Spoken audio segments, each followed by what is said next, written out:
The Coming Race by Bulwer-Lytton. I am a native of in the United States of America. My ancestors migrated from England in the reign of Charles Roman II, and my grandfather was not undistinguished in the War of Independence. My family, therefore, enjoyed a somewhat high social position in right of birth, and being also opulent, they were considered disqualified for the public service. My father once ran for Congress, but was signally defeated by his tailor. After that event, he interfered little in politics, and lived much in his library. I was the eldest of 3 sons, and sent at the age of 16 to the old country, partly to complete my literary education, partly to commence my commercial training in a mercantile firm at Liverpool.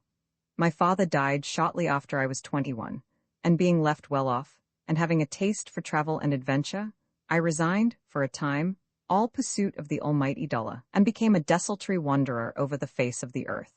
In the year 18, happening to be in, I was invited by a professional engineer, with whom I had made acquaintance, to visit the recesses of the mine upon which he was employed. The reader will understand, ere he close this narrative, my reason for concealing all clue to the district of which I write, and will perhaps thank me for refraining from any description that may tend to its discovery.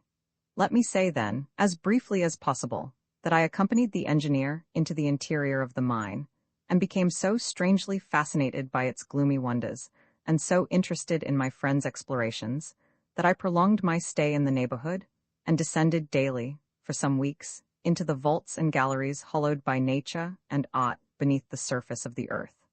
The engineer was persuaded that far richer deposits of mineral wealth than had yet been detected would be found in a new shaft that had been commenced under his operations. In piercing this shaft, we came one day upon a chasm jagged and seemingly charred at the sides, as if burst asunder at some distant period by volcanic fires. Down this chasm, my friend caused himself to be lowered in a cage, having first tested the atmosphere by the safety lamp. He remained nearly an hour in the abyss. When he returned, he was very pale, and with an anxious, thoughtful expression of face, very different from its ordinary character, which was open, cheerful, and fearless. He said briefly that the descent appeared to him unsafe, and leading to no result, and, suspending further operations in the shaft, we returned to the more familiar parts of the mine. All the rest of that day, the engineer seemed preoccupied by some absorbing thought. He was unusually taciturn, and there was a scared, bewildered look in his eyes, as that of a man who has seen a ghost. At night, as we two were sitting alone in the lodging we shared together near the mouth of the mine, I said to my friend, "Tell me frankly what you saw in that chasm. I am sure it was something strange and terrible. Whatever it be, it has left your mind in a state of doubt. In such a case 2 heads are better than 1. Confide in me." The engineer long endeavored to evade my inquiries, but as, while he spoke, he helped himself unconsciously out of the brandy flask to a degree to which he was wholly unaccustomed, for he was a very temperate man, his reserve gradually melted away. He who would keep himself to himself should imitate the dumb animals and drink water. At last he said, "I will tell you all. When the cage stopped, I found myself on a ridge of rock, and below me, the chasm, taking a slanting direction, shot down to a considerable depth, the darkness of which my lamp could not have penetrated. But through it, to my infinite surprise, streamed upward a steady, brilliant light. Could it be any volcanic fire? In that case, surely I should have felt the heat. Still, if on this there was doubt, it was of the utmost importance to our common safety to clear it up. I examined the sides of the descent, and found that I could venture to trust myself to the irregular projection all ledges, at least for some way. I left the cage and clambered down.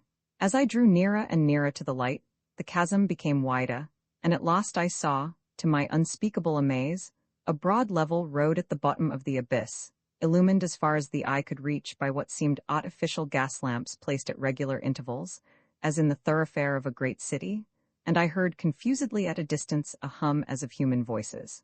I know, of course, that no rival miners are at work in this district. Whose could be those voices? What human hands could have leveled that road and marshaled those lamps?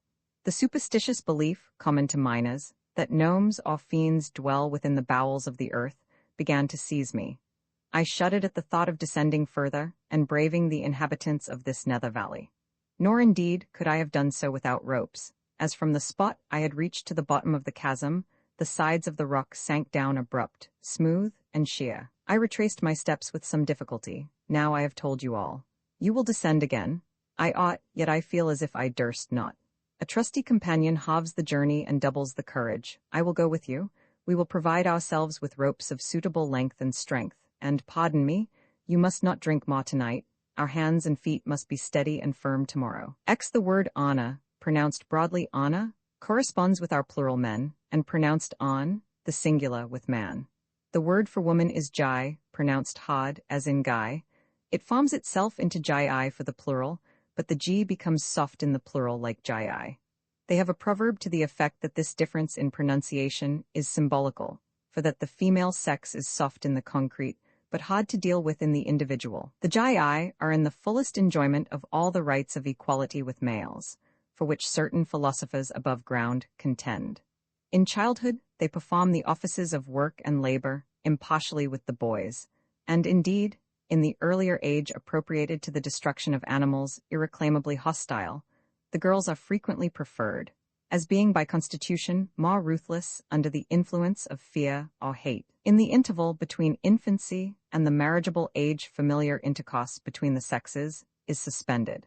At the marriageable age, it is renewed, never with worse consequences than those which attend upon marriage.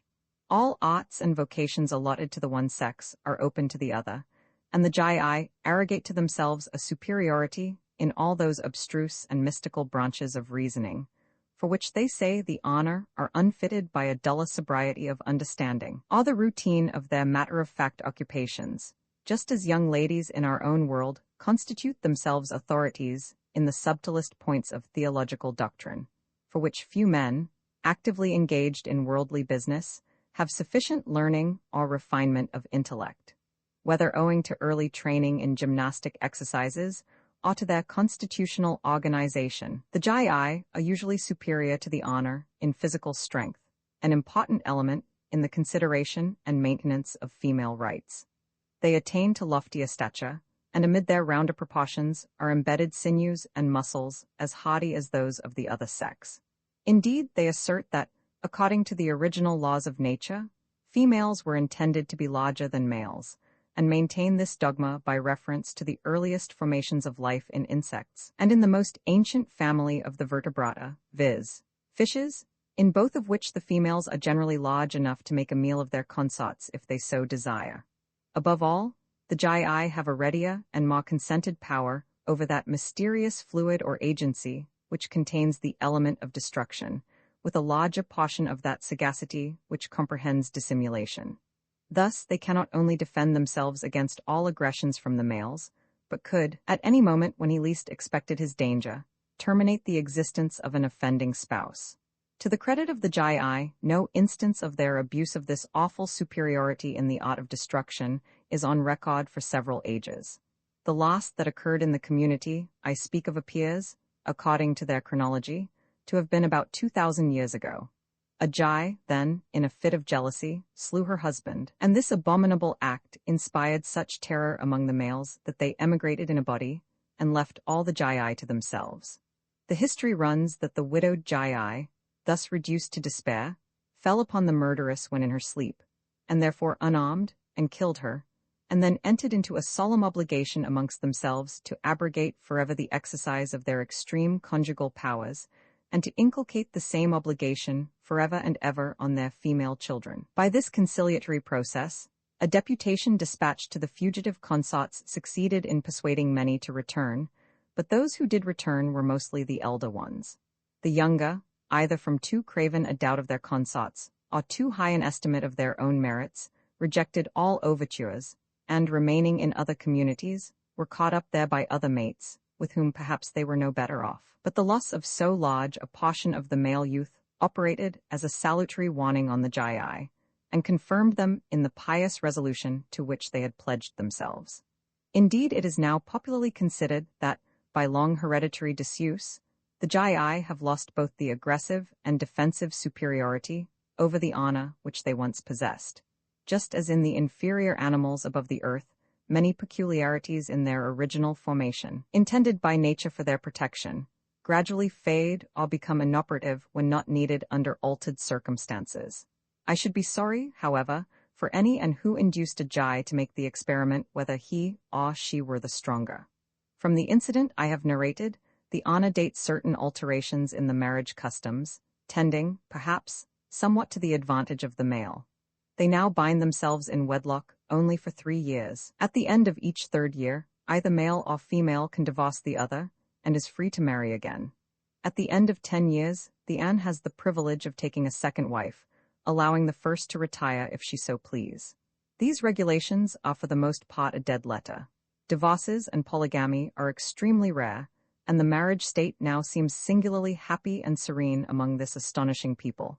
The Jai, notwithstanding their boastful superiority in physical strength and intellectual abilities, being much curbed into gentle manners by the dread of separation or of a second wife, and the Ana being very much the creatures of custom, and not, except under great aggravation, likely to exchange for hazardous novelties faces and manners to which they are reconciled by habit.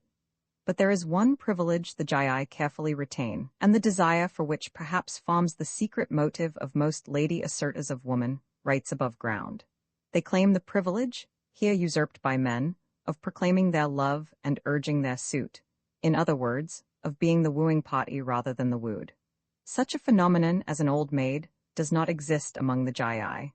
Indeed, it is very seldom that a Jai does not secure anyone upon whom she sets her heart, if his affections be not strongly engaged elsewhere. However coy, reluctant, and prudish, the male she courts may prove at first, yet her perseverance, her ardor, her persuasive powers, her command over the mystic agencies of vril, are pretty sure to run down his neck into what we call the fatal noose.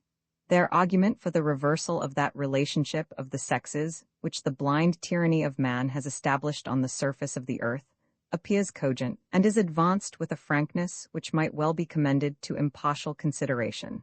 They say that of the two the female is by nature of a more loving disposition than the male, that love occupies a larger space in her thoughts, and is more essential to her happiness, and that therefore she ought to be the wooing party, that otherwise the male is a shy and dubitant creature, that he has often a selfish predilection for the single state, that he often pretends to misunderstand tender glances and delicate hints, that, in short, he must be resolutely pursued and captured. They add, moreover, that unless the Jai can secure the N of her choice, and one whom she would not select out of the whole world becomes her mate, she is not only less happy than she otherwise would be, but she is not so good a being, that her qualities of heart are not sufficiently developed, whereas the N is a creature that less lastingly concentrates his affections on one object, that if he cannot get the Jai whom he prefers, he easily reconciles himself to another Jai. And, finally, that at the worst, if he is loved and taken care of, it is less necessary to the welfare of his existence that he should love as well as be loved. He grows contented with his creature comforts and the many occupations of thought which he creates for himself. Whatever may be said as to this reasoning, the system works well for the male, for being thus sure that he is truly and ardently loved, and that the more coy and reluctant he shows himself, the more determination to secure him increases, he generally contrives to make his consent dependent on such conditions as he thinks the best calculated to ensure, if not a blissful, at least a peaceful life. Each individual has his own hobbies, his own ways, his own predilections, and whatever they may be, he demands a promise of full and unrestrained concession to them. This, in the pursuit of her object, the Jai readily promises, and as the characteristic of this extraordinary people is an implicit veneration for truth, and her word once given is never broken even by the giddiest Jai, the conditions stipulated for are religiously observed. In fact, notwithstanding all their abstract rights and powers, the Jai are the most amiable, conciliatory, and submissive wives I have ever seen even in the happiest households above ground. It is an aphorism among them, that where a Jai loves it is her pleasure to obey.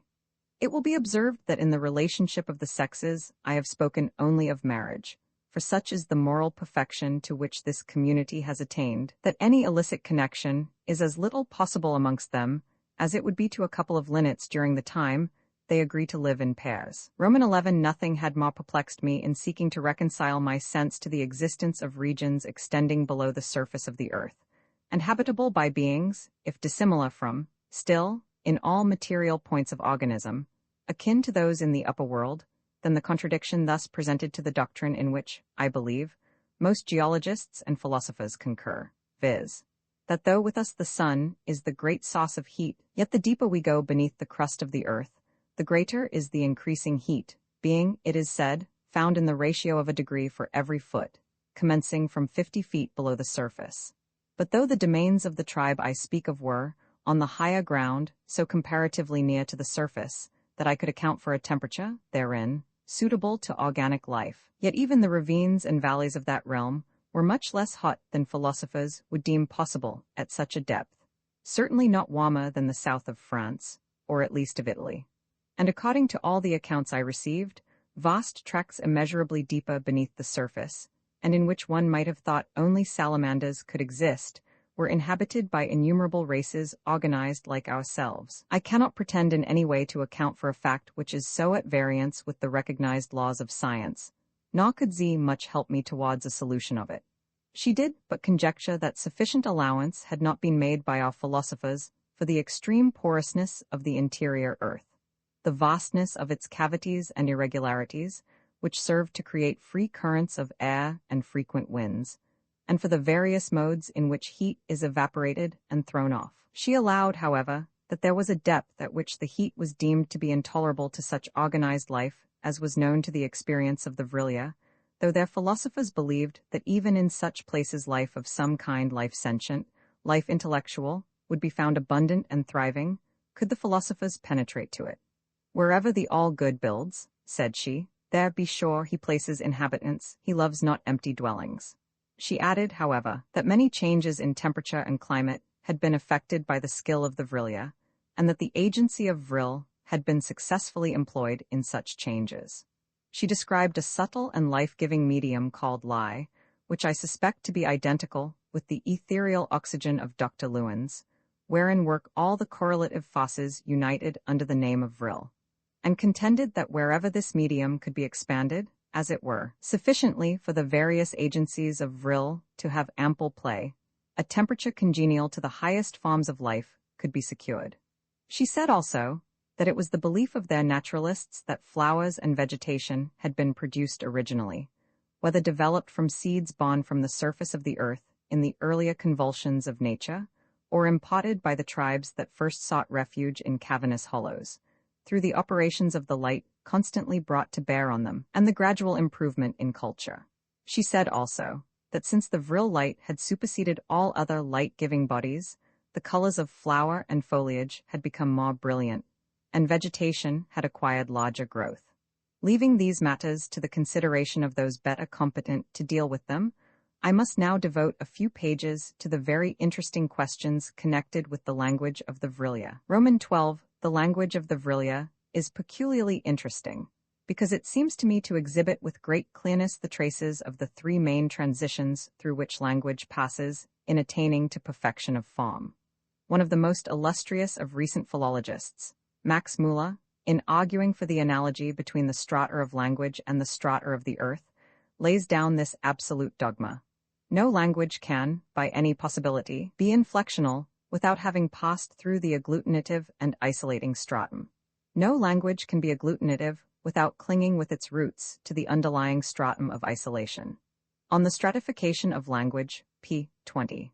Taking then the Chinese language as the best existing type of the original isolating stratum, as the faithful photograph of man in his leading strings trying the muscles of his mind, groping his way, and so delighted with his first successful grasps that he repeats them again and again, too, we have, in the language of the Vrilya, still clinging with its roots to the underlying stratum, the evidences of the original isolation. It abounds in monosyllables, which are the foundations of the language. The transition into the agglutinative form marks an epoch that must have gradually extended through ages, the written literature of which has only survived in a few fragments of symbolical mythology and certain pithy sentences which have passed into popular proverbs. With the extant literature of the Vrilya, the inflectional stratum commences. No doubt at that time, there must have operated concurrent causes, in the fusion of races by some dominant people, and the rise of some great literary phenomena by which the form of language became arrested and fixed. As the inflectional stage prevailed over the agglutinative, it is surprising to see how much more boldly the original roots of the language project from the surface that conceals them. In the old fragments and proverbs of the preceding stage, the monosyllables which compose those roots vanish amidst words of enormous length, comprehending whole sentences from which no one part can be disentangled from the other and employed separately. But when the inflectional form of language became so far advanced as to have its scholars and grammarians, they seem to have united in extirpating all such polysynthetical or polysyllabic monsters, as devouring invaders of the aboriginal forms. Words beyond 3 syllables became prescribed as barbarous, and in proportion as the language grew thus simplified, it increased in strength, in dignity, and in sweetness. Though now very compressed in sound, it gains in clearness by that compression. By a single letter, according to its position, they contrive to express all that with civilized nations in our upper world it takes the waste, sometimes of syllables, sometimes of sentences, to express. Let me here cite 1 or 2 instances, and which I will translate man, ana, men. The letter S is with them a letter implying multitude, according to where it is placed. Sana means mankind, ansa, a multitude of men. The prefix of certain letters in their alphabet invariably denotes compound significations. For instance, GL, which with them is a single letter, as TH is a single letter with the Greeks, at the commencement of a word infers an assemblage or union of things, sometimes kindred, sometimes dissimilar, as a house, gloon, a town, i.e., an assemblage of houses. Otter is sorrow, glotta, a public calamity. Orin is the health or well-being of a man, glorin, the well-being of the state, the good of the community, and a word constantly in the mouths is aglorin, which denotes their political creed, viz., that the first principle of a community is the good of all. Ob is invention, sela, a tone in music. Globsilla, as uniting the ideas of invention and of musical intonation, is the classical word for poetry, abbreviated, in ordinary conversation, to globs.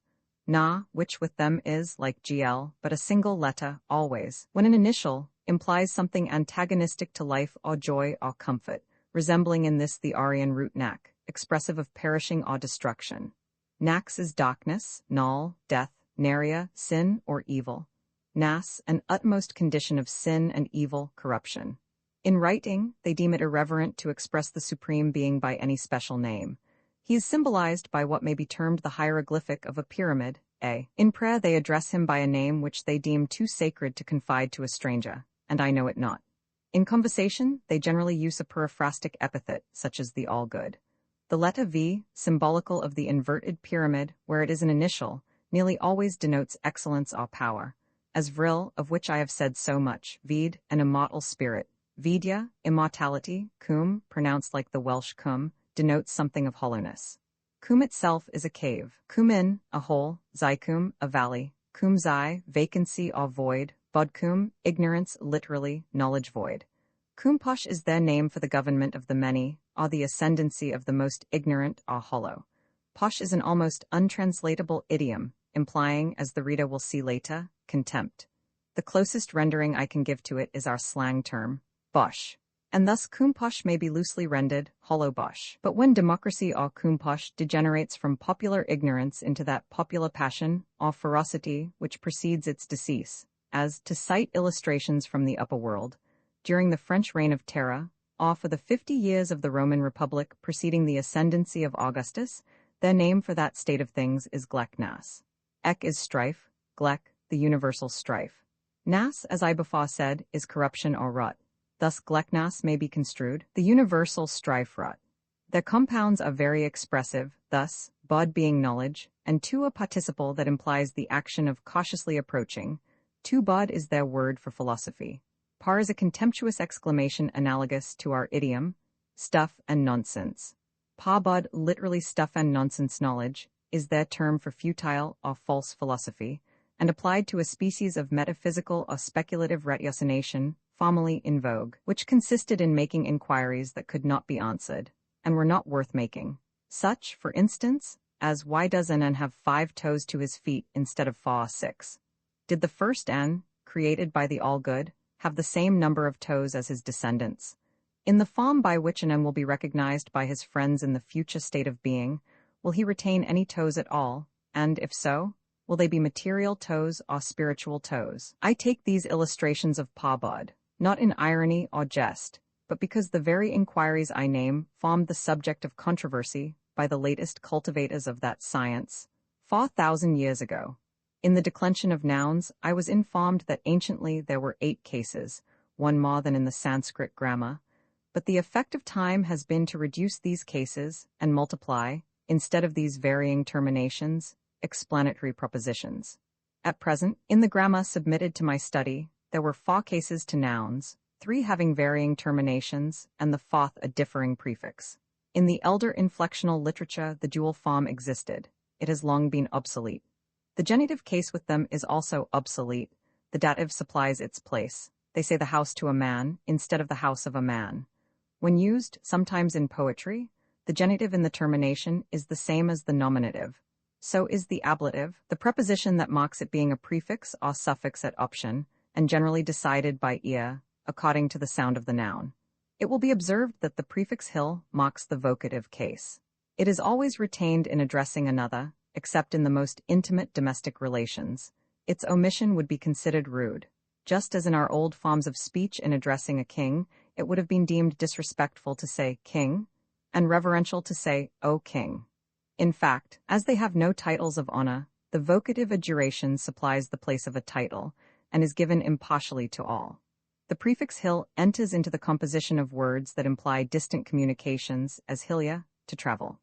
In the conjugation of their verbs, which is much too lengthy a subject to enter on here, the auxiliary verb ya, to go, which plays so considerable part in the Sanskrit, appears and performs a kindred office, as if it were a radical in some language from which both had descended.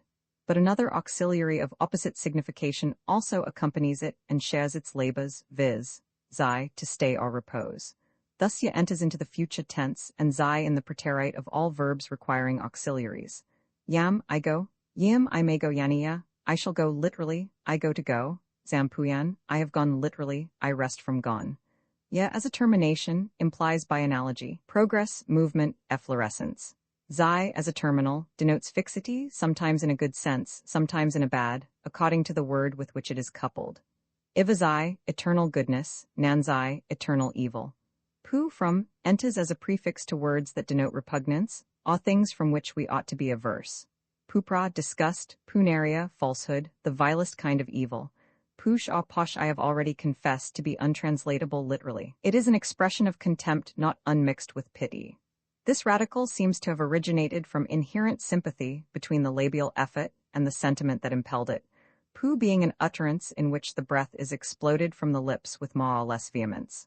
On the other hand, z, when an initial, is with them a sound in which the breath is sucked inward, and thus zu, pronounced zu, which in their language is one letter, is the ordinary prefix to words that signify something that attracts, pleases, touches the heart, as zuma, lova, zutzi, love, zuzulia, delight.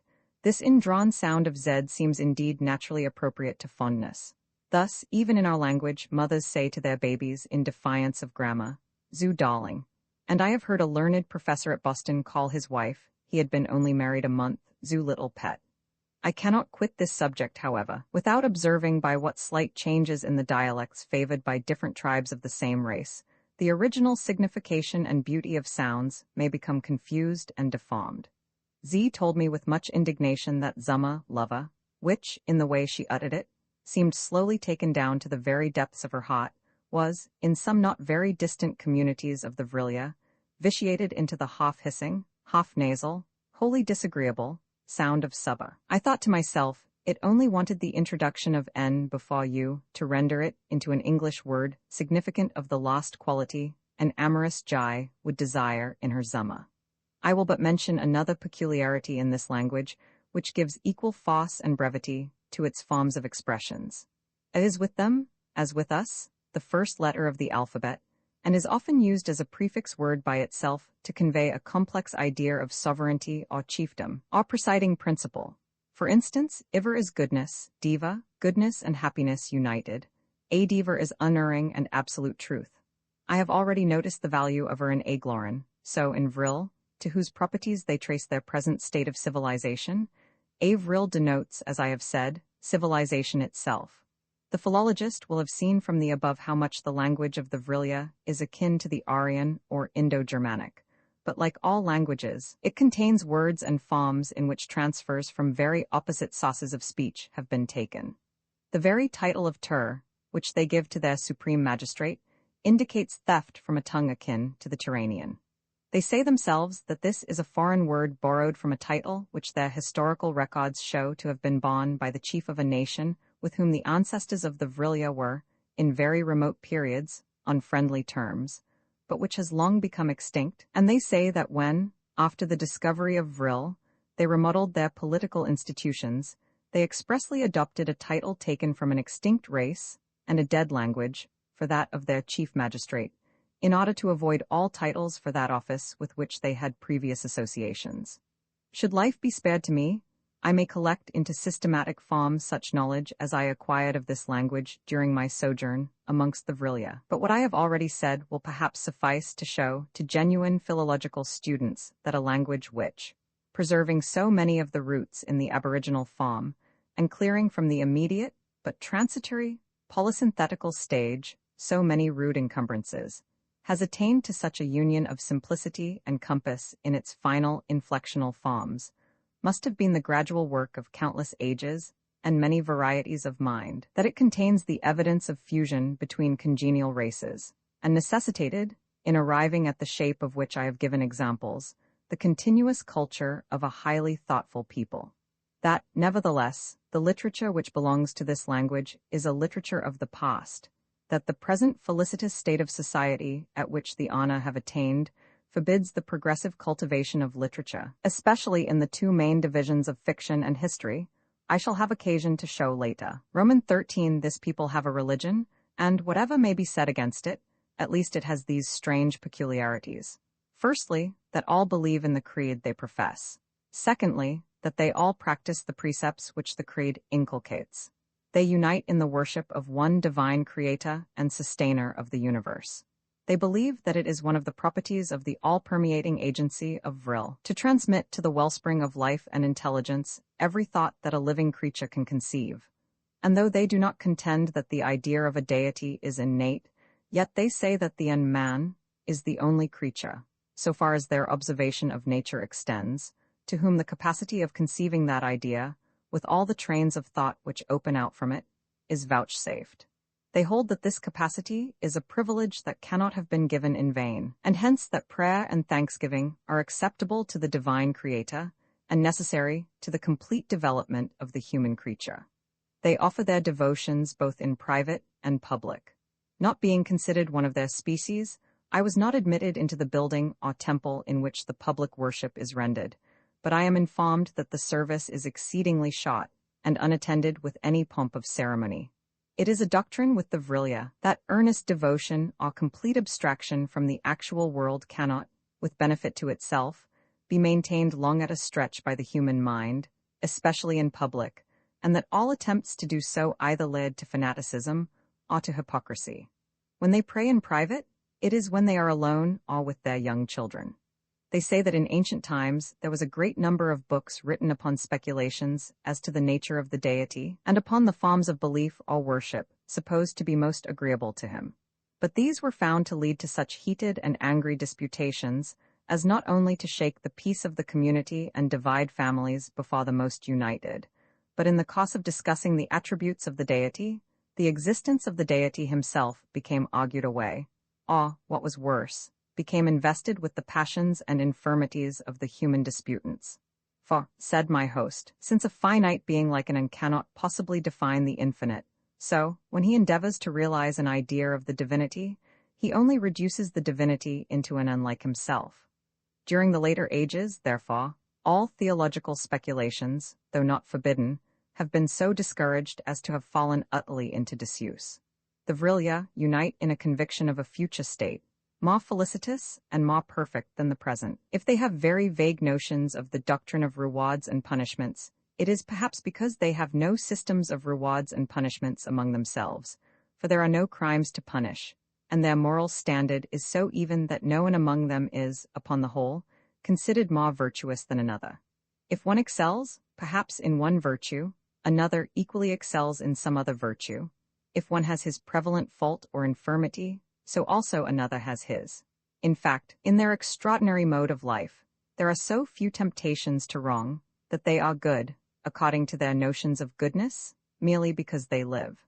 They have some fanciful notions upon the continuance of life, when once bestowed, even in the vegetable world, as the reader will see in the next chapter. Roman 14, though, as I have said, the Vrilya discourage all speculations on the nature of the Supreme Being. They appear to concur in a belief by which they think to solve that great problem of the existence of evil which has so perplexed the philosophy of the upper world. They hold that wherever he has once given life, with the perceptions of that life, however faint it be, as in a plant, the life is never destroyed. It passes into new and improved forms, though not in this planet, differing therein from the ordinary doctrine of metempsychoses, and that the living thing retains the sense of identity, so that it connects its past life with its future, and is conscious of its progressive improvement in the scale of joy. For they say that, without this assumption, they cannot, according to the lights of human reason vouchsafed to them, discover the perfect justice which must be a constituent quality of the all-wise and the all-good. Injustice, they say, can only emanate from three causes: want of wisdom to perceive what is just, want of benevolence to desire, want of power to fulfill it, and that each of these three wants is incompatible in the all-wise, the all-good, the all-powerful. But that, while even in this life, the wisdom, the benevolence, and the power of the Supreme Being are sufficiently apparent to compel our recognition, the justice necessarily resulting from those attributes absolutely requires another life, not for man only, but for every living thing of the inferior orders. That, alike in the animal and the vegetable world, we see one individual rendered, by circumstances beyond its control, exceedingly wretched compared to its neighbors. One only exists as the prey of another. Even a plant suffers from disease till it perishes prematurely, while the plant next to it rejoices in its vitality and lives out its happy life free from a pang. That it is an erroneous analogy from human infirmities to reply by saying that the Supreme Being only acts by general laws, thereby making his own secondary causes so potent as to mar the essential kindness of the first cause, and a still meaner and more ignorant conception of the all-good, to dismiss with a brief contempt all consideration of justice for the myriad forms into which he has infused life, and assume that justice is only due to the single product of the end. There is no small and no great in the eyes of the divine life-giver. But once grant that nothing, however humble, which feels that it lives and suffers, can perish through the series of ages, that all its suffering here, if continuous from the moment of its birth to that of its transfer to another form of being, would be more brief compared with eternity than the cry of the newborn is compared to the whole life of a man. And once suppose that this living thing retains its sense of identity when so transformed, for without that sense it could be aware of no future being. And though, indeed, the fulfillment of divine justice is removed from the scope of our ken, yet we have a right to assume it to be uniform and universal, and not varying and partial, as it would be if acting only upon general secondary laws. Because such perfect justice flows of necessity from perfectness of knowledge to conceive, perfectness of love to will, and perfectness of power to complete it. However fantastic this belief of the Vrilya may be, it tends perhaps to confirm politically the systems of government which, admitting different degrees of wealth, yet establishes perfect equality in rank, exquisite mildness in all relations and intercourse, and tenderness to all created things, which the good of the community does not require them to destroy. And though their notion of compensation to a tortured insect or a cankered flower may seem to some of us a very wild crotchet, yet, at least, it is not a mischievous one, and it may furnish matter for no unpleasing reflection to think that within the abysses of earth, never lit by a ray from the material heavens, there should have penetrated so luminous a conviction of the ineffable goodness of the Creator, so fixed an idea that the general laws by which he acts cannot admit of any partial injustice or evil, and therefore cannot be comprehended without reference to their action over all space and throughout all time. And since, as I shall have occasion to observe later, the intellectual conditions and social systems of this subterranean race comprise and harmonize great, and apparently antagonistic, varieties in philosophical doctrine and speculation, which have from time to time been started, discussed, dismissed, and have reappeared amongst thinkers or dreamers in the upper world. So I may perhaps appropriately conclude this reference to the belief of the Vrilya, that self-conscious or sentient life, once given, is indestructible among inferior creatures as well as in man, by an eloquent passage from the work of that eminent zoologist, Louis Agassiz, which I have only just met with, many years after I had committed to paper those recollections of the life of the Vrilya, which I now reduce into something like arrangement and form. The relations which individual animals bear to one another are of such a character that they ought long ago to have been considered as sufficient proof that no organized being could ever have been called into existence by other agency than by the direct intervention of a reflective mind. This argues strongly in favor of the existence in every animal of an immaterial principle similar to that which by its excellence and superior endowments places man so much above the animals. Yet the principle unquestionably exists, and whether it be called sense, reason, or instinct, it presents in the whole range of organized beings a series of phenomena closely linked together, and upon it are based not only the higher manifestations of the mind, but the very permanence of the specific differences which characterize every organism. Most of the arguments in favor of the immortality of man apply equally to the permanency of this principle in other living beings. May I not add that a future life in which man would be deprived of that great source of enjoyment and intellectual and moral improvement, which results from the contemplation of the harmonies of an organic world, would involve a lamentable loss? And may we not look to a spiritual concert of the combined worlds and all their inhabitants in the presence of their Creator as the highest conception of paradise? Essay on Classification, Sect, Romans 17, p. 97-99. Roman 15. Kind to me as I found all in this household, the young daughter of my host was the most considerate and thoughtful in her kindness. At her suggestion, I laid aside the habiliments in which I had descended from the upper earth, and adopted the dress of the Vrilya, with the exception of the artful wings which served them, when on foot, as a graceful mantle. But as many of the Vrilya, when occupied in urban pursuits, did not wear these wings, this exception created no marked difference between myself and the race among which I sojourned, and I was thus enabled to visit the town without exciting unpleasant curiosity. Out of the household, no one suspected that I had come from the upper world, and I was but regarded as one of some inferior and barbarous tribe whom Bulwer-Lytton entertained as a guest. The city was large in proportion to the territory round it, which was of no greater extent than many an English or Hungarian nobleman's estate, but the whole of it, to the verge of the rocks which constituted its boundary, was cultivated to the nicest degree, except where certain allotments of mountain and pasture were humanely left free to the sustenance of the harmless animals they had tamed, though not for domestic use. So great is their kindness towards these humbler creatures, that a sum is devoted from the public treasury for the purpose of deporting them to other Vrilya communities willing to receive them, chiefly new colonies, whenever they become too numerous for the pastures allotted to them in their native place. They do not, however, multiply to an extent comparable to the ratio at which, with us, animals bred for slaughter increase. It seems a law of nature that animals not useful to man gradually recede from the domains he occupies, or even become extinct. It is an old custom of the various sovereign states amidst which the race of the Vrilya are distributed, to leave between each state a neutral and uncultivated borderland. In the instance of the community I speak of, this tract, being a ridge of savage rocks, was impassable by foot, but was easily surmounted, whether by the wings of the inhabitants or the airboats, of which I shall speak hereafter. Roads through it were also cut for the transit of vehicles impelled by vril. These intercommunicating tracks were always kept lighted, and the expense thereof defrayed by a special tax, to which all the communities comprehended in the denomination of Vrilya contribute in settled proportions. By these means, a considerable commercial traffic with other states, both near and distant, was carried on. The surplus wealth of this special community was chiefly agricultural. The community was also eminent for skill in constructing implements connected with the arts of husbandry. In exchange for such merchandise, it obtained articles more of luxury than necessity.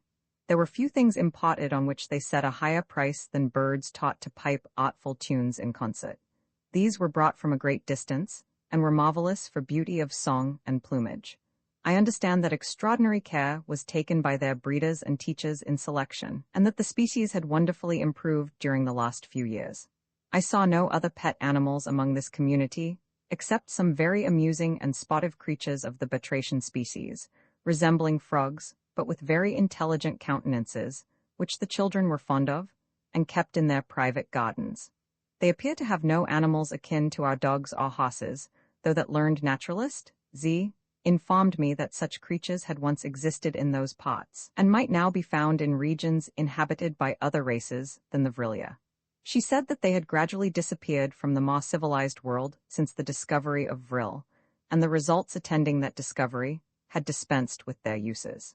Machinery and the invention of wings had superseded the horse as a beast of burden, and the dog was no longer wanted either for protection or the chase, as it had been when the ancestors of the Vrilia feared the aggressions of their own kind, or hunted the lesser animals for food. Indeed, however, so far as the horse was concerned, this region was so rocky that a horse could have been there, of little use either for pastime or burden. The only creature they use for the latter purpose is a kind of lodge goat which is much employed on farms. The nature of the surrounding soil in these districts may be said to have first suggested the invention of wings and airboats. The largeness of space in proportion to the space occupied by the city was occasioned by the custom of surrounding every house with a separate garden.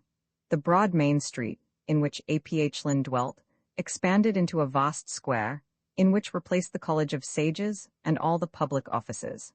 A magnificent fountain of the luminous fluid, which I call naphtha, I am ignorant of its real nature, in the center. All these public edifices have a uniform character of massiveness and solidity. They reminded me of the architectural pictures of Martin. Along the upper stories of each ran a balcony, or rather a terraced garden, supported by columns, filled with flowering plants, and tenanted by many kinds of tame birds. From the square branched several streets, all broad and brilliantly lighted, and ascending up the eminence on either side. In my excursions in the town, I was never allowed to go alone. Bulwer-Lytton or his daughter was my habitual companion. In this community, the adult Jai is seen walking with any young and as familiarly as if there were no difference of sex.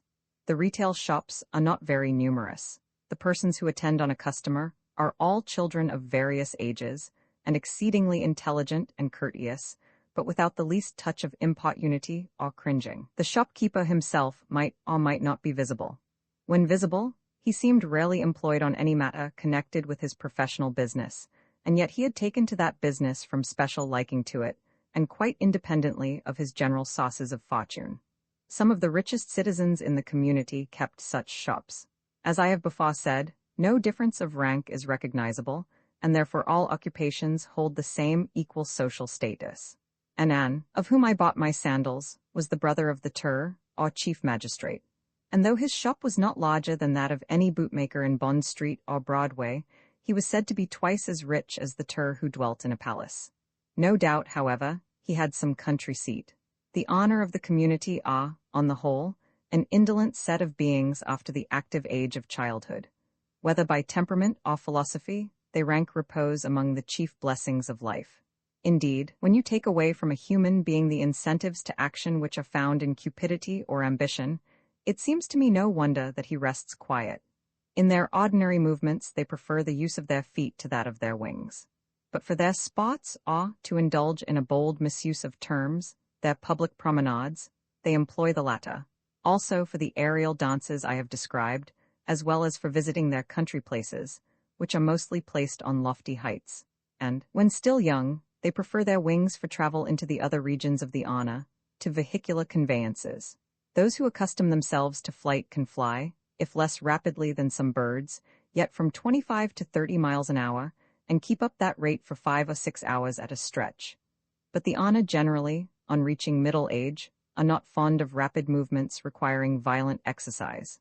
Perhaps for this reason, as they hold a doctrine which our own physicians will doubtless approve, viz., that regular transpiration through the pores of the skin is essential to health, they habitually use the sweating baths to which we give the name of Turkish or Roman, succeeded by douches of perfumed waters. They have great faith in the salubrious virtue of certain perfumes. It is their custom also, at stated but rare periods, perhaps 4 times a year when in health. To use a bath charged with Vril.3, they consider that this fluid, sparingly used, is a great sustainer of life. But used in excess, when in the normal state of health, rather tends to reaction and exhausted vitality. For nearly all their diseases, however, they resort to it as the chief assistant to nature in throwing off the complaint. In their own way, they are the most luxurious of people, but all their luxuries are innocent. They may be said to dwell in an atmosphere of music and fragrance. Every room has its mechanical contrivances for melodious sounds, usually tuned down to soft murmured notes, which seem like sweet whispers from invisible spirits. They are too accustomed to these gentle sounds to find them a hindrance to conversation, nor, when alone, to reflection. But they have a notion that to breathe an air filled with continuous melody and perfume has necessarily an effect at once soothing and elevating upon the formation of character and the habits of thought. Though so temperate, and with total abstinence from other animal food than milk, and from all intoxicating drinks, they are delicate and dainty to an extreme in food and beverage, and in all their spots even the old exhibit a childlike gaiety. Happiness is the end at which they aim, not as the excitement of a moment, but as the prevailing condition of the entire existence, and regard for the happiness of each other is evinced by the exquisite amenity of their manners. Their conformation of skull has marked differences from that of any known races in the upper world, though I cannot help thinking it a development, in the course of countless ages, of the brachycephalic type of the age of stone in Lyell's Elements of Geology. C. X. P. 113, as compared with the dolichocephalic type of the beginning of the age of iron, correspondent with that now so prevalent amongst us, and called the Celtic type. It has the same comparative massiveness of forehead, not receding like the Celtic, the same even roundness in the frontal organs, but it is far loftier in the apex, and far less pronounced in the hinder cranial hemisphere, where phrenologists place the animal organs. To speak as a phrenologist, the cranium common to the Vrillia has the organs of weight, number, tune, form, order, causality, very largely developed, that of construction much more pronounced than that of ideality. Those which are called the moral organs, such as conscientiousness and benevolence, are amazingly full. Amativeness and combativeness are both small, adhesiveness large, the organ of destructiveness, i.e., of determined clearance of intervening obstacles, immense, but less than that of benevolence, and their philoprogenitiveness takes rather the character of compassion and tenderness to things that need aid or protection than of the animal love of offspring. I never met with one person deformed or misshapen. The beauty of their countenances is not only in symmetry of feature, but in a smoothness of surface, which continues without line or wrinkle to the extreme of old age, and a serene sweetness of expression, combined with that majesty which seems to come from consciousness of power and the freedom of all terror, physical or moral. It is that very sweetness, combined with that majesty, which inspired in a beholder like myself, accustomed to strive with the passions of mankind, a sentiment of humiliation, of awe, of dread. It is such an expression as a painter might give to a demigod, a genius, an angel. The males of the Vrillia are entirely beardless. The Jai sometimes, in old age, develop a small mustache. I was surprised to find that the color of their skin was not uniformly that which I had remarked in those individuals whom I had first encountered, some being much fairer, and even with blue eyes, and hair of a deep golden auburn, though still of complexions warmer or richer in tone than persons in the north of Europe. I was told that this admixture of coloring arose from intermarriage with other and more distant tribes of the Vrillia, who, whether by the accident of climate or early distinction of race, were of fairer hues than the tribes of which this community formed one.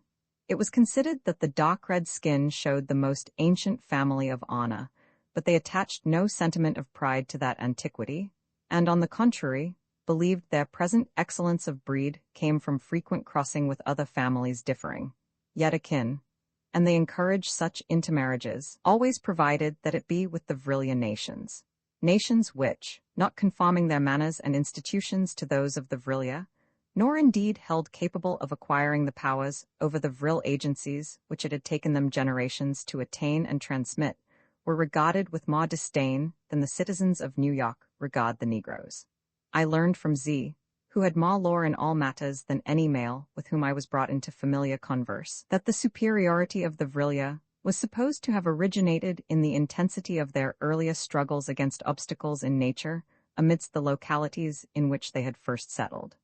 Wherever, said Z, moralizing, wherever goes on that early process in the history of civilization, by which life is made a struggle, in which the individual has to put forth all his powers to compete with his fellow, we invariably find this result, viz. Since in the competition a vast number must perish, nature selects for preservation only the strongest specimens. With our race, therefore, even before the discovery of vril, only the highest organizations were preserved, and there is among our ancient books a legend, once popularly believed, that we were driven from a region that seems to denote the world you come from, in order to perfect our condition and attain to the purest elimination of our species by the severity of the struggles our forefathers underwent, and that, when our education shall become finally completed, we are destined to return to the upper world and supplant all the inferior races now existing therein. Bulwer-Lytton and Z often conversed with me in private upon the political and social conditions of that upper world, in which Z so philosophically assumed that the inhabitants were to be exterminated one day or other by the advent of the Vrilya. They found in my accounts, in which I continued to do all I could, without launching into falsehoods so positive that they would have been easily detected by the shrewdness of my listeners, to present our powers and ourselves in the most flattering point of view, perpetual subjects of comparison between our most civilized populations and the meaner subterranean races, which they considered hopelessly plunged in barbarism, and doomed to gradual if certain extinction. But they both agreed in desiring to conceal from their community all premature opening into the regions lighted by the sun. Both were humane, and shrunk from the thought of annihilating so many millions of creatures, and the pictures I drew of our life, highly colored as they were, saddened them. In vain I boasted of our great men, poets, philosophers, orators, generals, and defied the Vrilya to produce their equals. Alas, said Z, her grand face softening into an angel-like compassion, this predominance of the few over the many is the surest and most fatal sign of a race incorrigibly savage. See you not that the primary condition of mortal happiness consists in the extinction of that strife and competition between individuals, which, no matter what forms of government they adopt, render the many subordinate to the few, destroy real liberty to the individual, whatever may be the nominal liberty of the state, and annul that calm of existence, without which felicity, mental or bodily, cannot be attained? Our notion is that the more we can assimilate life to the existence which our noblest ideas can conceive to be that of spirits on the other side of the grave, why, the more we approximate to a divine happiness here, and the more easily we glide into the conditions of being hereafter. For surely, all we can imagine of the life of gods, or of blessed immortals, supposes the absence of self-made cares and contentious passions, such as avarice and ambition. It seems to us that it must be a life of serene tranquility, not indeed without active occupations to the intellectual or spiritual powers, but occupations, of whatsoever nature they be, congenial to the idiosyncrasies of each, not forced and repugnant, a life gladdened by the untrammeled interchange of gentle affections, in which the moral atmosphere utterly kills hate and vengeance, and strife and rivalry. Such is the political state to which all the tribes and families of the Vrilya seek to attain, and towards that goal, all our theories of government are shaped. You see how utterly opposed is such a progress to that of the uncivilized nations from which you come, and which aim at a systematic perpetuity of troubles and cares and warring passions, aggravated more and more as their progress storms its way onward.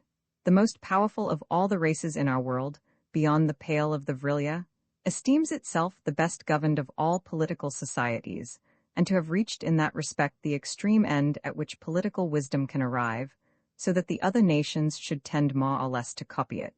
It has established, on its broadest base, the Kumposh, viz., the government of the ignorant upon the principle of being the most numerous. It has placed the supreme bliss in the vying with each other in all things, so that the evil passions are never in repose, vying for power, for wealth, for eminence of some kind, and in this rivalry it is horrible to hear the vituperation, the slanders and calumnies which even the best and mildest among them heap on each other without remorse or shame. Some years ago, said Bulwer-Lytton, I visited this people, and their misery and degradation were the more appalling because they were always boasting of their felicity and grandeur as compared with the rest of their species. And there is no hope that this people, which evidently resembles your own, can improve, because all their notions tend to further deterioration. They desire to enlarge their dominion more and more, in direct antagonism to the truth that, beyond a very limited range, it is impossible to secure to a community the happiness which belongs to a well-ordered family. And the more they mature a system by which a few individuals are heated and swollen to a size above the standard slenderness of the millions, the more they chuckle and exact, and cry out, "See by what great exceptions to the common littleness of our race we prove the magnificent results of our system." In fact, resumed Z, if the wisdom of human life be to approximate to the serene equality of immortals, there can be no more direct flying off into the opposite direction than a system which aims at carrying to the utmost the inequalities and turbulences of mortals. Nor do I see how, by any forms of religious belief, mortals, so acting, could fit themselves even to appreciate the joys of immortals to which they still expect to be transferred by the mere act of dying. On the contrary, minds accustomed to place happiness in things so much the reverse of godlike would find the happiness of gods exceedingly dull, and would long to get back to a world in which they could quarrel with each other. Romans 16, I have spoken so much of the vril stuff that my reader may expect me to describe it. This I cannot do accurately, for I was never allowed to handle it for fear of some terrible accident occasioned by my ignorance of its use, and I have no doubt that it requires much skill and practice in the exercise of its various powers. It is hollow, and has in the handle several stops, keys, or springs by which its force can be altered, modified, or directed, so that by one process it destroys, by another it heals, by one it can rend the rock, by another disperse the vapor, by one it affects bodies, by another it can exercise a certain influence over minds. It is usually carried in the convenient size of a walking staff, but it has slides by which it can be lengthened or shortened at will. When used for special purposes, the upper part rests in the hollow of the palm with the fore and middle fingers protruded. I was assured, however, that its power was not equal in all, but proportioned to the amount of certain vril properties in the wearer in affinity or rapport with the purposes to be effected. Some were more potent to destroy, others to heal, etc. Much also depended on the calm and steadiness of volition in the manipulator. They assert that the full exercise of vril power can only be acquired by constitutional temperament, i.e., by hereditarily transmitted organization, and that a female infant of 4 years old belonging to the vrillier races can accomplish feats with the wand placed for the first time in her hand, which a life spent in its practice would not enable the strongest and most skilled mechanician, born out of the pale of the vrillia, to achieve. All these wands are not equally complicated.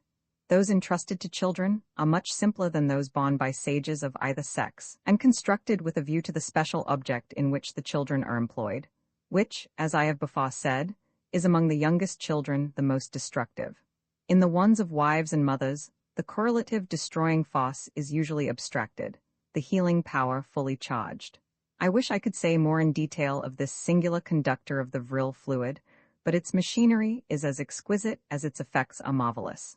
I should say, however, that this people have invented certain tubes by which the vril fluid can be conducted towards the object it is meant to destroy, throughout a distance almost indefinite. At least I put it modestly when I say from 500 to 600 miles.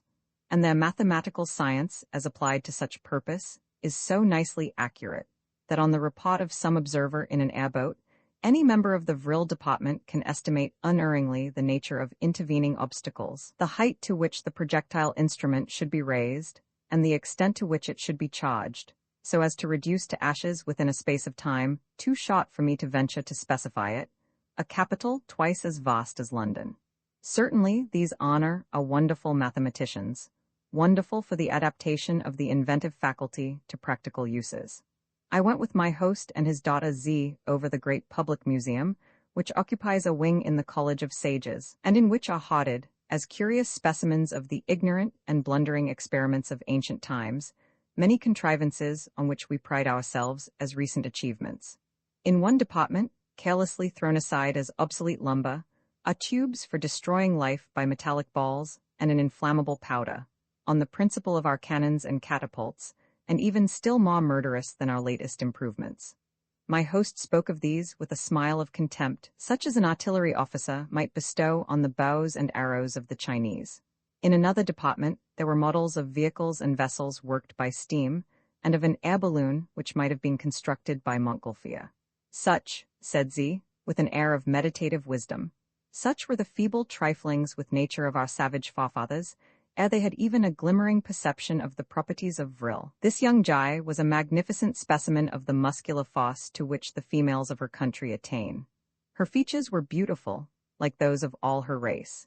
Never in the upper world have I seen a face so grand and so faultless, but her devotion to the severer studies had given to her countenance an expression of abstract thought which rendered it somewhat stern when in repose. And such a sternness became formidable when observed in connection with her ample shoulders and lofty stature. She was tall even for a Jai, and I saw her lift up a cannon as easily as I could lift a pocket pistol. Z inspired me with a profound terror, a terror which increased when we came into a department of the museum appropriated to models of contrivances worked by the agency of vril. For here, merely by a certain play of her vril staff, she herself standing at a distance, she put into movement large and weighty substances. She seemed to endow them with intelligence, and to make them comprehend and obey her command. She set complicated pieces of machinery into movement, arrested the movement or continued it, until, within an incredibly short time, various kinds of raw material were reproduced as symmetrical works of art, complete and perfect. Whatever effect mesmerism or electrobiology produces over the nerves and muscles of animated objects, this young Jai produced by the motions of her slender, wrought over the springs and wheels of lifeless mechanism. When I mentioned to my companions my astonishment at this influence over inanimate matter, while owning that, in our world, I had witnessed phenomena which showed that, over certain living organizations, certain other living organizations could establish an influence genuine in itself, but often exaggerated by credulity or craft. Z, who was more interested in such subjects than her father, bade me stretch forth my hand, and then, placing it beside her own, she called my attention to certain distinctions of type and character. In the first place, the thumb of the Jai, and as I afterwards noticed, of all that race, male or female, was much larger, at once longer and more massive, than is found with our species above ground. There is almost in this as great a difference as there is between the thumb of a man and that of a gorilla.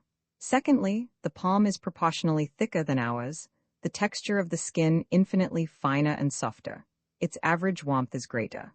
More remarkable than all this is a visible nerve, perceptible under the skin, which starts from the wrist skirting the ball of the thumb, and branching, fork-like, at the roots of the fore and middle fingers. With your slight formation of thumb, said the philosophical young Jai, and with the absence of the nerve which you find more or less developed in the hands of our race, you can never achieve other than imperfect and feeble power over the agency of vril. But so far as the nerve is concerned, that is not found in the hands of our earliest progenitors, nor in those of the ruder tribes without the pale of the vrillia. It has been slowly developed in the course of generations, commencing in the early achievements and increasing with the continuous exercise of the vril power.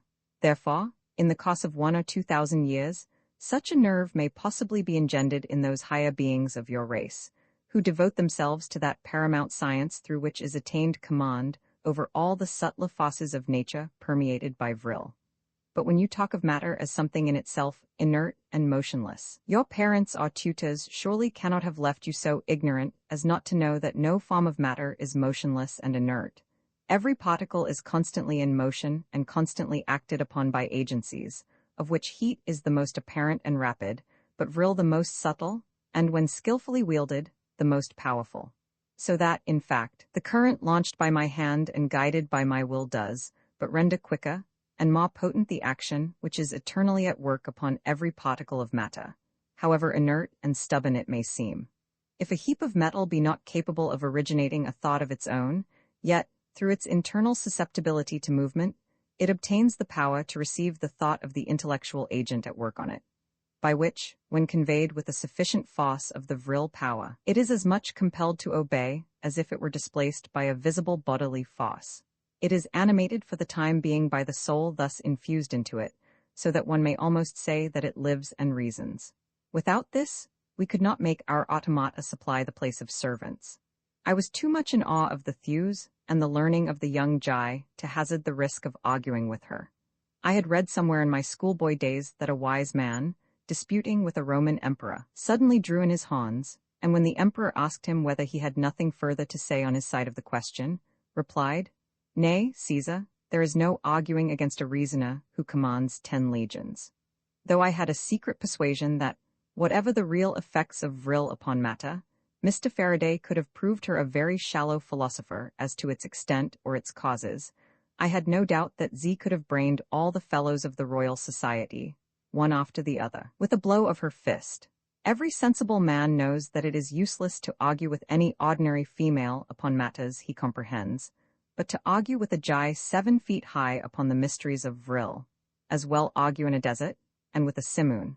Amid the various departments to which the vast building of the College of Sages was appropriated, that which interested me most was devoted to the archaeology of the Vrilia, and comprised a very ancient collection of portraits. In these, the pigments and groundwork employed were of so durable a nature that even pictures said to be executed at dates as remote as those in the earliest annals of the Chinese retained much freshness of color.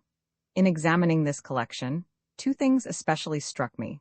First, that the pictures said to be between 6,000 and 7,000 years old were of a much higher degree of art than any produced within the last 3,000 or 4,000 years. And second, that the portraits within the former period much more resembled our own upper world and European types of countenance. Some of them, indeed, reminded me of the Italian heads which look out from the canvas of Titian, speaking of ambition or craft, of care or of grief, with furrows in which the passions have passed with iron plowshare. These were the countenances of men who had lived in struggle and conflict before the discovery of the latent forces of vril had changed the character of society, men who had fought with each other for power or fame as we in the upper world fight. The type of face began to evince a marked change about 1,000 years after the vril revolution, becoming then, with each generation, more serene, and in that serenity, more terribly distinct from the faces of laboring and sinful men, while in proportion as the beauty and the grandeur of the countenance itself became more fully developed, the art of the painter became more tame and monotonous. But the greatest curiosity in the collection was that of 3 portraits belonging to the prehistorical age, and, according to mythical tradition, taken by the orders of a philosopher, whose origin and attributes were as much mixed up with symbolical fable as those of an Indian bud or a Greek Prometheus. From this mysterious personage, at once a sage and a hero, all the principal sections of the Vrilia race pretend to trace a common origin. The portraits are of the philosopher himself, of his grandfather and great-grandfather. They are all at full length. The philosopher is attired in a long tunic which seems to form a loose suit of scaly armor, borrowed, perhaps, from some fish or reptile, but the feet and hands are exposed. The digits in both are wonderfully long and webbed. He has little or no perceptible throat and a low receding forehead, not at all the ideal of a sage's. He has bright brown prominent eyes, a very wide mouth and high cheekbones, and a muddy complexion. According to tradition, this philosopher had lived to a patriarchal age, extending over many centuries, and he remembered distinctly in middle life his grandfather as surviving, and in childhood his great-grandfather. The portrait of the first he had taken, or caused to be taken, while yet alive, that of the latter was taken from his effigies in mummy. The portrait of the grandfather had the features and aspect of the philosopher, only much more exaggerated. He was not dressed, and the color of his body was singular, the breast and stomach yellow, the shoulders and legs of a dull bronze hue. The great-grandfather was a magnificent specimen of the batracian genus, a giant frog, pur et simple. Among the pithy sayings which, according to tradition, the philosopher bequeathed to posterity in rhythmical form and sententious brevity, this is notably recorded. "Humble yourselves, my descendants, the father of your race was a twat tadpole. Exalt yourselves, my descendants, for it was the same divine thought which created your father that develops itself in exalting you." A.P.H. Lynn told me this fable while I gazed on the 3 batracian portraits. I said in reply, "You make a jest of my supposed ignorance and credulity as an uneducated Tish, but though these horrible daubs may be of great antiquity, and were intended, perhaps, for some rude caricature, I presume that none of your race, even in the less enlightened ages, ever believed that the great-grandson of a frog became a sententious philosopher.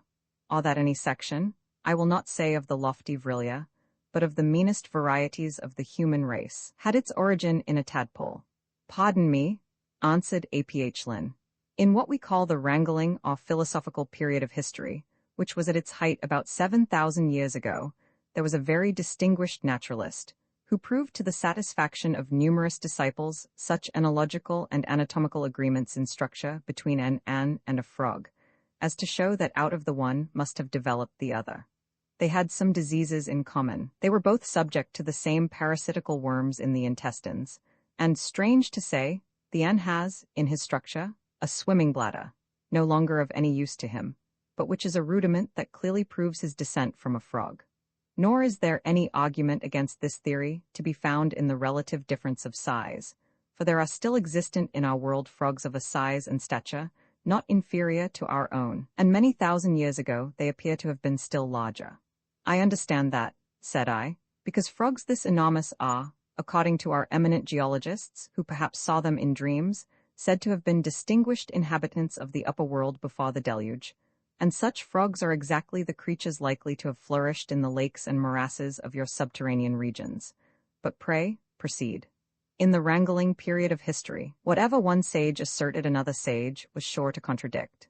In fact, it was a maxim in that age that the human reason could only be sustained aloft by being tossed to and fro in the perpetual motion of contradiction, and therefore another sect of philosophers maintained the doctrine that the ant was not the descendant of the frog, but that the frog was clearly the improved development of the ant.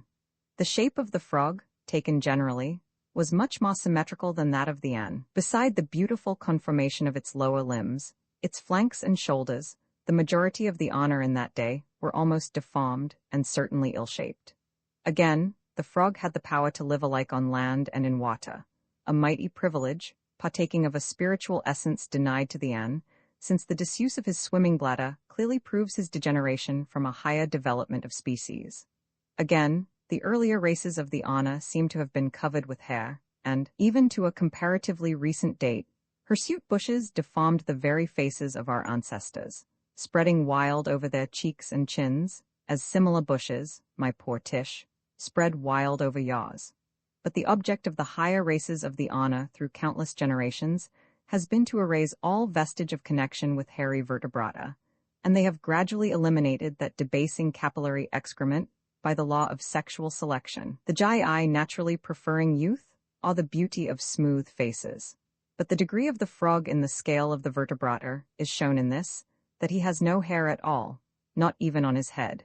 He was born to that hairless perfection which the most beautiful of the Ana, despite the culture of incalculable ages, have not yet attained. The wonderful complication and delicacy of a frog's nervous system and arterial circulation were shown by this school to be more susceptible of enjoyment than our inferior, or at least simpler, physical frame allows us to be.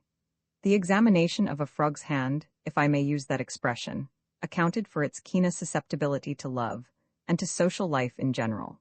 In fact, gregarious and amatory, as are the Ana, frogs are still more so. In short, these two schools raged against each other, one asserting the ant to be the perfected type of the frog, the other that the frog was the highest development of the ant.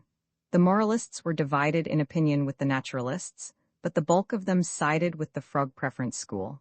They said, with much plausibility, that in moral conduct, viz., in the adherence to rules best adapted to the health and welfare of the individual and the community, there could be no doubt of the vast superiority of the frog.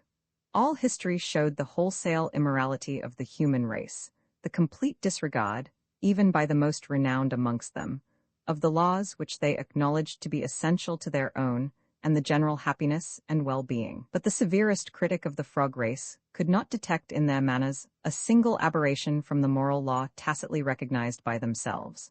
And what, after all, can be the profit of civilization if superiority in moral conduct be not the aim for which it strives, and the test by which its progress should be judged? In fine, the adherents of this theory presumed that in some remote period the frog race had been the improved development of the human, but that, from some causes which defied rational conjecture, they had not maintained their original position in the scale of nature. While the Ana, though of inferior organization, had, by dint less of their virtues than their vices, such as ferocity and cunning, gradually acquired ascendancy, much as among the human race itself tribes utterly barbarous have, by superiority in similar vices, utterly destroyed or reduced into insignificance tribes originally excelling them in mental gifts and culture. Unhappily, these disputes became involved with the religious notions of that age, and as society was then administered under the government of the Kumposh, who, being the most ignorant, were of course the most inflammable class, the multitude took the whole question out of the hands of the philosophers. Political chiefs saw that the frog dispute, so taken up by the populace, could become a most valuable instrument of their ambition, and for not less than 1,000 years war and massacre prevailed, during which period the philosophers on both sides were butchered, and the government of Kumposh itself was happily brought to an end by the ascendancy of a family that clearly established its descent from the aboriginal tadpole and furnished despotic rulers to the various nations of the Ana. These despots finally disappeared, at least from our communities, as the discovery of vril led to the tranquil institutions under which flourish all the races of the Vrilya. And do no wranglers or philosophers now exist to revive the dispute, or do they all recognize the origin of your race in the tadpole?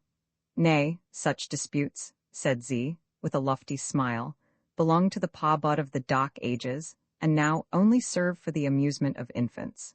When we know the elements out of which our bodies are composed, elements in common to the humblest vegetable plants, can it signify whether the All-Wise combined those elements out of one form more than another, in order to create that in which he has placed the capacity to receive the idea of himself, and all the varied grandeurs of intellect to which that idea gives birth?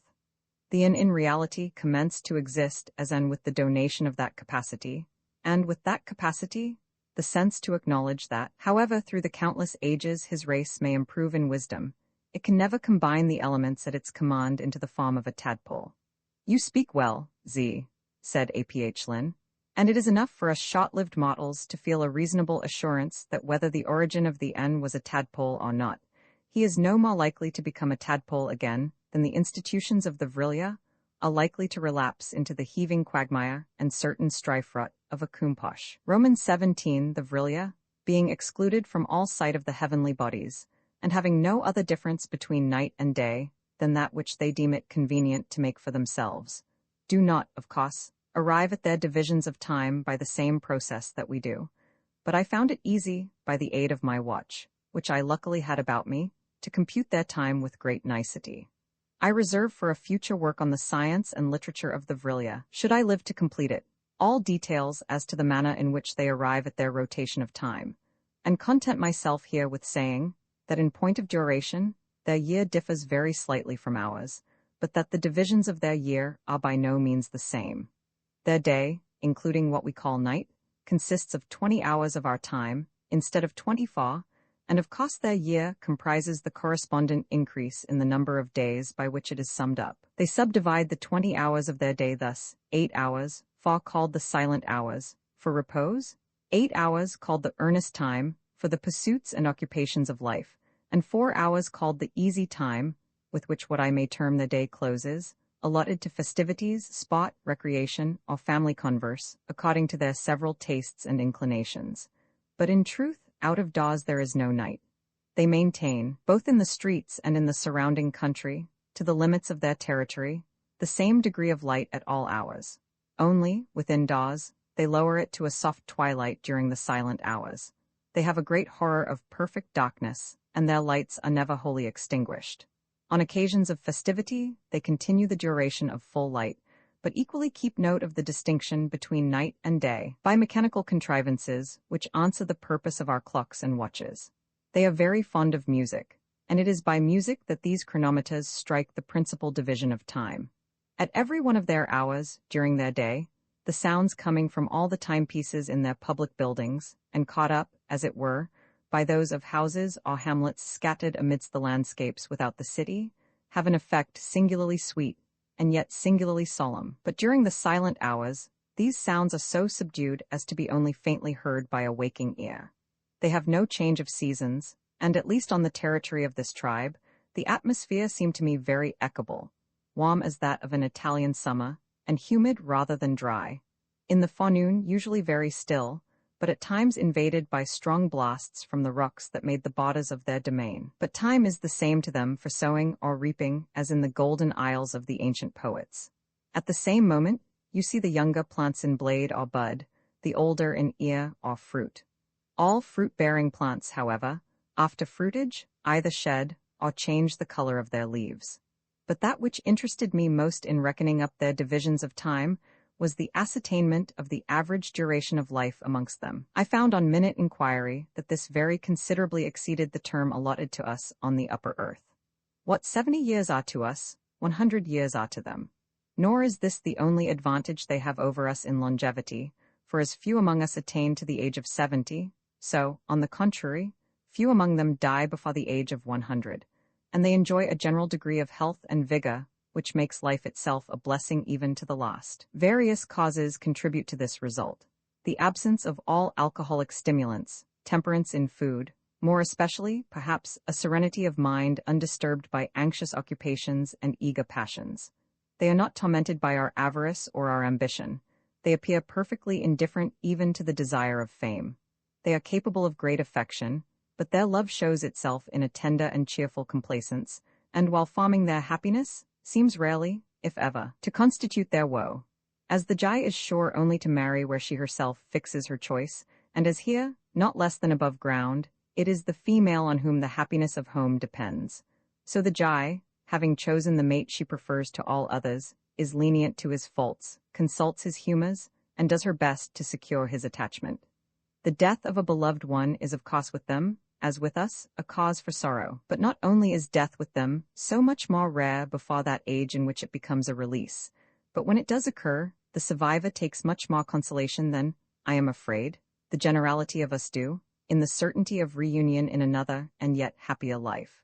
All these causes, then, concur to their healthful and enjoyable longevity, though, no doubt, much also must be owing to hereditary organization.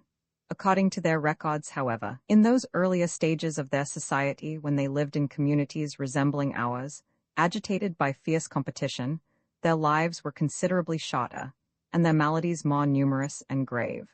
They themselves say that the duration of life, too, has increased, and is still on the increase, since their discovery of the invigorating and medicinal properties of vril, applied for remedial purposes. They have few professional and regular practitioners of medicine, and these are chiefly Jai, who, especially if widowed and childless, find great delight in the healing art, and even undertake surgical operations in those cases required by accident, or, more rarely, by disease.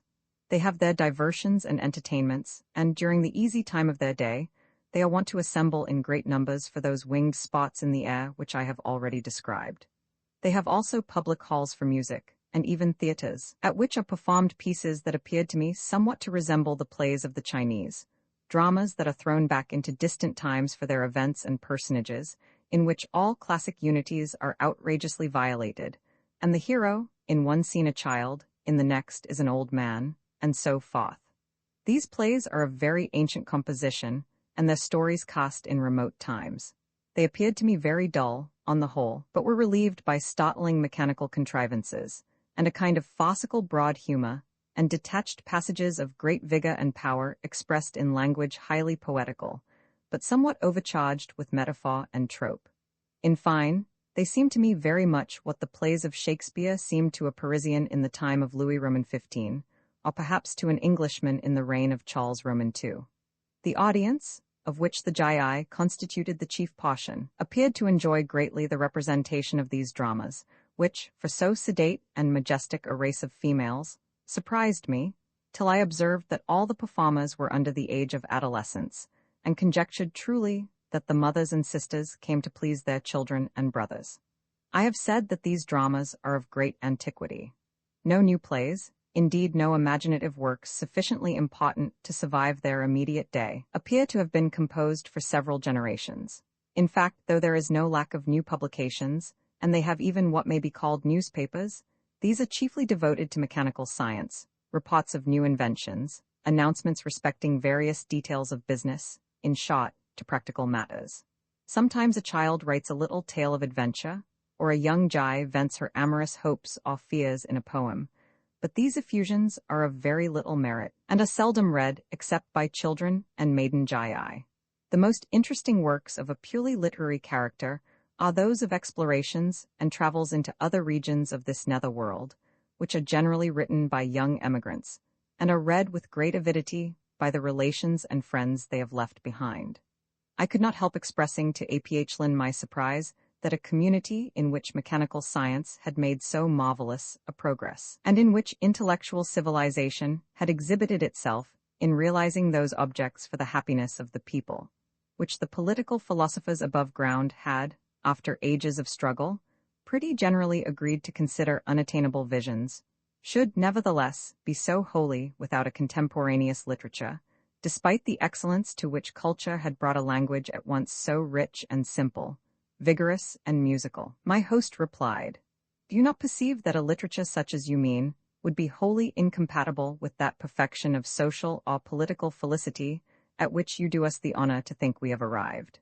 We have at last, after centuries of struggle, settled into a form of government with which we are content, and in which, as we allow no differences of rank, and no honors are paid to administrators distinguishing them from others, there is no stimulus given to individual ambition.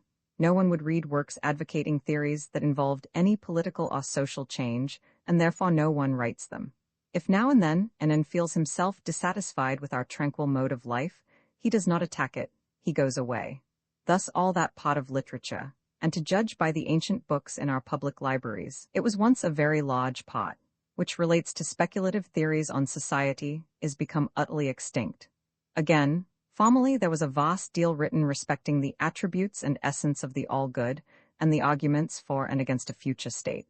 But now, we all recognize two facts, that there is a divine being, and there is a future state, and we all equally agree that if we wrote our fingers to the bone, we could not throw any light upon the nature and conditions of that future state, or quicken our apprehensions of the attributes and essence of that divine being.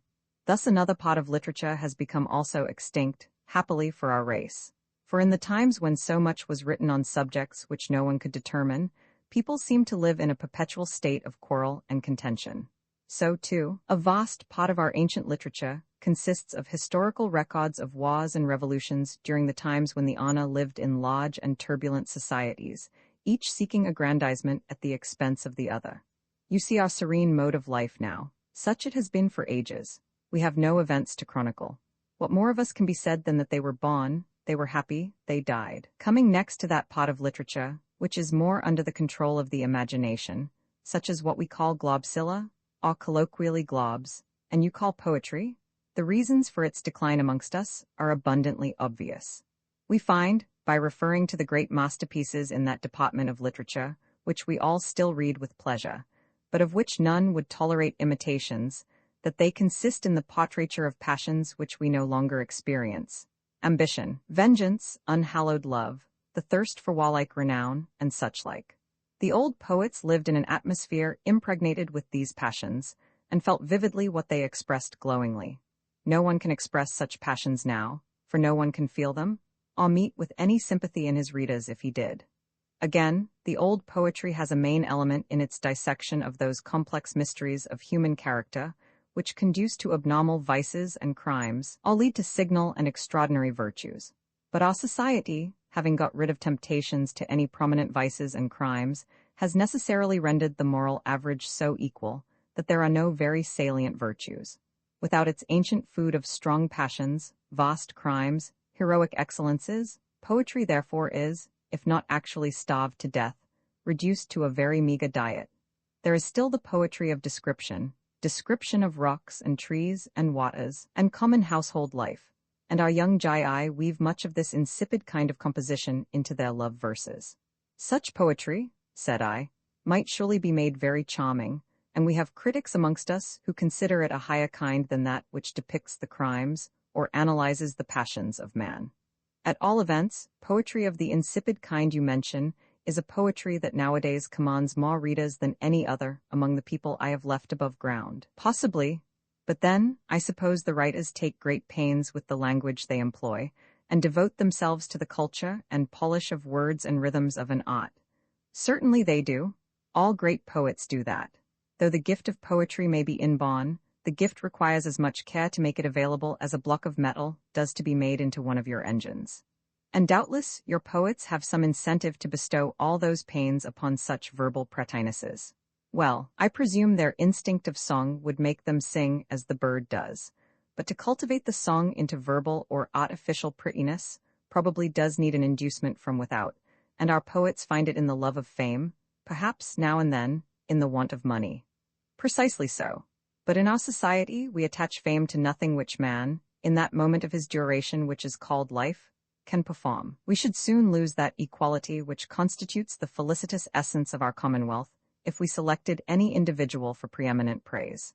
Preeminent praise would confer preeminent power, and the moment it were given, evil passions, now dormant, would awake. Other men would immediately covet praise, then would arise envy, and with envy hate, and with hate calumny and persecution. Our history tells us that most of the poets and most of the writers who, in the old time, were favored with the greatest praise, were also assailed by the greatest vituperation, and even, on the whole, rendered very unhappy, partly by the attacks of jealous rivals, partly by the diseased mental constitution which an acquired sensitiveness to praise and to blame tends to engender. As for the stimulus of want, in the first place, no man in our community knows the goad of poverty, and secondly, if he did, almost every occupation would be more lucrative than writing. Our public libraries contain all the books of the past which time has preserved. Those books, for the reasons above stated, are infinitely better than any can write nowadays, and they are open to all to read without cost. We are not such fools as to pay for reading inferior books when we can read superior books for nothing. With us, novelty has an attraction, and a new book, if bad, is read when an old book, though good, is neglected.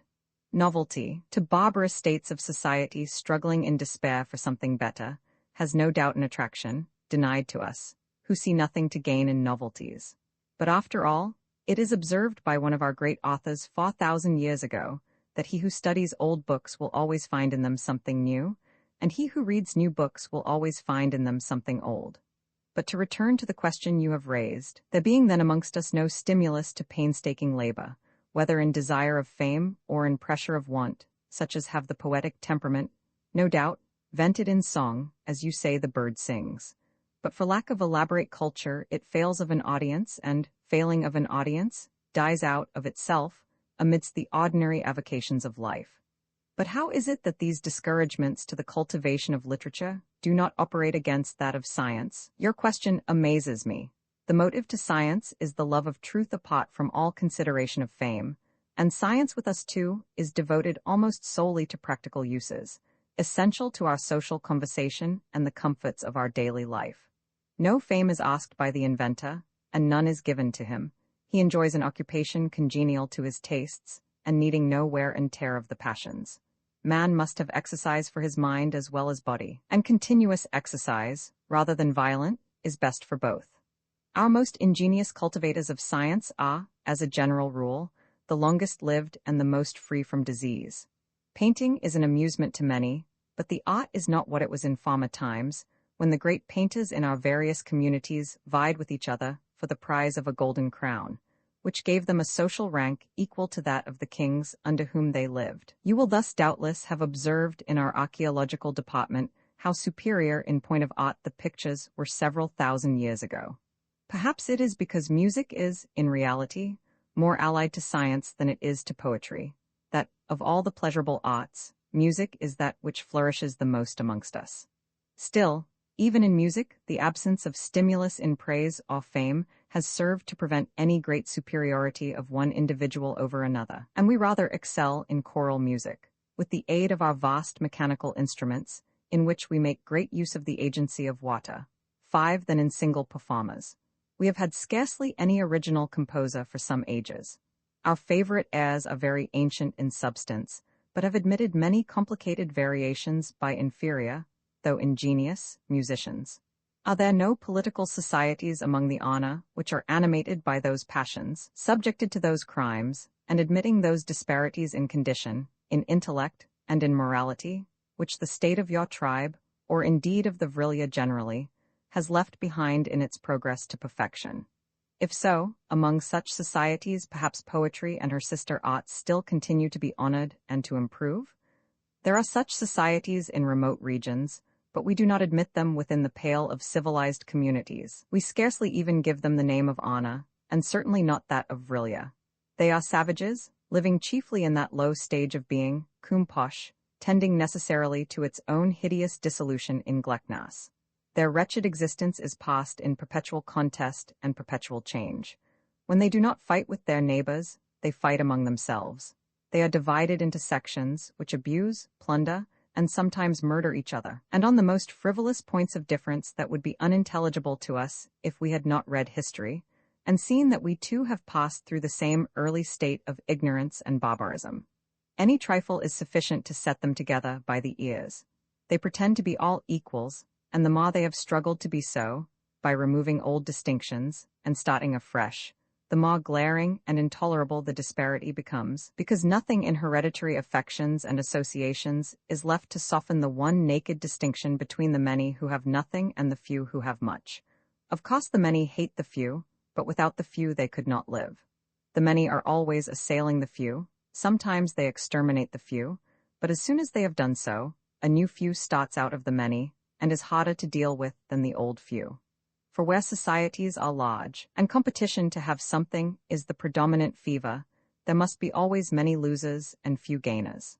In short, they are savages groping their way in the dark towards some gleam of light, and would demand our commiseration for their infirmities, if, like all savages, they did not provoke their own destruction by their arrogance and cruelty.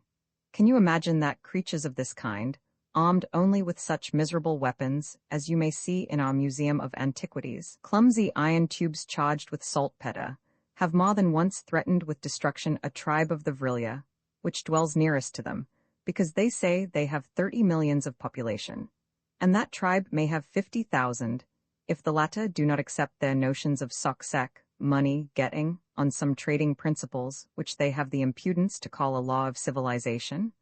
But 30 millions of population are formidable odds against 50,000. My host stared at me astonished. "Stranger," said he, "you could not have heard me say that this threatened tribe belongs to the Vrilya, and it only waits for these savages to declare war, in order to commission some half a dozen small children to sweep away their whole population." At these words, I felt a thrill of horror, recognizing much more affinity with the savages than I did with the Vrilya, and remembering all I had said in praise of the glorious American institutions, which Aphlin stigmatized as kumposh.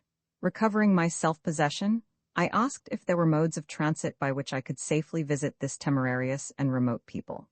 "You can travel with safety, by Vril agency, either along the ground or amid the air, throughout all the range of the communities with which we are allied and akin. But I cannot vouch for your safety in barbarous nations governed by different laws from ours. Nations, indeed, so benighted that there are among them large numbers who actually live by stealing from each other, and one could not with safety in the silent hours even leave the doors of one's own house open." Here our conversation was interrupted by the entrance of Tai, who came to inform us that he, having been deputed to discover and destroy the enormous reptile which I had seen on my first arrival, had been on the watch for it ever since his visit to me, and had begun to suspect that my eyes had deceived me, or that the creature had made its way through the cavities within the rocks to the wild regions in which dwelt its kindred race, when it gave evidences of its whereabouts by a great devastation of the herbage bordering one of the lakes. "And," said Ta, "I feel sure that within that lake it is now hiding. So, turning to me, I thought it might amuse you to accompany me to see the way we destroy such unpleasant visitors." As I looked at the face of the young child, and called to mind the enormous size of the creature he proposed to exterminate, I felt myself shudder with fear for him, and perhaps fear for myself, if I accompanied him in such a chase. But my curiosity to witness the destructive effects of the boasted vril, and my unwillingness to lower myself in the eyes of an infant by betraying apprehensions of personal safety, prevailed over my first impulse. Accordingly, I thanked Ta for his courteous consideration for my amusement, and professed my willingness to set out with him on so diverting an enterprise. Roman 18 as Ta and myself, on quitting the town, and leaving to the left the main road which led to it, struck into the fields, the strange and solemn beauty of the landscape, lighted up by numberless lamps, to the verge of the horizon, fascinated my eyes, and rendered me for some time an inattentive listener to the talk of my companion. Along our way, various operations of agriculture were being carried on by machinery, the forms of which were new to me, and for the most part very graceful, for among these people art being so cultivated for the sake of mere utility, exhibits itself in adorning or refining the shapes of useful objects. Precious metals and gems are so profuse among them that they are lavished on things devoted to purposes the most commonplace, and their love of utility leads them to beautify its tools, and quickens their imagination in a way unknown to themselves. In all service, whether in or out of doors, they make great use of automaton figures, which are so ingenious, and so pliant to the operations of vril, that they actually seem gifted with reason. It was scarcely possible to distinguish the figures I beheld, apparently guiding or superintending the rapid movements of vast engines, from human forms endowed with thought. By degrees, as we continued to walk on, my attention became roused by the lively and acute remarks of my companion. The intelligence of the children among this race is marvelously precocious, perhaps from the habit of having entrusted to them, at so early an age, the toils and responsibilities of middle age. Indeed, in conversing with Tai, I felt as if talking with some superior and observant man of my own years. I asked him if he could form any estimate of the number of communities into which the race of the Vrilia is subdivided. Not exactly, he said, because they multiply, of course, every year as the surplus of each community is drafted off. But I heard my father say that, according to the last report, there were 1.5 million of communities speaking our language and adopting our institutions and forms of life and government, but I believe, with some differences, about which you had better ask Z. She knows more than most of the Ana do. And cares less for things that do not concern him than a Jai does. The Jai are inquisitive creatures. Does each community restrict itself to the same number of families or amount of population that you do? No, some have much smaller populations, some have larger, varying according to the extent of the country they appropriate, or to the degree of excellence to which they have brought their machinery. Each community sets its own limit according to circumstances, taking care always that there shall never arise any class of poor, by the pressure of population, upon the productive powers of the domain, and that no state shall be too large for a government resembling that of a single well-ordered family. I imagine that no vril community exceeds 30,000 households, but, as a general rule, the smaller the community, provided there be hands enough to do justice to the capacities of the territory it occupies, the richer each individual is, and the larger the sum contributed to the general treasury. Above all, the happier and the more tranquil is the whole political body, and the more perfect the products of its industry. The state which all tribes of the Vrilia acknowledge to be the highest in civilization, and which has brought the vril force to its fullest development, is perhaps the smallest. It limits itself to 4,000 families, but every inch of its territory is cultivated to the utmost perfection of garden ground. Its machinery excels that of every other tribe, and there is no product of its industry in any department which is not sought for, at extraordinary prices, by each community of our race. All our tribes make this state their model, considering that we should reach the highest state of civilization, allowed to mortals, if we could unite the greatest degree of happiness with the highest degree of intellectual achievement, and it is clear that the smaller the society, the less difficult that will be. Ours is too large for it. This reply set me thinking. I reminded myself of that little state of Athens, with only 20,000 free citizens, and which to this day our mightiest nations regard as the supreme guide and model in all departments of intellect. But then, Athens permitted fierce rivalry and perpetual change, and was certainly not happy. Rousing myself from the reverie into which these reflections had plunged me, I brought back our talk to the subjects connected with emigration. But, said I, when I suppose yearly, a certain number among you agree to quit home and found a new community elsewhere, they must necessarily be very few, and scarcely sufficient, even with the help of the machines they take with them, to clear the ground and build towns, and form a civilized state with the comforts and luxuries in which they had been reared. You mistake.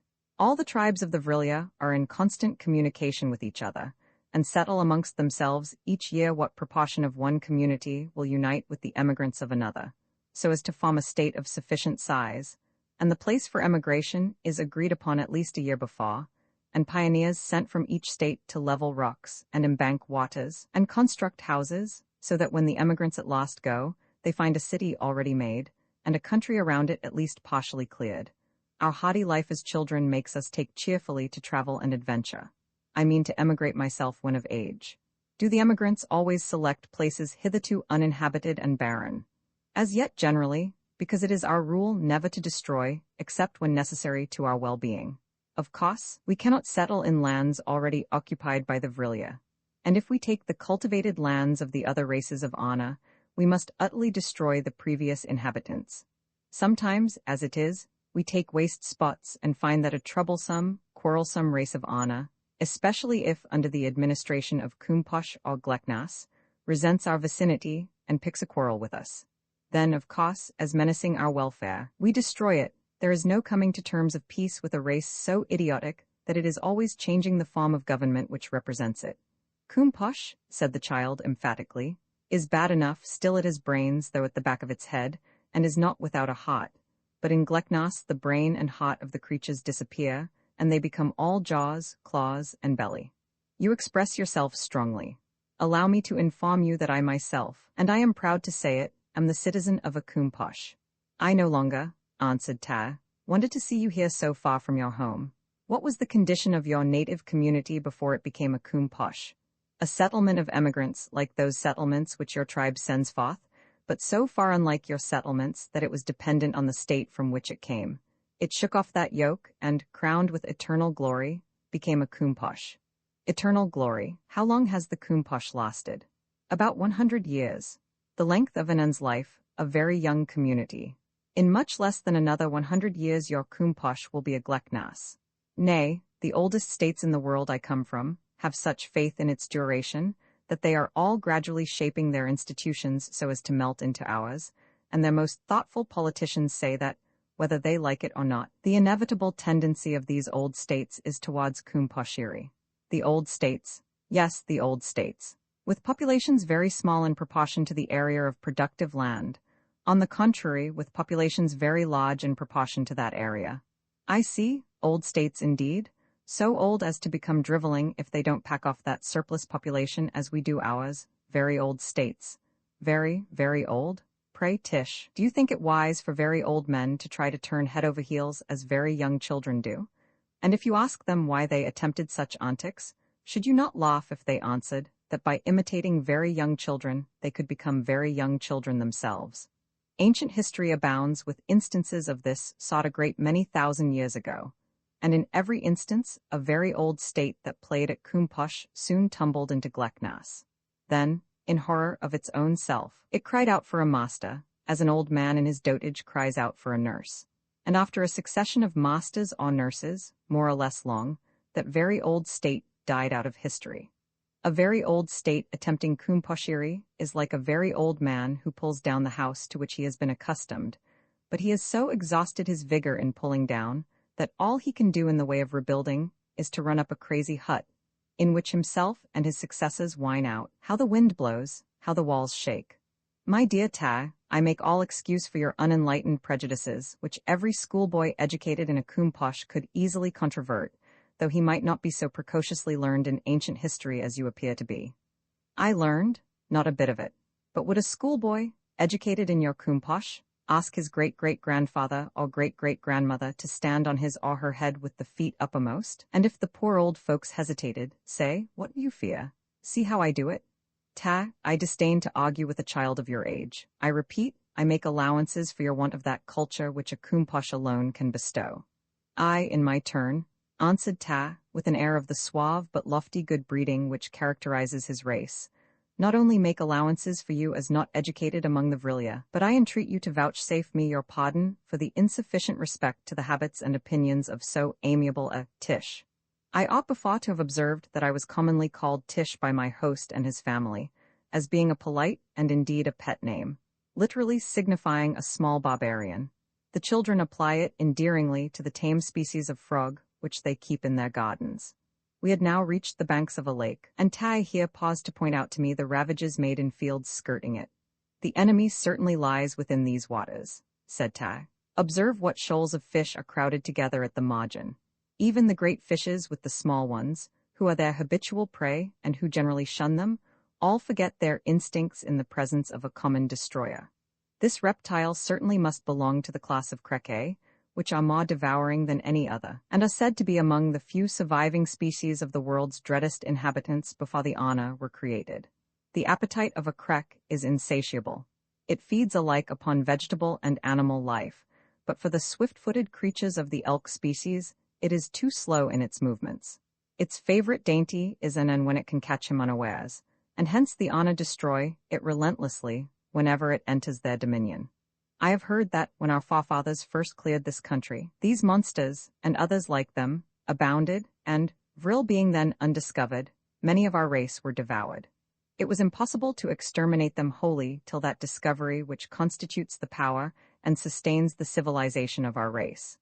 But after the uses of vril became familiar to us, all creatures inimical to us were soon annihilated. Still, once a year or so, one of these enormous creatures wanders from the unreclaimed and savage districts beyond, and within my memory one seized upon a young Jai who was bathing in this very lake. Had she been on land and armed with her staff, it would not have dared even to show itself. For like all savage creatures, the reptile has a marvelous instinct, which warns it against the bearer of the vril wand. How they teach their young to avoid him, though seen for the first time, is one of those mysteries which you may ask Z to explain, for I cannot point 6 so long as I stand here. The monster will not stir from its lurking place, but we must now decoy it forth. Will not that be difficult? Not at all. Seat yourself yonder on that crag about 100 yards from the bank, while I retire to a distance. In a short time the reptile will catch sight or scent of you, and, perceiving that you are no vril bearer, will come forth to devour you. As soon as it is fairly out of the water, it becomes my prey. Do you mean to tell me that I am to be the decoy to that horrible monster which could engulf me within its jaws in a second?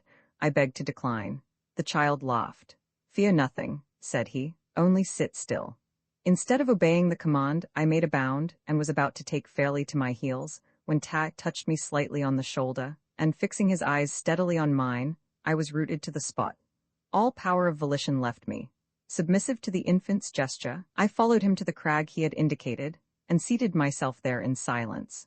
Most readers have seen something of the effects of electrobiology, whether genuine or spurious. No professor of that doubtful craft had ever been able to influence a thought or a movement of mine, but I was a mere machine at the will of this terrible child. Meanwhile, he expanded his wings, soared aloft, and alighted amidst a copse at the brow of a hill at some distance. I was alone, and turning my eyes with an indescribable sensation of horror towards the lake, I kept them fixed on its water, spellbound.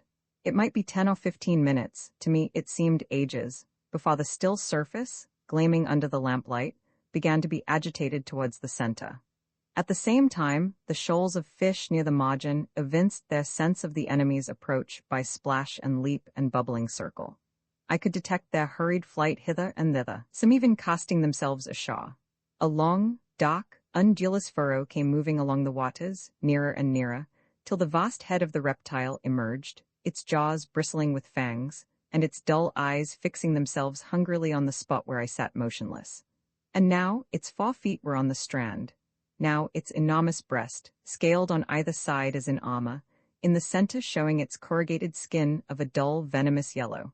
And now its whole length was on the land, 100 feet or more from the jaw to the tail. Another stride of those ghastly feet would have brought it to the spot where I sat. There was but a moment between me and this grim form of death, when what seemed a flash of lightning shot through the air, smote, and, for a space of time briefer than that in which a man can draw his breath, enveloped the monster. And then, as the flash vanished, there lay before me a blackened, charred, smoldering mass, a something gigantic, but of which even the outlines of form were burned away, and rapidly crumbling into dust and ashes. I remained still seated, still speechless, ice-cold with a new sensation of dread. What had been horror was now awe. I felt the child's hand on my head, fear left me. The spell was broken, I rose up. You see with what ease the Vrilia destroy their enemies, said Ta, and then, moving towards the bank, he contemplated the smoldering relics of the monster, and said quietly, I have destroyed larger creatures, but none with so much pleasure. Yes, it is a crec. What suffering it must have inflicted while it lived.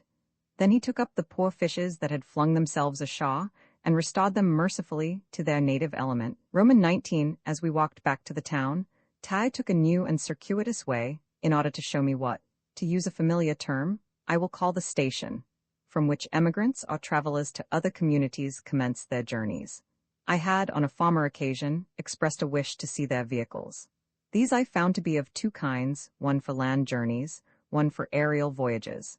The former were of all sizes and forms, some not larger than an ordinary carriage, some movable houses of one story and containing several rooms, furnished according to the ideas of comfort or luxury which are entertained by the Vrilia.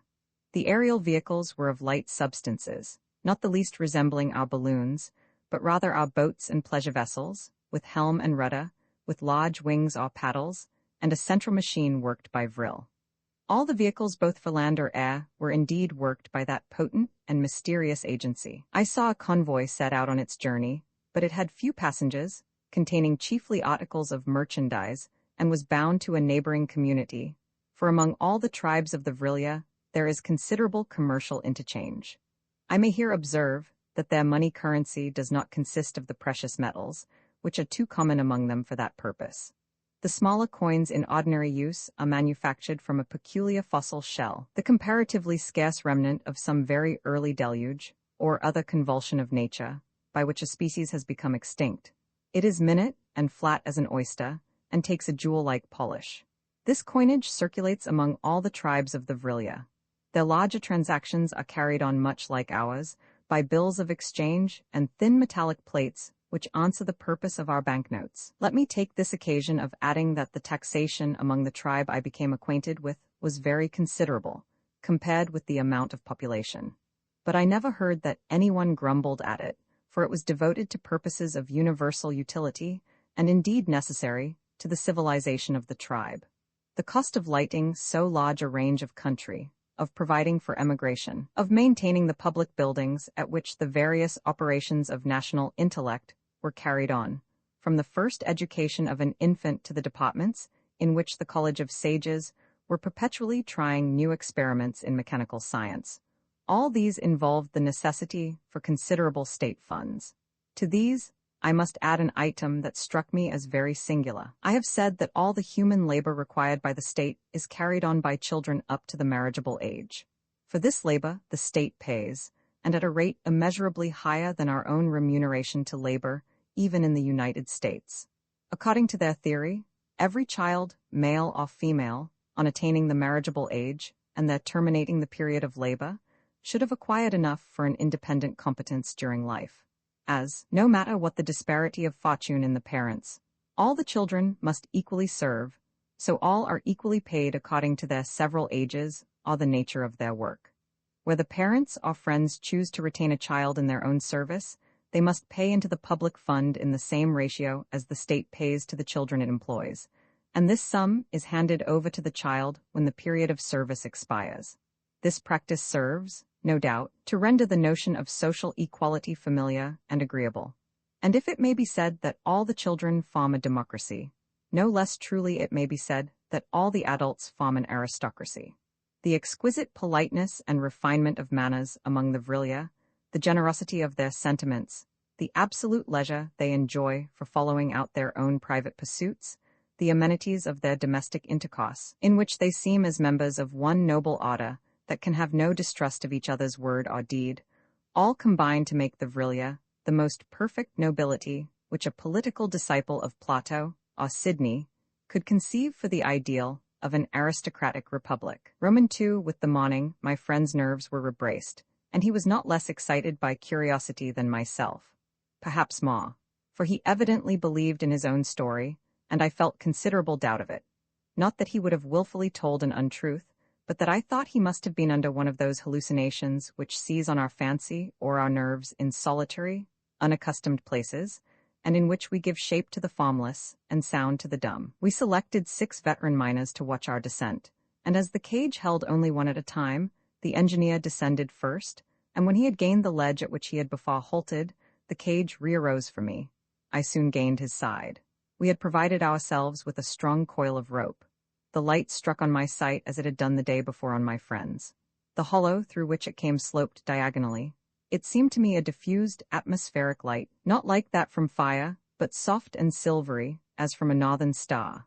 Quitting the cage, we descended, one after the other, easily enough, owing to the juts in the side, till we reached the place at which my friend had previously halted, and which was a projection just spacious enough to allow us to stand abreast. From this spot the chasm widened rapidly like the lower end of a vast funnel, and I saw distinctly the valley, the road, the lamps which my companion had described. He had exaggerated nothing. I heard the sounds he had heard, a mingled, indescribable hum as of voices and a dull tramp as of feet. Straining my eye farther down, I clearly beheld at a distance the outline of some large building. It could not be mere natural rock. It was too symmetrical, with huge, heavy Egyptian-like columns, and the whole lighted as from within. I had about me a small pocket telescope, and by the aid of this I could distinguish, near the building I mention, two forms which seemed human, though I could not be sure. At least they were living, for they moved, and both vanished within the building. We now proceeded to attach the end of the rope we had brought with us to the ledge on which we stood, by the aid of clamps and grappling hooks, with which, as well as with necessary tools, we were provided. We were almost silent in our work. We toiled like men afraid to speak to each other, one end of the rope being thus apparently made firm to the ledge, the other, to which we fastened a fragment of the rock, rested on the ground below, a distance of some 50 feet. I was a younger man and a more active man than my companion, and having served on board ship in my boyhood, this mode of transit was more familiar to me than to him. In a whisper I claimed the precedence, so that when I gained the ground I might serve to hold the rope more steady for his descent. I got safely to the ground beneath, and the engineer now began to lower himself. But he had scarcely accomplished 10 feet of the descent, when the fastenings, which we had fancied so secure, gave way, or rather the rock itself proved treacherous and crumbled beneath the strain, and the unhappy man was precipitated to the bottom, falling just at my feet, and bringing down with his fall splinters of the rock, one of which, fortunately but a small one, struck and for the time stunned me. When I recovered my senses, I saw my companion an inanimate mass beside me, life utterly extinct. While I was bending over his corpse in grief and horror, I heard close at hand a strange sound between a snort and a hiss, and turning instinctively to the quarter from which it came, I saw emerging from a dark fissure in the rock a vast and terrible head, with open jaws and dull, ghastly, hungry eyes, the head of a monstrous reptile, resembling that of the crocodile or alligator, but infinitely larger than the largest creature of that kind I had ever beheld in my travels. I started to my feet and fled down the valley at my utmost speed. I stopped at last, ashamed of my panic and my flight, and returned to the spot on which I had left the body of my friend. It was gone. Doubtless the monster had already drawn it into its den and devoured it. The rope and the grappling hooks still lay where they had fallen, but they afforded me no chance of return. It was impossible to reattach them to the rock above, and the sides of the rock were too sheer and smooth for human steps to clamber. I was alone in this strange world, amidst the bowels of the earth. Roman 20, from the date of the expedition with Tar, which I have just narrated, the child paid me frequent visits. He had taken a liking to me, which I cordially returned. Indeed, as he was not yet 12 years old, and had not commenced the course of scientific studies with which childhood closes in that country, my intellect was less inferior to his than to that of the elder members of his race, especially of the Jii, and most especially of the accomplished Z. The children of the Vrilia, having upon their minds the weight of so many active duties and grave responsibilities, are not generally mirthful, but Ta, with all his wisdom, had much of the playful good humor one often finds the characteristic of elderly men of genius. He felt that sort of pleasure in my society, which a boy of a similar age in the upper world has in the company of a pet dog or monkey. It amused him to try and teach me the ways of his people, as it amuses a nephew of mine to make his poodle walk on his hind legs or jump through a hoop. I willingly lent myself to such experiments, but I never achieved the success of the poodle. I was very much interested at first in the attempt to ply the wings which the youngest of the Vrilia use as nimbly and easily as ours do their legs and arms, but my efforts were attended with contusions serious enough to make me abandon them in despair. These wings, as I before said, are very large, reaching to the knee, and in repose thrown back so as to form a very graceful mantle. They are composed from the feathers of a gigantic bird that abounds in the rocky heights of the country, the color mostly white, but sometimes with reddish streaks. They are fastened round the shoulders with light but strong springs of steel, and when expanded, the arms slide through loops for that purpose, forming, as it were, a stout central membrane. As the arms are raised, a tubular lining beneath the vest or tunic becomes, by mechanical contrivance inflated with air, increased or diminished at will by the movement of the arms, and serving to buoy the whole form as on bladders. The wings and the balloon-like apparatus are highly charged with vril, and when the body is thus wafted upward, it seems to become singularly lightened of its weight. I found it easy enough to saw from the ground. Indeed, when the wings were spread, it was scarcely possible not to saw, but then came the difficulty and the danger. I utterly failed in the power to use and direct the pinions, though I am considered among my own race unusually alert and ready in bodily exercises, and am a very practiced swimmer. I could only make the most confused and blundering efforts at flight.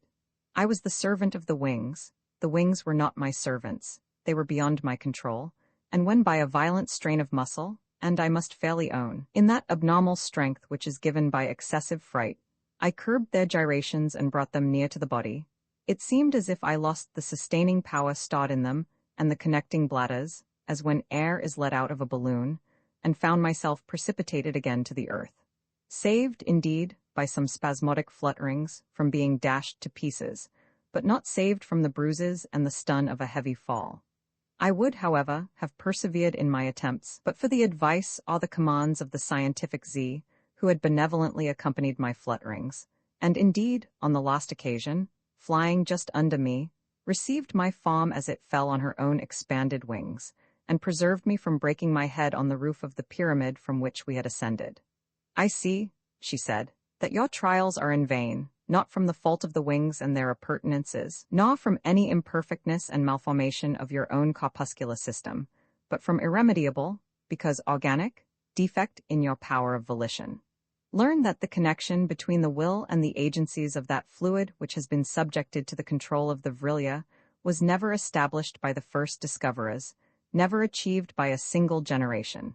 It has gone on increasing, like other properties of race, in proportion as it has been uniformly transmitted from parent to child, so that, at last, it has become an instinct, and an infant and of our race wills to fly as intuitively and unconsciously as he wills to walk. He thus plies his invented or artificial wings with as much safety as a bird plies those with which it is born. I did not think sufficiently of this when I allowed you to try an experiment which allured me, for I have longed to have in you a companion. I shall abandon the experiment now. Your life is becoming dear to me." Herewith the Jai's voice and face softened, and I felt more seriously alarmed than I had been in my previous flights. Now that I am on the subject of wings, I ought not to omit mention of a custom among the Jai, which seems to me very pretty and tender in the sentiment it implies. A Jai wears wings habitually, while yet a virgin. She joins the honor in their aerial spots. She adventures alone and afar into the wilder regions of the sunless world. In the boldness and height of her soarings, not less than in the grace of her movements, she excels the opposite sex. But from the day of marriage she wears wings no more. She suspends them with her own willing hand over the nuptial couch, never to be resumed unless the marriage tie be severed by divorce or death. Now, when Z's voice and eyes thus softened, and at that softening I prophetically recoiled and shuddered, Ta, who had accompanied us in our flights, but who, childlike, had been much more amused with my awkwardness than sympathizing in my fears or aware of my danger, hovered over us, poised amidst the still and radiant air, serene and motionless on his outspread wings, and hearing the endearing words of the young Jai, laughed aloud. Said he, "If the Tish cannot learn the use of wings, you may still be his companion, Z, for you can suspend your own." Roman 21. I had for some time observed in my host's highly informed and powerfully proportioned daughter that kindly and protective sentiment which, whether above the earth or below it, an all-wise Providence has bestowed upon the feminine division of the human race. But until very lately, I had ascribed it to that affection for pets, which a human female at every age shares with a human child. I now became painfully aware that the feeling with which Z deigned to regard me was different from that which I had inspired in Tai. But this conviction gave me none of that complacent gratification which the vanity of man ordinarily conceives from a flattering appreciation of his personal merits on the part of the fair sex. On the contrary, it inspired me with fear. Yet of all the Jai in the community, if Z were perhaps the wisest and the strongest, she was, by common repute, the gentlest, and she was certainly the most popularly beloved. The desire to aid, to succor, to protect, to comfort, to bless, seemed to pervade her whole being.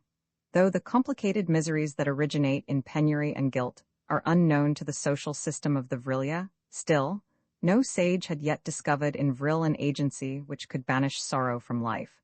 And wherever amongst her people sorrow found its way, there Z followed in the mission of comforter. Did some sister Jai fail to secure the love she sighed for, Z sought her out and brought all the resources of her law and all the consolations of her sympathy to bear upon a grief that so needs the solace of a confidant.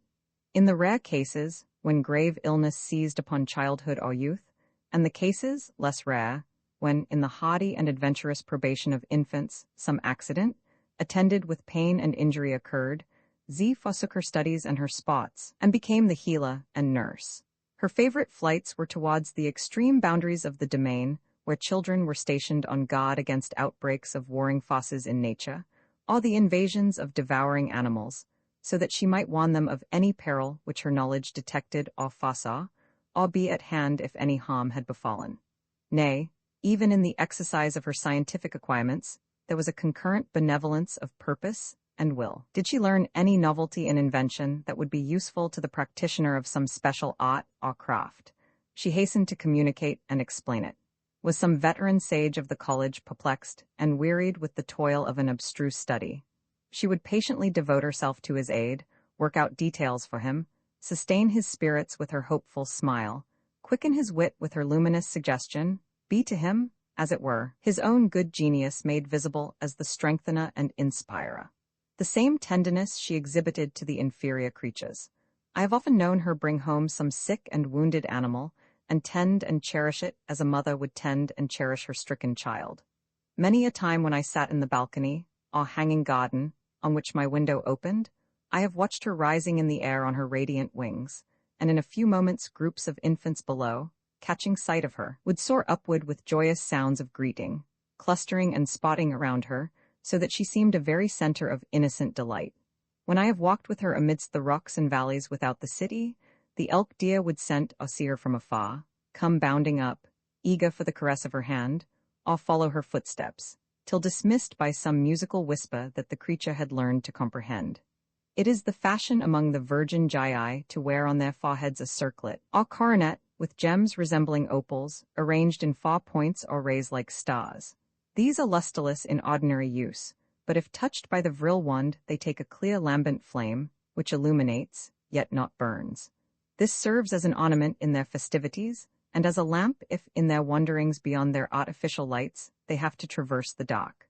There are times when I have seen Z's thoughtful majesty of face lighted up by this crowning halo, that I could scarcely believe her to be a creature of mortal birth, and bent my head before her, as the vision of a being among the celestial orders.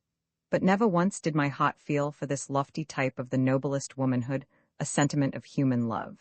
Is it that, among the race I belong to, man's pride so far influences his passions that woman loses to him her special charm of woman, if he feels her to be in all things eminently superior to himself? But by what strange infatuation could this peerless daughter of a race, which, in the supremacy of its powers and the felicity of its conditions, ranked all other races in the category of barbarians, have deigned to honor me with her preference?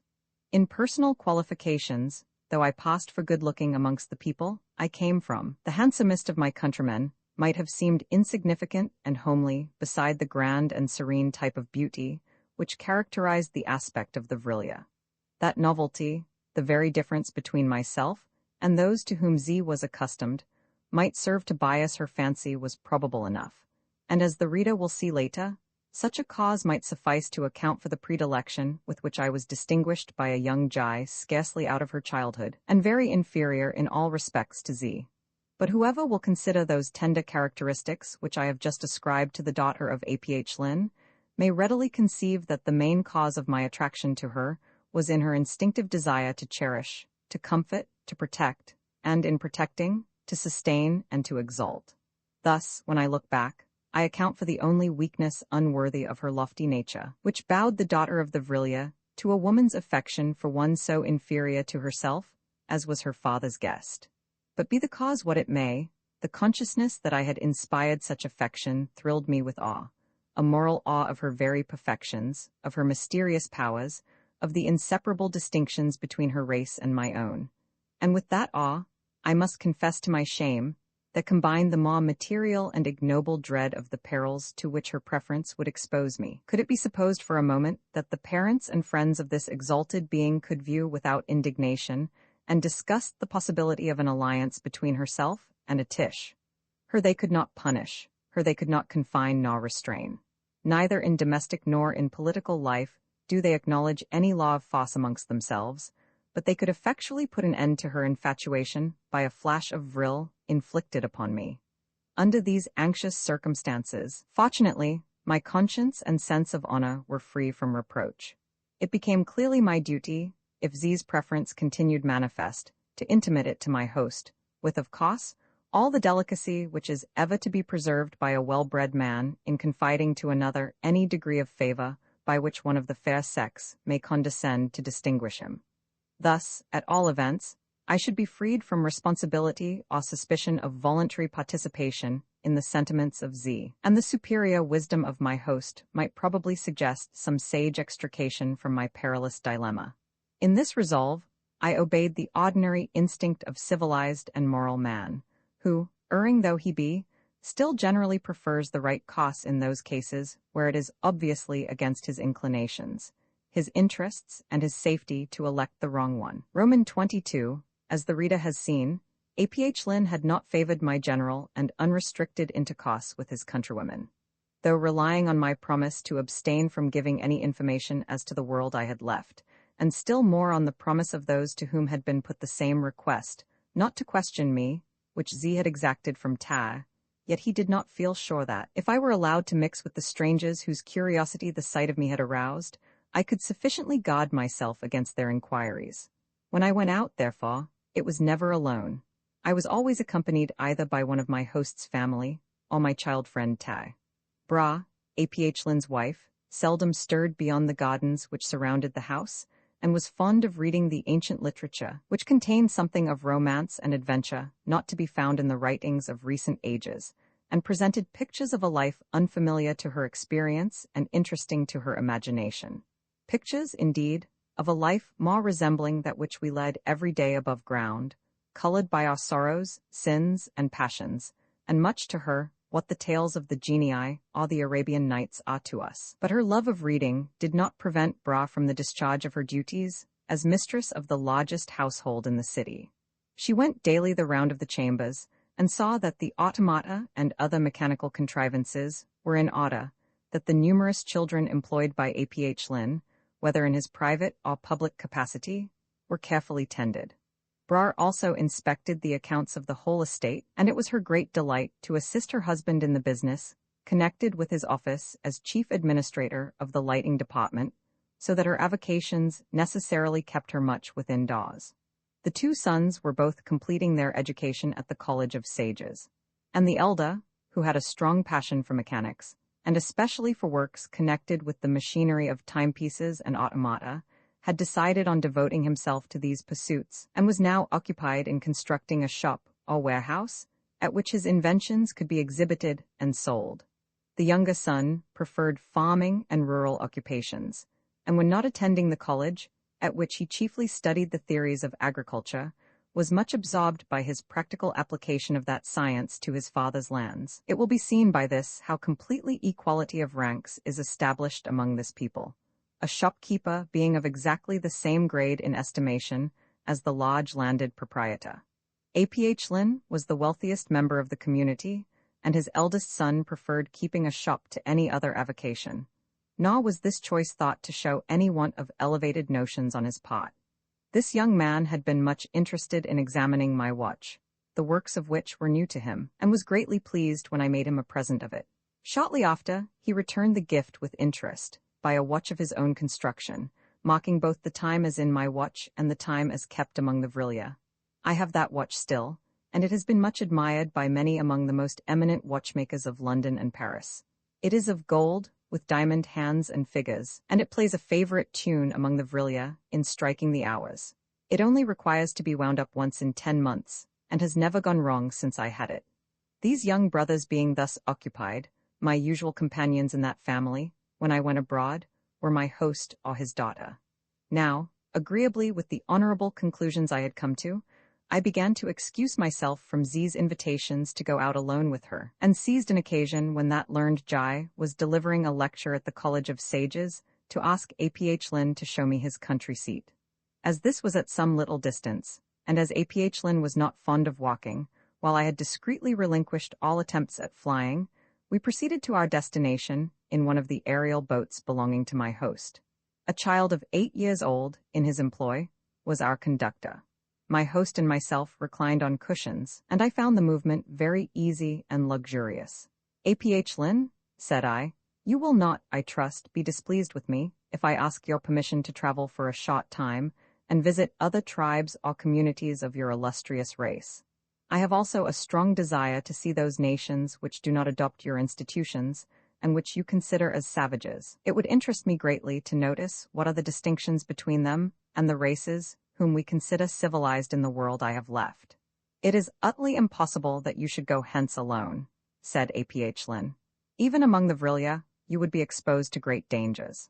Certain peculiarities of formation and color, and the extraordinary phenomenon of hirsute bushes upon your cheeks and chin, denoting in you a species of indistinct alike from our race, and any known race of barbarians yet extant, would attract, of course, the special attention of the College of Sages in whatever community of Vrilia you visited, and it would depend upon the individual temper of some individual sage whether you would be received, as you have been here, hospitably, or whether you would not be at once dissected for scientific purposes. Know that when the Tur first took you to his house, and while you were there put to sleep by Tai in order to recover from your previous pain or fatigue, the sages summoned by the Tur were divided in opinion whether you were a harmless or an obnoxious animal. During your unconscious state, your teeth were examined, and they clearly showed that you were not only graminivorous but carnivorous. Carnivorous animals of your size are always destroyed, as being of dangerous and savage nature. Our teeth, as you have doubtless observed, 7 are not those of the creatures who devour flesh. It is, indeed, maintained by Z and other philosophers, that as, in remote ages, the Ana did prey upon living beings of the brute species, their teeth must have been fitted for that purpose. But even if so, they have been modified by hereditary transmission and suited to the food on which we now exist. Nor are even the barbarians, who adopt the turbulent and ferocious institutions of Gleknas, devourers of flesh like beasts of prey. In the cause of this dispute, it was proposed to dissect you, but Tai begged you off, and the Tur being, by office, averse to all novel experiments at variance with our custom of sparing life, except where it is clearly proved to be for the good of the community to take it, sent to me, whose business it is, as the richest man of the state, to afford hospitality to strangers from a distance. It was at my option to decide whether or not you were a stranger whom I could safely admit. Had I declined to receive you, you would have been handed over to the College of Sages, and what might there have befallen you I do not like to conjecture. Apart from this danger, you might chance to encounter some child of 4 years old, just put in possession of his vril staff, and who, in alarm at your strange appearance, and in the impulse of the moment, might reduce you to a cinder. Tai himself was about to do so when he first saw you, had his father not checked his hand. Therefore I say you cannot travel alone, but with Z you would be safe, and I have no doubt that she would accompany you on a tour round the neighboring communities of Vrilia, to the savage states, no? I will ask her.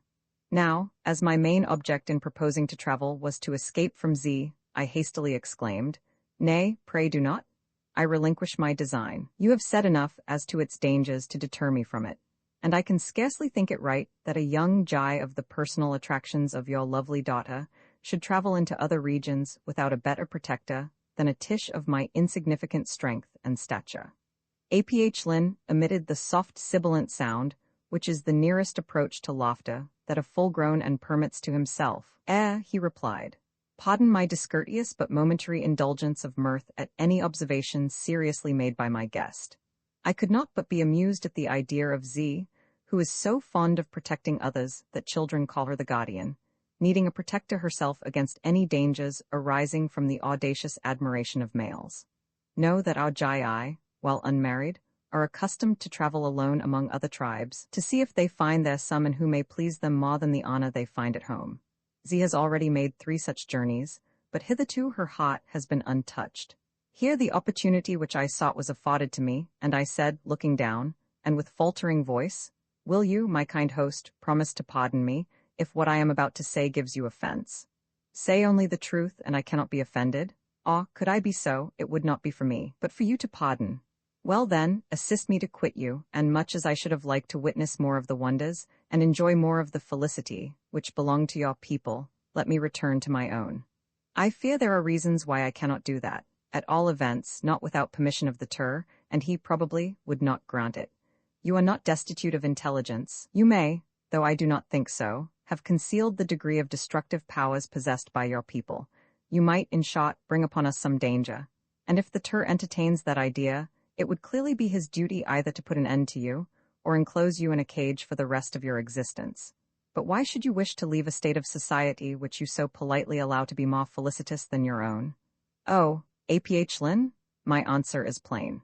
Lest in aught, and unwittingly, I should betray your hospitality, lest, in the caprice of will which in our world is proverbial among the other sex, and from which even a Jai is not free, your adorable daughter should deign to regard me, though a Tish, as if I were a civilized and cut you as her spouse? Put in Bulwer-Lytton, gravely, and without any visible sign of surprise or displeasure. You have said it. That would be a misfortune, resumed my host after a pause, and I feel you have acted as you ought in warning me. It is, as you imply, not uncommon for an unwedded Jai to conceive tastes, as to the object she covets, which appear whimsical to others. But there is no power to compel a young Jai to any cause opposed to that which she chooses to pursue. All we can do is to reason with her, and experience tells us that the whole college of sages would find it vain to reason with a Jai in a matter that concerns her choice in love. I grieve for you, because such a marriage would be against the glory, all good of the community, for the children of such a marriage would adulterate the race. They might even come into the world with the teeth of carnivorous animals. This could not be allowed. Z, as a Jai, cannot be controlled, but you, as a Tish, can be destroyed. I advise you, then, to resist her addresses, to tell her plainly that you can never return her love. This happens constantly. Many an An, however, ardently wooed by one Jai, rejects her, and puts an end to her persecution by wedding another. The same cause is open to you.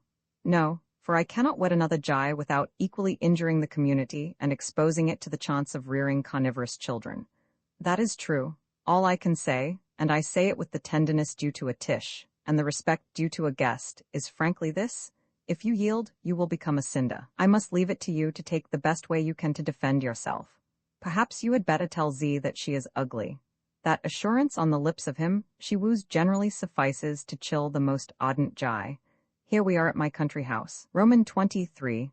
I confess that my conversation with Bulwer-Lytton, and the extreme coolness with which he stated his inability to control the dangerous caprice of his daughter, and treated the idea of the reduction into a Cinda to which her amorous flame might expose my too seductive person, took away the pleasure I should otherwise have had in the contemplation of my host's country seat, and the astonishing perfection of the machinery by which his farming operations were conducted. The house differed in appearance from the massive and sombre building which Bulwer-Lytton inhabited in the city, and which seemed akin to the rocks out of which the city itself had been hewn into shape. The walls of the country seat were composed by trees placed a few feet apart from each other, the interstices being filled in with the transparent metallic substance which serves the purpose of glass among the Ana.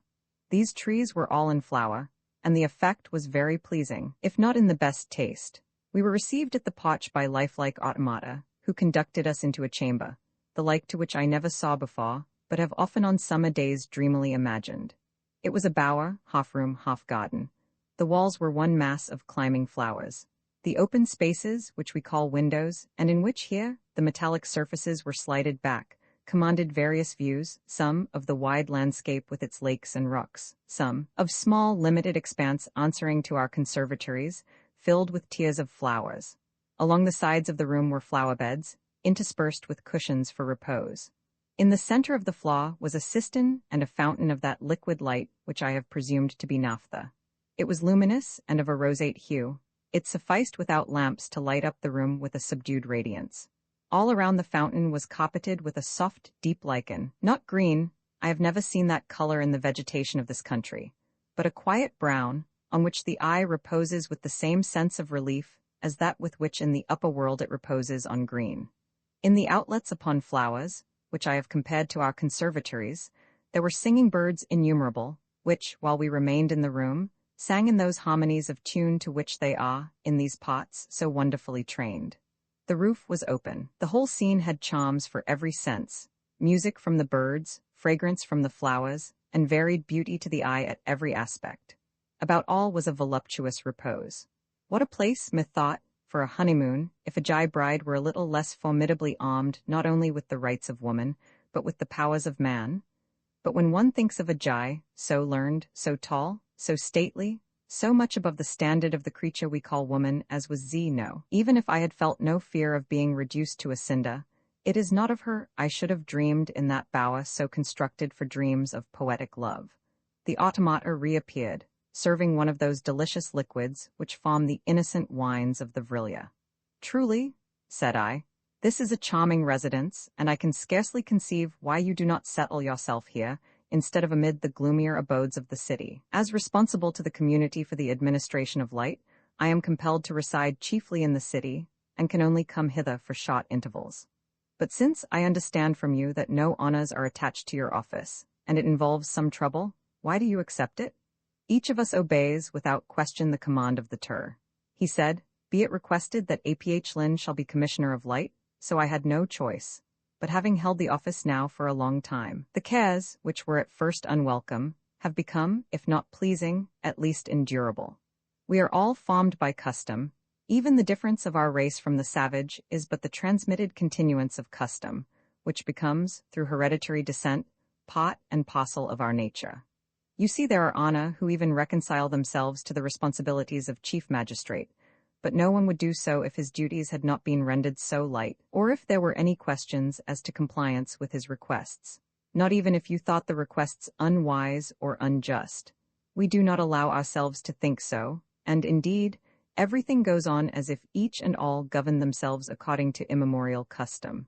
When the chief magistrate dies or retires, how do you provide for his successor? The Anne who has discharged the duties of chief magistrate for many years is the best person to choose one by whom those duties may be understood, and he generally names his successor.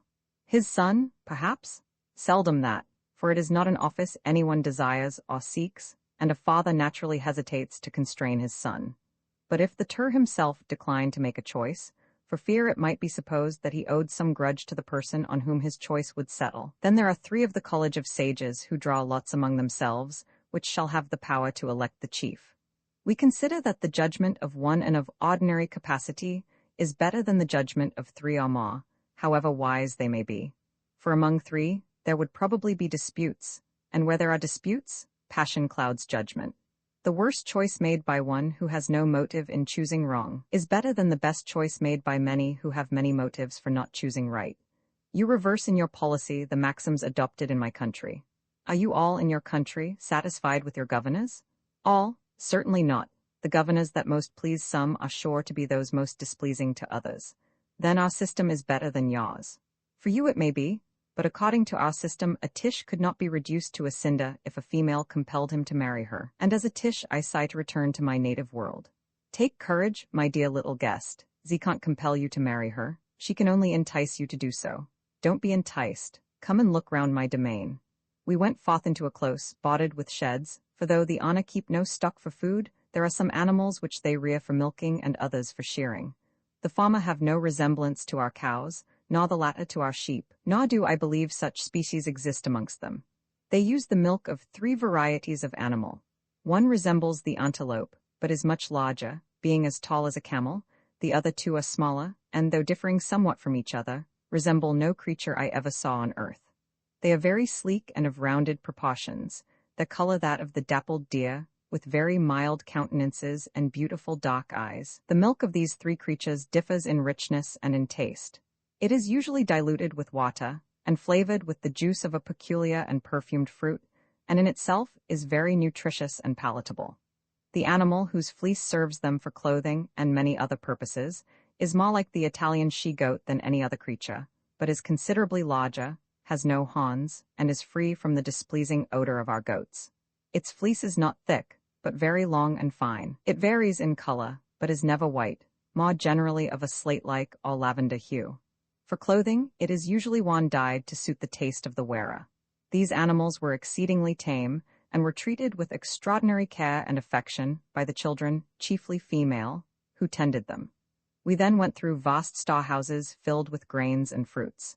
I may here observe that the main staple of food among these people consists, firstly, of a kind of corn much larger in ear than our wheat, and which by culture is perpetually being brought into new varieties of flavor, and secondly, of a fruit of about the size of a small orange, which, when gathered, is hard and bitter.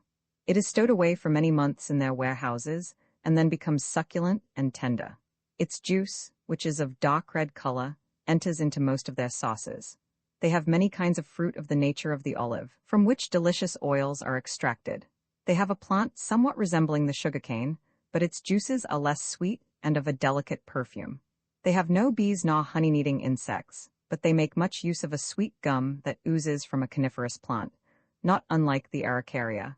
Their soil teems also with esculent roots and vegetables, which it is the aim of their culture to improve and vary to the utmost.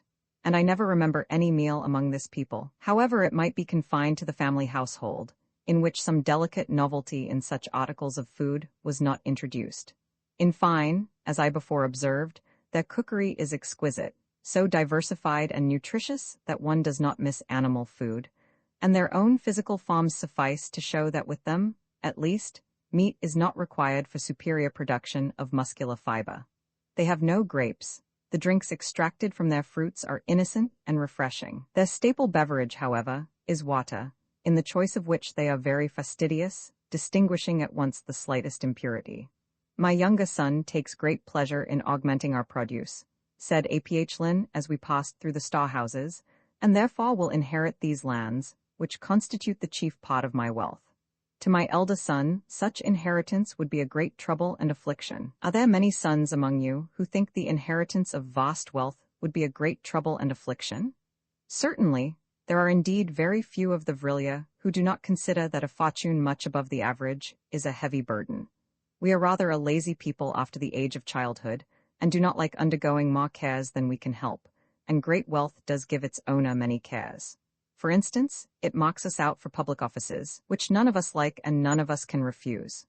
It necessitates our taking a continued interest in the affairs of any of our poorer countrymen, so that we may anticipate their wants and see that none fall into poverty. There is an old proverb amongst us which says, "The poor man's need is the rich man's shame." Pardon me, if I interrupt you for a moment.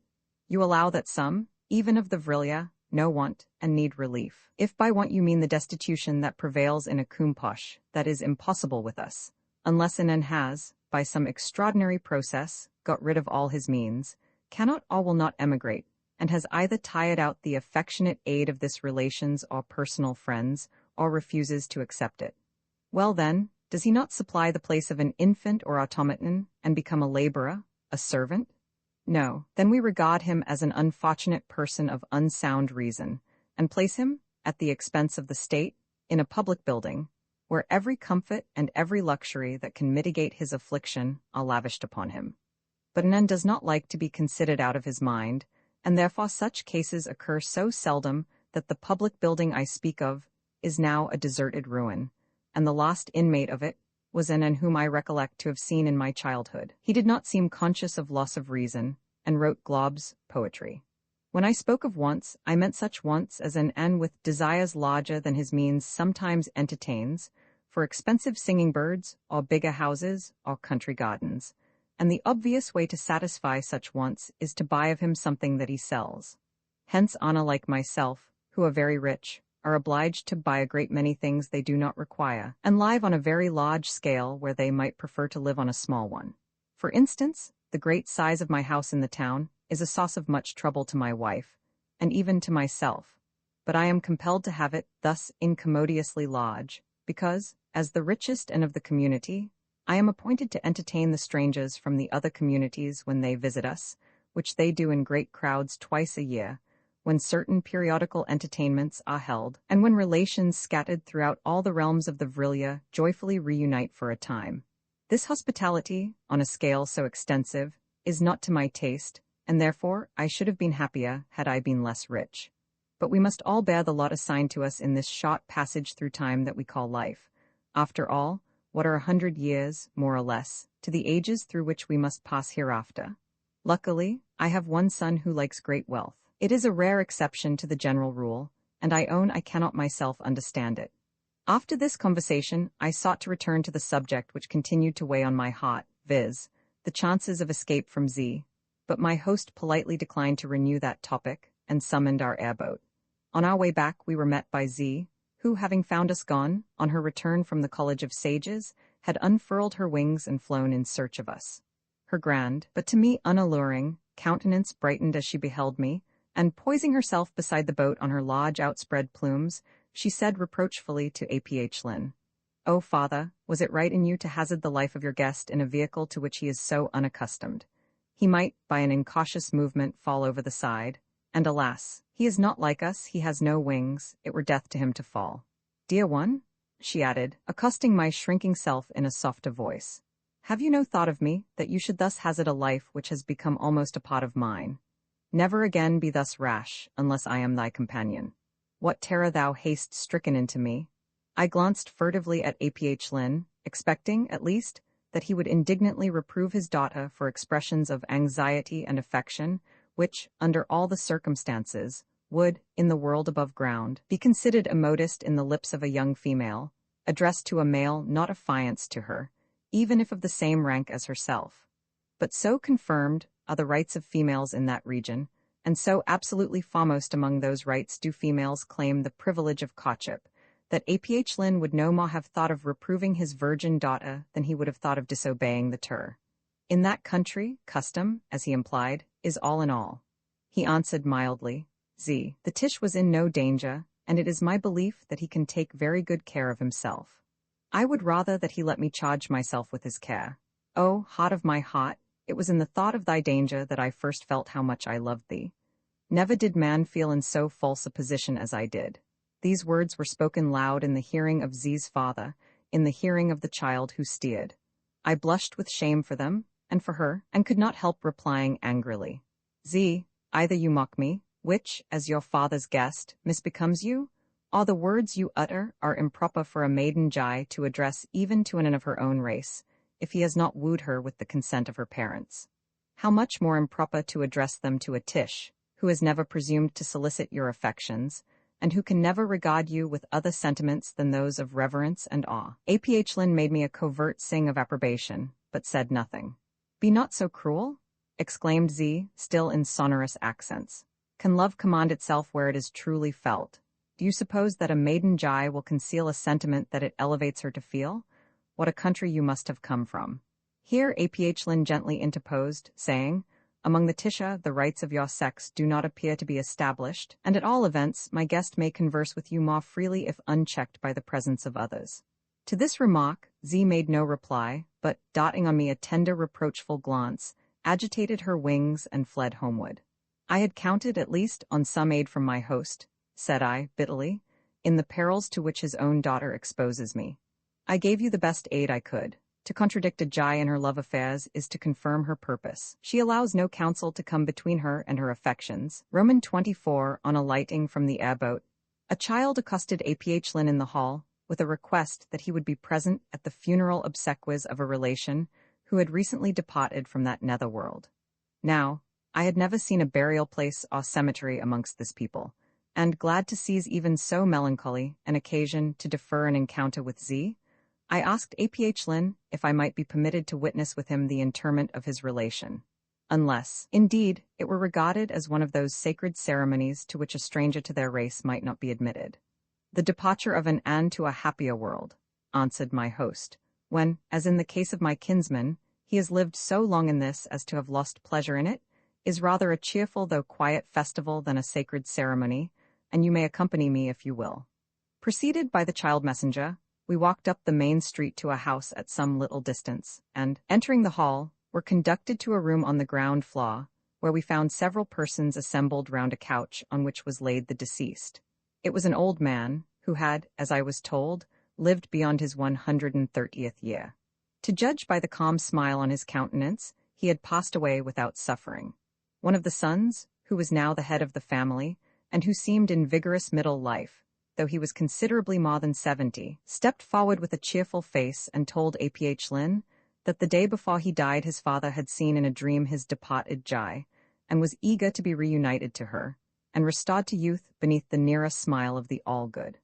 While these two were talking, my attention was drawn to a dark metallic substance at the farther end of the room. It was about 20 feet in length, narrow in proportion, and all closed round, save, near the roof, there were small round holes through which might be seen a red light. From the interior emanated a rich and sweet perfume, and while I was conjecturing what purpose this machine was to serve, all the timepieces in the town struck the hour with their solemn musical chime, and as that sound ceased, music of a more joyous character, but still of a joy subdued and tranquil, rang throughout the chamber, and from the walls beyond, in a choral peal. Symphonious with the melody, those in the room lifted their voices in chant. The words of this hymn were simple. They expressed no regret, no farewell, but rather a greeting to the new world whither the deceased had preceded the living. Indeed, in their language, the funeral hymn is called the birth song. Then the corpse, covered by a long cerement, was tenderly lifted up by 6 of the nearest kinsfolk, and borne towards the dark thing I have described. I pressed forward to see what happened. A sliding door panel at one end was lifted up, the body deposited within, on a shelf, the door reclosed, a spring at the side touched, a sudden wishing, sighing sound heard from within, and lo, at the other end of the machine the lid fell down, and a small handful of smoldering dust dropped into a patera placed to receive it. The son took up the patera, and said in what I understood afterwards was the usual form of words, "Behold how great is the Maker. To this little dust he gave form and life and soul. It needs not this little dust for him to renew form and life and soul to the beloved one we shall soon see again." Each present bowed his head and pressed his hand to his heart. Then a young female child opened a small door within the wall, and I perceived in the recess shelves on which were placed many paterae like that which the son held, save that they all had covers. With such a cover a Jai now approached the son, and placed it over the cup on which it closed with a spring. On the lid were engraven the name of the deceased, and these words, "Lent to us, here the date of birth. Recalled from us, here the date of death." The closed door shut with a musical sound, and all was over. Roman 25, and this, said I, with my mind full of what I had witnessed. This, I presume, is your usual form of burial? Our invariable form, answered Bulwer-Lytton. What is it amongst your people? We inter the body whole within the earth. What, to degrade the form you have loved and honored, the wife on whose breast you have slept, to the loathsomeness of corruption? But if the soul lives again, can it matter whether the body waste within the earth, or is reduced by that awful mechanism, worked, no doubt by the agency of vril, into a pinch of dust? You answer well, said my host, and there is no arguing on a matter of feeling, but to me your custom is horrible and repulsive, and would serve to invest death with gloomy and hideous associations. It is something, too, to my mind, to be able to preserve the token of what has been our kinsman or friend within the abode in which we live. We thus feel more sensibly that he still lives, though not visibly so to us. But our sentiments in this, as in all things, are created by custom. Custom is not to be changed by a wise and, any more than it is changed by a wise community, without the gravest deliberation, followed by the most earnest conviction. It is only thus that change ceases to be changeability, and once made is made for good.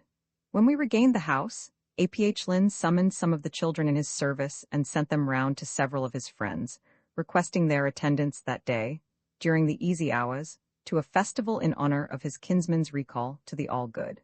This was the largest and gayest assembly I ever witnessed during my stay among the Ana, and was prolonged far into the silent hours. The banquet was spread in a vast chamber reserved especially for grand occasions.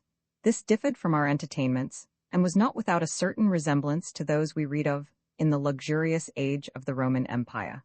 There was not one great table set out, but numerous small tables, each appropriated to 8 guests. It is considered that beyond that number conversation languishes and friendship cools. The Ana never laugh loud, as I have before observed, but the cheerful ring of their voices at the various tables betokened gaiety of intercourse. As they have no stimulant drinks and are temperate in food, though so choice and dainty, the banquet itself did not last long. The tables sank through the floor, and then came musical entertainments for those who liked them. Many, however, wandered away. Some of the younger ascended in their wings, for the hall was roofless, forming aerial dances. Others strolled through the various apartments, examining the curiosities with which they were stored, or formed themselves into groups for various games, the favorite of which is a complicated kind of chess played by 8 persons. I mixed with the crowd, but was prevented joining in the conversation by the constant companionship of one or the other of my host's sons, appointed to keep me from obtrusive questionings. The guests, however, noticed me but slightly. They had grown accustomed to my appearance, seeing me so often in the streets, and I had ceased to excite much curiosity. To my great delight, Z avoided me, and evidently sought to excite my jealousy by mocked attentions to a very handsome young Anne, who, though, as is the modest custom of the males when addressed by females, he answered with downcast eyes and blushing cheeks, and was demure and shy as young ladies new to the world are in most civilized countries, except England and America, was evidently much charmed by the tall Jai, and ready to falter a bashful yes if she had actually proposed. Fervently hoping that she would, and more averse to the idea of reduction to a cinder, after I had seen the rapidity with which a human body can be hurried into a pinch of dust, I amused myself by watching the manners of the other young people. I had the satisfaction of observing that Z was no singular asserter of a female's most valued rights. Wherever I turned my eyes, or lent my ears, it seemed to me that the Jai was the wooing party, and the N the coy and reluctant one. The pretty innocent airs which an N gave himself on being thus courted, the dexterity with which he evaded direct answers to professions of attachment, or turned into jest the flattering compliments addressed to him, would have done honor to the most accomplished coquette. Both my male chaperons were subjected greatly to these seductive influences, and both acquitted themselves with wonderful honor to their tact and self-control. I said to the elder son, who preferred mechanical employments to the management of a great property, and who was of an eminently philosophical temperament, I find it difficult to conceive how at your age, and with all the intoxicating effects on the senses of music and lights and perfumes, you can be so cold to that impassioned Jai who has just left you with tears in her eyes at your cruelty. The young N replied with a sigh, "Gentle Tish, the greatest misfortune in life is to marry one Jai if you are in love with another." "Oh, you are in love with another." "Alas, yes, and she does not return your love?" "I don't know. Sometimes a look, a tone, makes me hope so, but she has never plainly told me that she loves me. Have you not whispered in her own ear that you love her?" "Fie, what are you thinking of? What world do you come from? Could I so betray the dignity of my sex? Could I be so unmanly, so lost to shame, as to own love to a Jai who has not first owned hers to me? Pardon, I was not quite aware that you pushed the modesty of your sex so far. But does no one ever say to a Jai, 'I love you,' till she says it first to him? I can't say that no one has ever done so, but if he ever does, he is disgraced in the eyes of the Ana, and secretly despised by the Jai. No Jai, well brought up, would listen to him. She would consider that he audaciously infringed on the rights of her sex, while outraging the modesty which dignifies his own. It is very provoking," continued the An, "for she whom I love has certainly courted no one else, and I cannot but think she likes me. Sometimes I suspect that she does not court me because she fears I would ask some unreasonable settlement as to the surrender of her rights.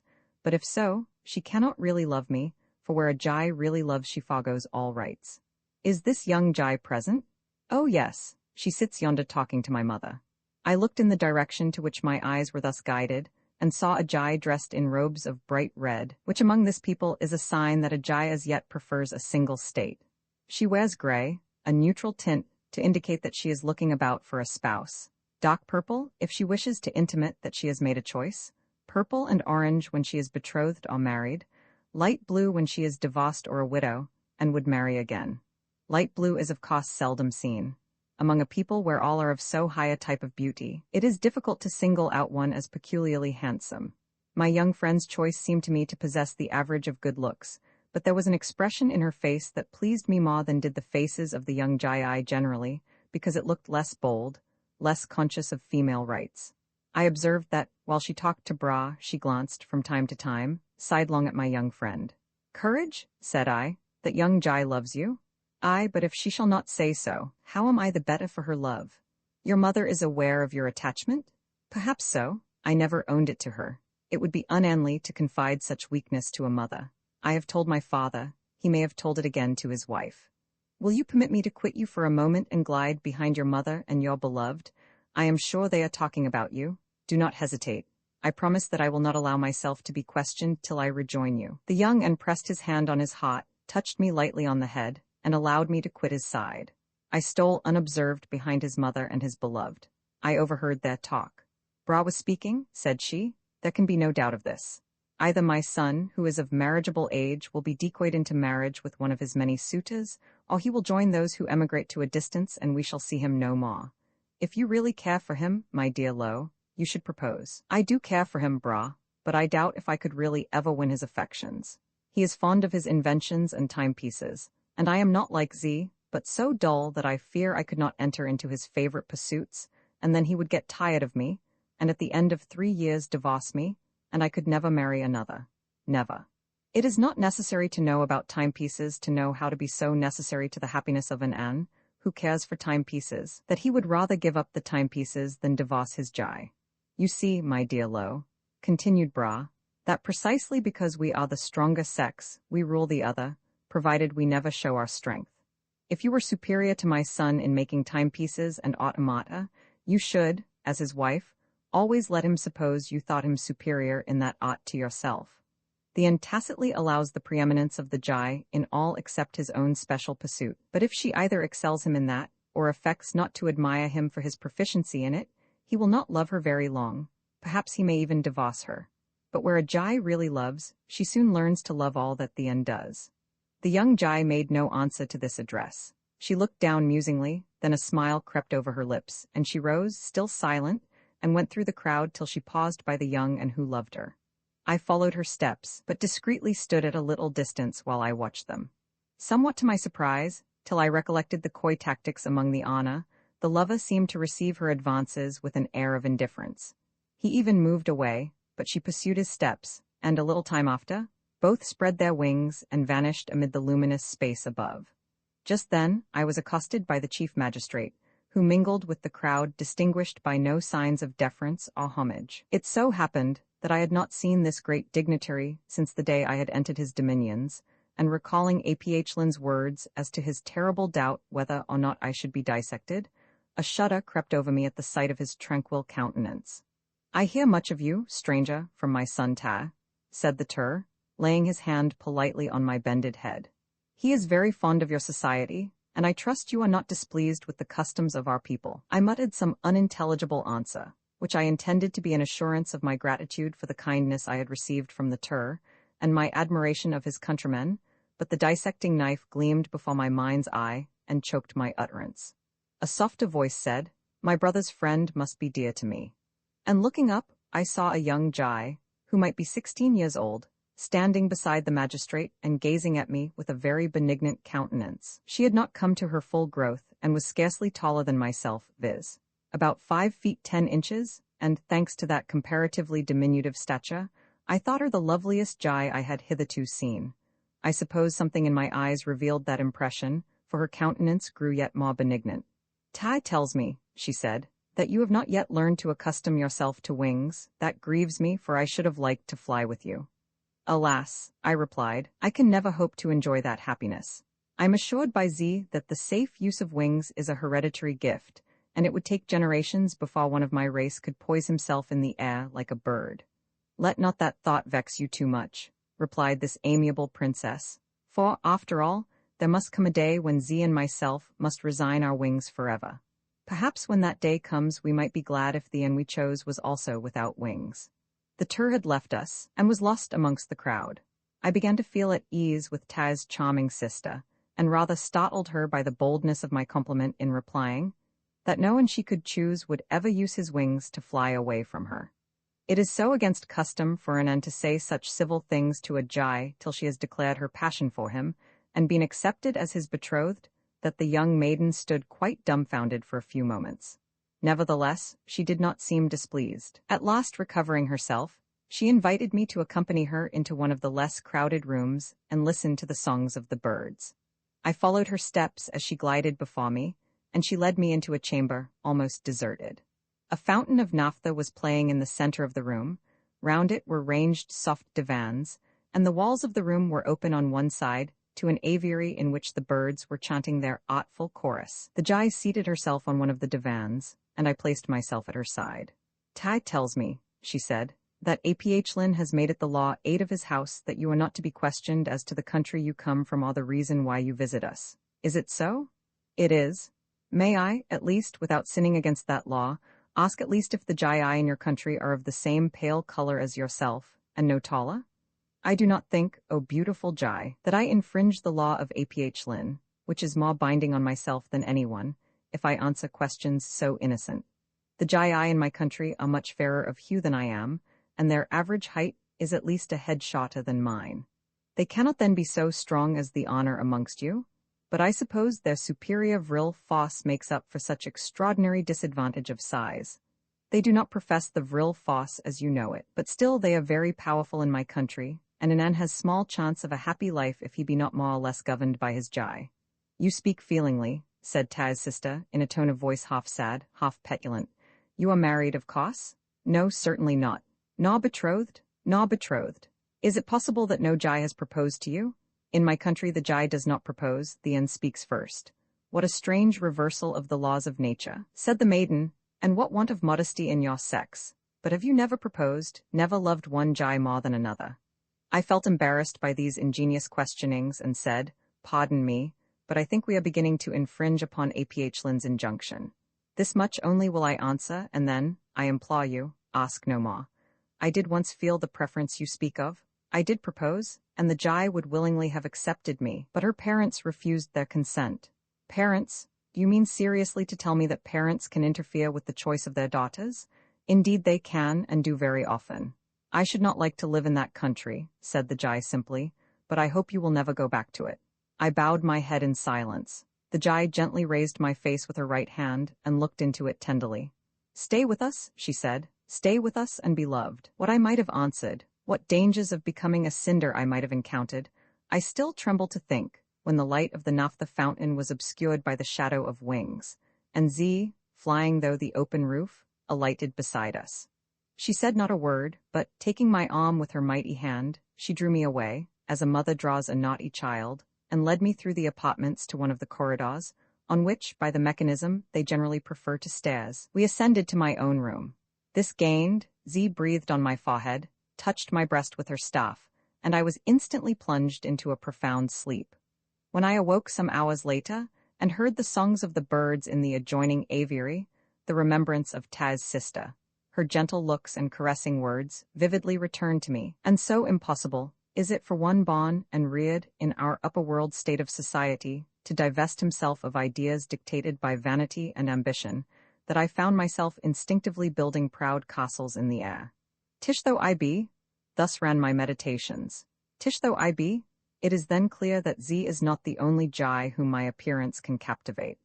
Evidently I am loved by a princess, the first maiden of this land, the daughter of the absolute monarch, whose autocracy they so idly seek to disguise by the republican title of chief magistrate.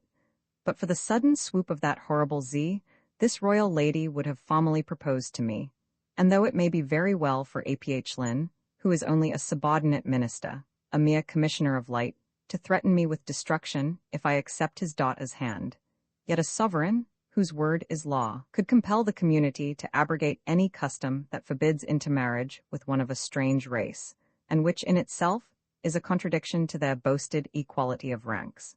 It is not to be supposed that his daughter, who spoke with such incredulous scorn of the interference of parents, would not have sufficient influence with her royal father to save me from the combustion to which Aph-Lin would condemn my form. And if I were exalted by such an alliance, who knows but what the monarch might elect me as his successor? Why not? Few among this indolent race of philosophers like the burden of such greatness. All might be pleased to see the supreme power lodged in the hands of an accomplished stranger who has experience of other and livelier forms of existence. And, once chosen, what reforms I would institute, what additions to the really pleasant but too monotonous life of this realm my familiarity with the civilized nations above ground would effect. I am fond of the spots of the field. Next to wa, is not the chase a king's pastime? In what varieties of strange game does this nether world abound? How interesting to strike down creatures that were known above ground before the deluge. But how? By that terrible vril, in which, from want of hereditary transmission, I could never be a proficient, no, but by a civilized handy breechloader, which these ingenious mechanicians could not only make, but no doubt improve. Nay, surely I saw one in the museum. Indeed, as absolute king, I should discountenance vril altogether, except in cases of wa. Apropos of wa, it is perfectly absurd to stint a people so intelligent, so rich, so well armed, to a petty limit of territory sufficing for 10,000 or 12,000 families. Is not this restriction a mere philosophical crotchet, at variance with the aspiring element in human nature, such as has been partially, and with complete failure, tried in the upper world by the late Mr. Robert Owen? Of course one would not go to war with the neighboring nations as well armed as one's own subjects. But then, what of those regions inhabited by races unacquainted with vril, and apparently resembling, in their democratic institutions, my American countrymen? One might invade them without offense to the vril nations, our allies, appropriate their territories, extending, perhaps, to the most distant regions of the nether earth, and thus rule over an empire in which the sun never sets. I forgot, in my enthusiasm, that over those regions there was no sun to set. As for the fantastical notion against conceding fame or renown to an eminent individual, because, forsooth, bestowal of honors ensures contest in the pursuit of them, stimulates angry passions, and mars the felicity of peace, it is opposed to the very elements, not only of the human, but of the brute creation, which are all, if tameable, participators in the sentiment of praise and emulation. What renown would be given to a king who thus extended his empire? I should be deemed a demigod. Thinking of that, the other fanatical notion of regulating this life by reference to one which, no doubt, we Christians firmly believe in, but never take into consideration, I resolved that enlightened philosophy compelled me to abolish a heathen religion so superstitiously at variance with modern thought and practical action. Musing over these various projects, I felt how much I should have liked at that moment to brighten my wits by a good glass of whiskey and water. Not that I am habitually a spirit drinker, but certainly there are times when a little stimulant of alcoholic nature, taken with a cigar, enlivens the imagination.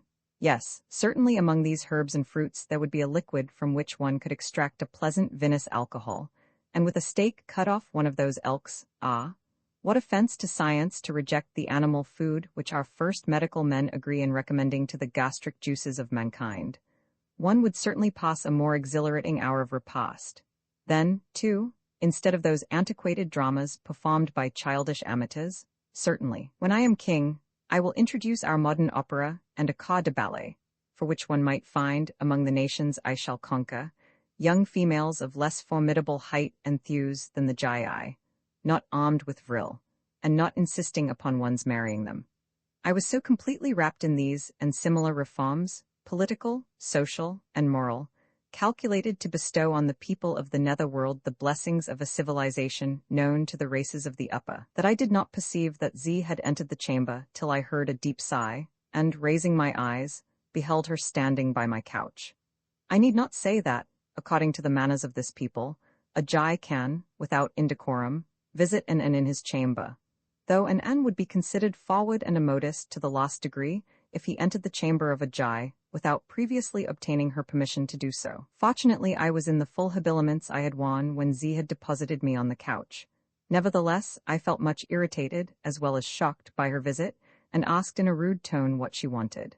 "Speak gently, beloved one, I entreat you," said she, "for I am very unhappy. I have not slept since we parted. A due sense of your shameful conduct to me as your father's guest might well suffice to banish sleep from your eyelids. Where was the affection you pretend to have for me? Where was even that politeness on which the Vrilia pride themselves, when, taking advantage alike of that physical strength in which your sex, in this extraordinary region, excels our own, and of those detestable and unhallowed powers which the agencies of Vril invest in your eyes and finger ends, you exposed me to humiliation before your assembled visitors, before Her Royal Highness, I mean, the daughter of your own chief magistrate, carrying me off to bed like a naughty infant, and plunging me into sleep, without asking my consent. Ungrateful? Do you reproach me for the evidences of my love? Can you think that, even if unstung by the jealousy which attends upon love till it fades away in blissful trust, when we know that the heart we have wooed is won, I could be indifferent to the perils to which the audacious overtures of that silly little child might expose you? Hold, since you introduce the subject of perils, it perhaps does not misbecome me to say that my most imminent perils come from yourself, or at least would come if I believed in your love and accepted your addresses. Your father has told me plainly that in that case, I should be consumed into a cinder with as little compunction as if I were the reptile whom Ta blasted into ashes with the flash of his wand. Do not let that fear chill your heart to me, exclaimed Z, dropping on her knees and absorbing my right hand in the space of her ample palm. It is true, indeed, that we two cannot wed as those of the same race wed. True that the love between us must be pure as that which, in our belief, exists between lovers who reunite in the new life beyond that boundary at which the old life ends. But is it not happiness enough to be together, wedded in mind and in heart? Listen, I have just left my father. He consents to our union on those terms. I have sufficient influence with the College of Sages to ensure their request to the Tur not to interfere with the free choice of a Jai, provided that her wedding with one of another race be but the wedding of souls. Oh, think you that true love needs ignoble union? It is not that I yearn only to be by your side in this life, to be part and parcel of your joys and sorrows here. I ask here for a tie which will bind us forever and forever in the world of immortals. Do you reject me? As she spoke, she knelt, and the whole character of her face was changed, nothing of sternness left to its grandeur, a divine light as that of an immortal, shining out from its human beauty. But she rather awed me as an angel than moved me as a woman, and after an embarrassed pause, I faltered forth evasive expressions of gratitude, and sought, as delicately as I could, to point out how humiliating would be my position amongst her race in the light of a husband who might never be permitted the name of father. But, said Z, this community does not constitute the whole world. No, nor do all the populations comprised in the League of the Vrilia. For thy sake, I will renounce my country and my people. We will fly together to some region where thou shalt be safe. I am strong enough to bear thee on my wings across the deserts that intervene. I am skilled enough to cleave open, amidst the rocks, valleys in which to build our home. Solitude and a hut with thee would be to me society and the universe. Or wouldst thou return to thine own world, above the surface of this, exposed to the uncertain seasons, and lit but by the changeful orbs which constitute by thy description the fickle character of those savage regions? If so, speak the word, and I will force the way for thy return, so that I am thy companion there, though there is here but partner of thy soul, and fellow traveller with thee to the world in which there is no parting and no death. I could not but be deeply affected by the tenderness, at once so pure and so impassioned, with which these words were uttered, and in a voice that would have rendered musical the roughest sounds in the rudest tongue. And for a moment, it did occur to me that I might avail myself of Z's agency to effect a safe and speedy return to the upper world. But a very brief space for reflection sufficed to show me how dishonorable and base a return for such devotion it would be to allure thus away, from her own people and a home in which I had been so hospitably treated, a creature to whom our world would be so abhorrent, and for whose barren, if spiritual love, I could not reconcile myself to renounce the more human affection of mates less exalted above my erring self. With this sentiment of duty towards the Jai combined another of duty towards the whole race I belonged to. Could I venture to introduce into the upper world, being so formidably gifted, a being that with a movement of her staff could in less than an hour reduce New York and its glorious Kumposh into a pinch of snuff? Rob her of one staff, with her science she could easily construct another, and with the deadly lightnings that armed the slender engine, her whole frame was charged. If thus dangerous to the cities and populations of the whole upper earth, could she be a safe companion to myself, in case her affection should be subjected to change or embittered by jealousy? These thoughts, which it takes so many words to express, passed rapidly through my brain and decided my answer. Z, I said, in the softest tones I could command, and pressing respectful lips on the hand into whose clasp mine had vanished. Z, I can find no words to say how deeply I am touched, and how highly I am honored, by a love so disinterested and self-immolating. My best return to it is perfect frankness. Each nation has its customs. The customs of yours do not allow you to wed me, The customs of mine are equally opposed to such a union between those of races so widely differing. On the other hand, though not deficient in courage among my own people, or amid dangers with which I am familiar, I cannot, without a shudder of horror, think of constructing a bridal home in the heart of some dismal chaos, with all the elements of nature, fire and water and mephitic gases, at war with each other, and with the probability that at some moment, while you were busied in cleaving rocks or conveying vril into lamps, I should be devoured by a creek which your operations disturbed from its hiding place. I, a mere Tish, do not deserve the love of a Jai, so brilliant, so learned, so potent as yourself. Yes, I do not deserve that love, for I cannot return it. Z released my hand, rose to her feet, and turned her face away to hide her emotions. Then she glided noiselessly along the room and paused at the threshold. Suddenly, impelled as by a new thought, she returned to my side and said in a whispered tone, "You told me you would speak with perfect frankness. With perfect frankness, then, answer me this question. If you cannot love me, do you love another?" "Certainly, I do not." "You do not love Tai's sister?" "I never saw her before last night." "That is no answer. Love is swifter than vril. You hesitate to tell me. Do not think it is only jealousy that prompts me to caution you. If the Tur's daughter should declare love to you, if in her ignorance she confides to her father any preference that may justify his belief that she will woo you, he will have no option but to request your immediate destruction, as he is specially charged with the duty of consulting the good of the community, which could not allow a daughter of the Vrilya to wed a son of the Tishe, in that sense of marriage which does not confine itself to union of the souls. Alas, there would then be for you no escape. She has no strength of wing to uphold you through the air. She has no science wherewith to make a home in the wilderness. Believe that here my friendship speaks, and that my jealousy is silent." With these words Z left me, and recalling those words, I thought no more of succeeding to the throne of the Vrilya, or of the political, social, and moral reforms I should institute in the capacity of absolute sovereign. Roman 26. After the conversation with Z just recorded, I fell into a profound melancholy. The curious interest with which I had hitherto examined the life and habits of this marvelous community was at an end. I could not banish from my mind the consciousness that I was among a people who, however kind and courteous, could destroy me at any moment without scruple or compunction. The virtuous and peaceful life of the people which, while new to me, had seemed so wholly a contrast to the contentions, the passions, the vices of the upper world, now began to oppress me with a sense of dullness and monotony.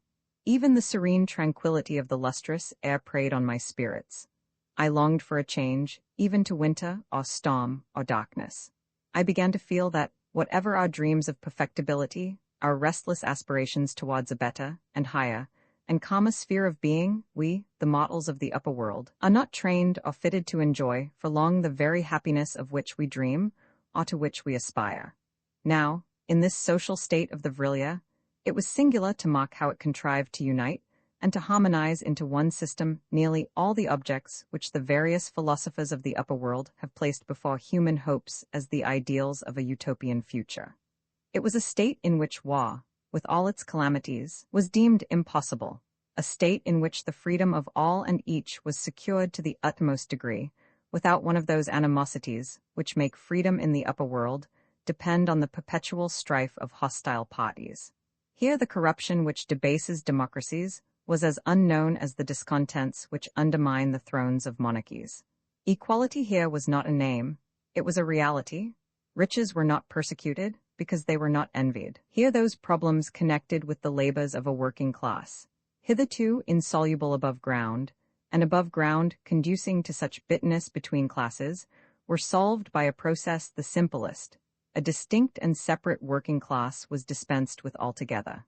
Mechanical inventions, constructed on principles that baffled my research to ascertain, worked by an agency infinitely more powerful and infinitely more easy of management than aught we have yet extracted from electricity or steam, with the aid of children whose strength was never overtasked, but who loved their employment as sport and pastime, sufficed to create a public wealth so devoted to the general use that not a grumbler was ever heard of.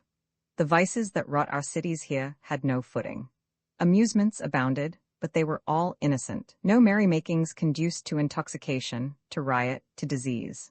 Love existed, and was ardent in pursuit, but its object, once secured, was faithful.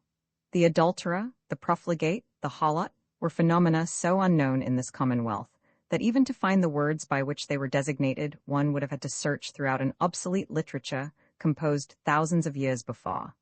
They who have been students of theoretical philosophies above ground know that all these strange departures from civilized life do but realize ideas which have been broached, canvassed, ridiculed, contested for, sometimes partially tried, and still put forth in fantastic books, but have never come to practical result. Nor were these all the steps towards theoretical perfectibility which this community had made. It had been the sober belief of Descartes that the life of man could be prolonged, not indeed on this earth, to eternal duration, but to what he called the age of the patriarchs, and modestly defined to be from 100 to 150 years average length. Well, even this dream of sages was here fulfilled, nay, more than fulfilled, for the vigor of middle life was preserved even after the term of a century was past. With this longevity was combined a greater blessing than itself, that of continuous health. Such diseases as befell the race were removed with ease by scientific applications of that agency, life-giving as life-destroying, which is inherent in vril. Even this idea is not unknown above ground, though it has generally been confined to enthusiasts or charlatans, and emanates from confused notions about mesmerism, otic phos, etc. Passing by such trivial contrivances as wings, which every schoolboy knows has been tried and found wanting. From the mythical or prehistorical period, I proceed to that very delicate question, urged of late as essential to the perfect happiness of our human species by the two most disturbing and potential influences on upper-ground society, womankind and philosophy. I mean, the rights of women. Now, it is allowed by jurisprudists that it is idle to talk of rights where there are not corresponding powers to enforce them, and above ground, for some reason or other, man, in his physical force in the use of weapons offensive and defensive, when it comes to positive personal contest, can, as a rule of general application, master women. But among this people, there can be no doubt about the rights of women, because, as I have before said, the Jai, physically speaking, is bigger and stronger than the An, and her will being also more resolute than his, and will being essential to the direction of the vril force, she can bring to bear upon him, more potently than he on herself, the mystical agency which art can extract from the occult properties of nature. Therefore all that our female philosophers above ground contend for as to rights of women is conceded as a matter of course in this happy commonwealth. Besides such physical powers, the Jai have, at least in youth, a keen desire for accomplishments and learning which exceeds that of the male, and thus they are the scholars, the professors, the learned portion, in short, of the community. Of course, in this state of society, the female establishes, as I have shown, her most valued privilege, that of choosing and courting her wedding partner. Without that privilege, she would despise all the others. Now, above ground, we should not unreasonably apprehend that a female, thus potent and thus privileged, when she had fairly hunted us down and married us, would be very imperious and tyrannical. Not so with the Jai, once married, the wings once suspended, and more amiable, complacent, docile mates, more sympathetic, more sinking their loftier capacities into the study of their husbands' comparatively frivolous tastes and whims, no poet could conceive in his visions of conjugal bliss. Lastly, among the more important characteristics of the Vrilya, as distinguished from our mankind, lastly, and most important on the bearings of their life and the peace of their commonwealths, is their universal agreement in the existence of a merciful beneficent deity, and of a future world to the duration of which a century or two are moments too brief to waste upon thoughts of fame and power and avarice.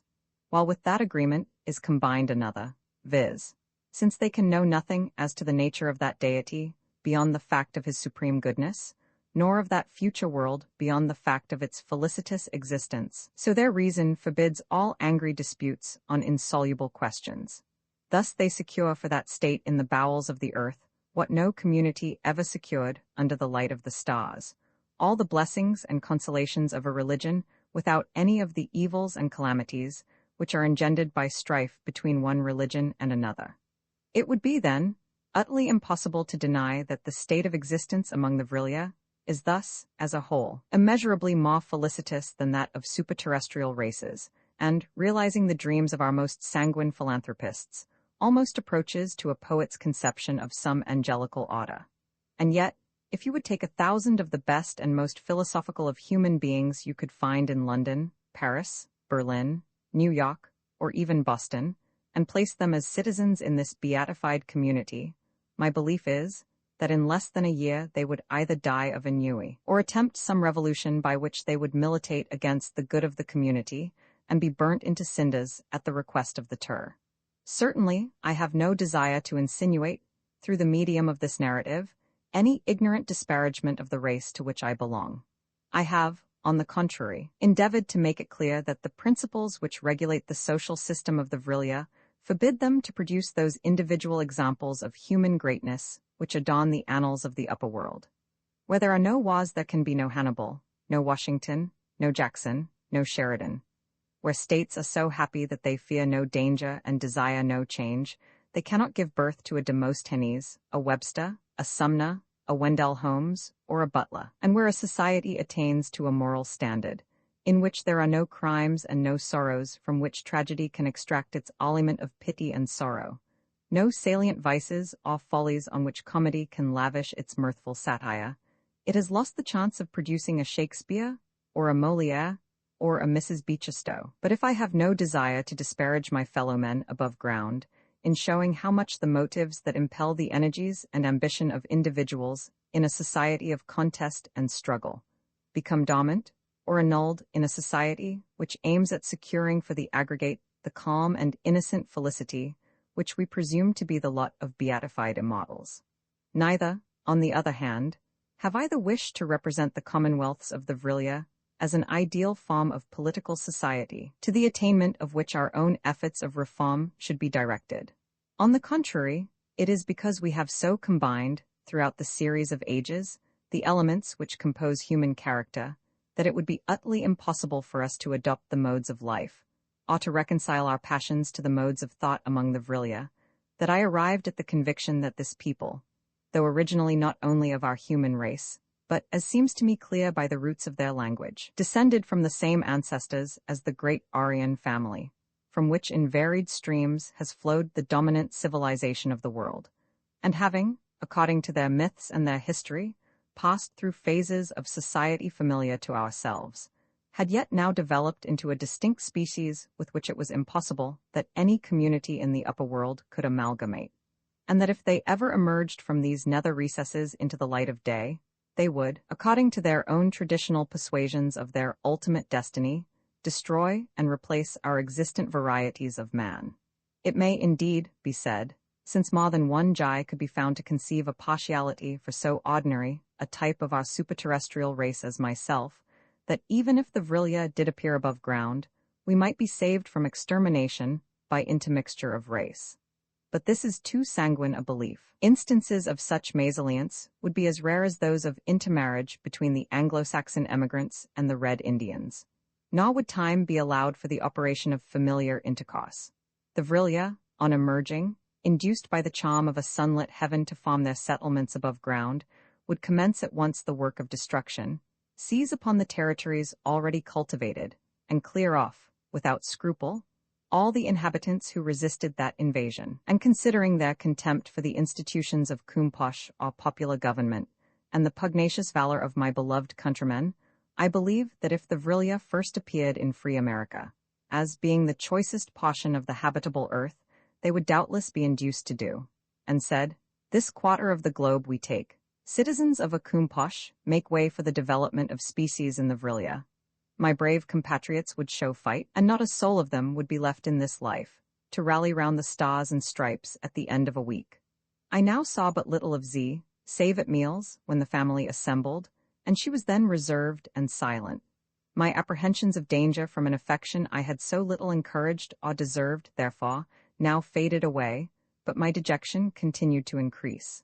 I pined for escape to the upper world, but I racked my brains in vain for any means to effect it. I was never permitted to wander forth alone, so that I could not even visit the spot on which I had alighted, and see if it were possible to rescend to the mine. Nor even in the silent hours, when the household was locked in sleep, could I have let myself down from the lofty floor in which my apartment was placed.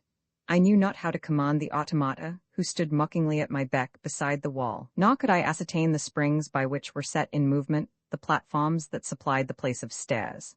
The knowledge how to avail myself of these contrivances had been purposely withheld from me. Oh, that I could but have learned the use of wings, so freely here at the service of every infant, then I might have escaped from the casement, regained the rocks, and buoyed myself aloft through the chasm of which the perpendicular sides forbade place for human footing. Roman 27. One day, as I sat alone and brooding in my chamber, Tai flew in at the open window and alighted on the couch beside me. I was always pleased with the visits of a child, in whose society, if humbled, I was less eclipsed than in that of Anna, who had completed their education and matured their understanding. And as I was permitted to wander forth with him for my companion, and as I longed to revisit the spot in which I had descended into the netherworld, I hastened to ask him if he were at leisure for a stroll beyond the streets of the city. His countenance seemed to me graver than usual as he replied, "I came hither on purpose to invite you forth." We soon found ourselves in the street, and had not got far from the house when we encountered 5 or 6 young Jai, who were returning from the fields with baskets full of flowers, and chanting a song in chorus as they walked. A young Jai sings more often than she talks. They stopped on seeing us, accosting Ta with familiar kindness, and me with the courteous gallantry which distinguishes the Jai in their manner towards our weaker sex. And here I may observe that, though a virgin Jai is so frank in her courtship to the individual she favors, there is nothing that approaches to that general breadth and loudness of manner which those young ladies of the Anglo-Saxon race, to whom the distinguished epithet of fast is accorded, exhibit towards young gentlemen whom they do not profess to love. No, the bearing of the Jai towards males in ordinary is very much that of high-bred men in the gallant societies of the upper world towards ladies whom they respect but do not woo, deferential, complimentary, exquisitely polished, what we should call chivalrous. Certainly, I was a little put out by the number of civil things addressed to my amour propre, which were said to me by those courteous young Jai. In the world I came from, a man would have thought himself aggrieved, treated with irony, chaffed, if so vulgar a slang word may be allowed on the authority of the popular novelists who use it so freely, when one fair Jai complimented me on the freshness of my complexion, another on the choice of colors in my dress, a third, with a sly smile, on the conquests I had made at Aph.'s entertainment.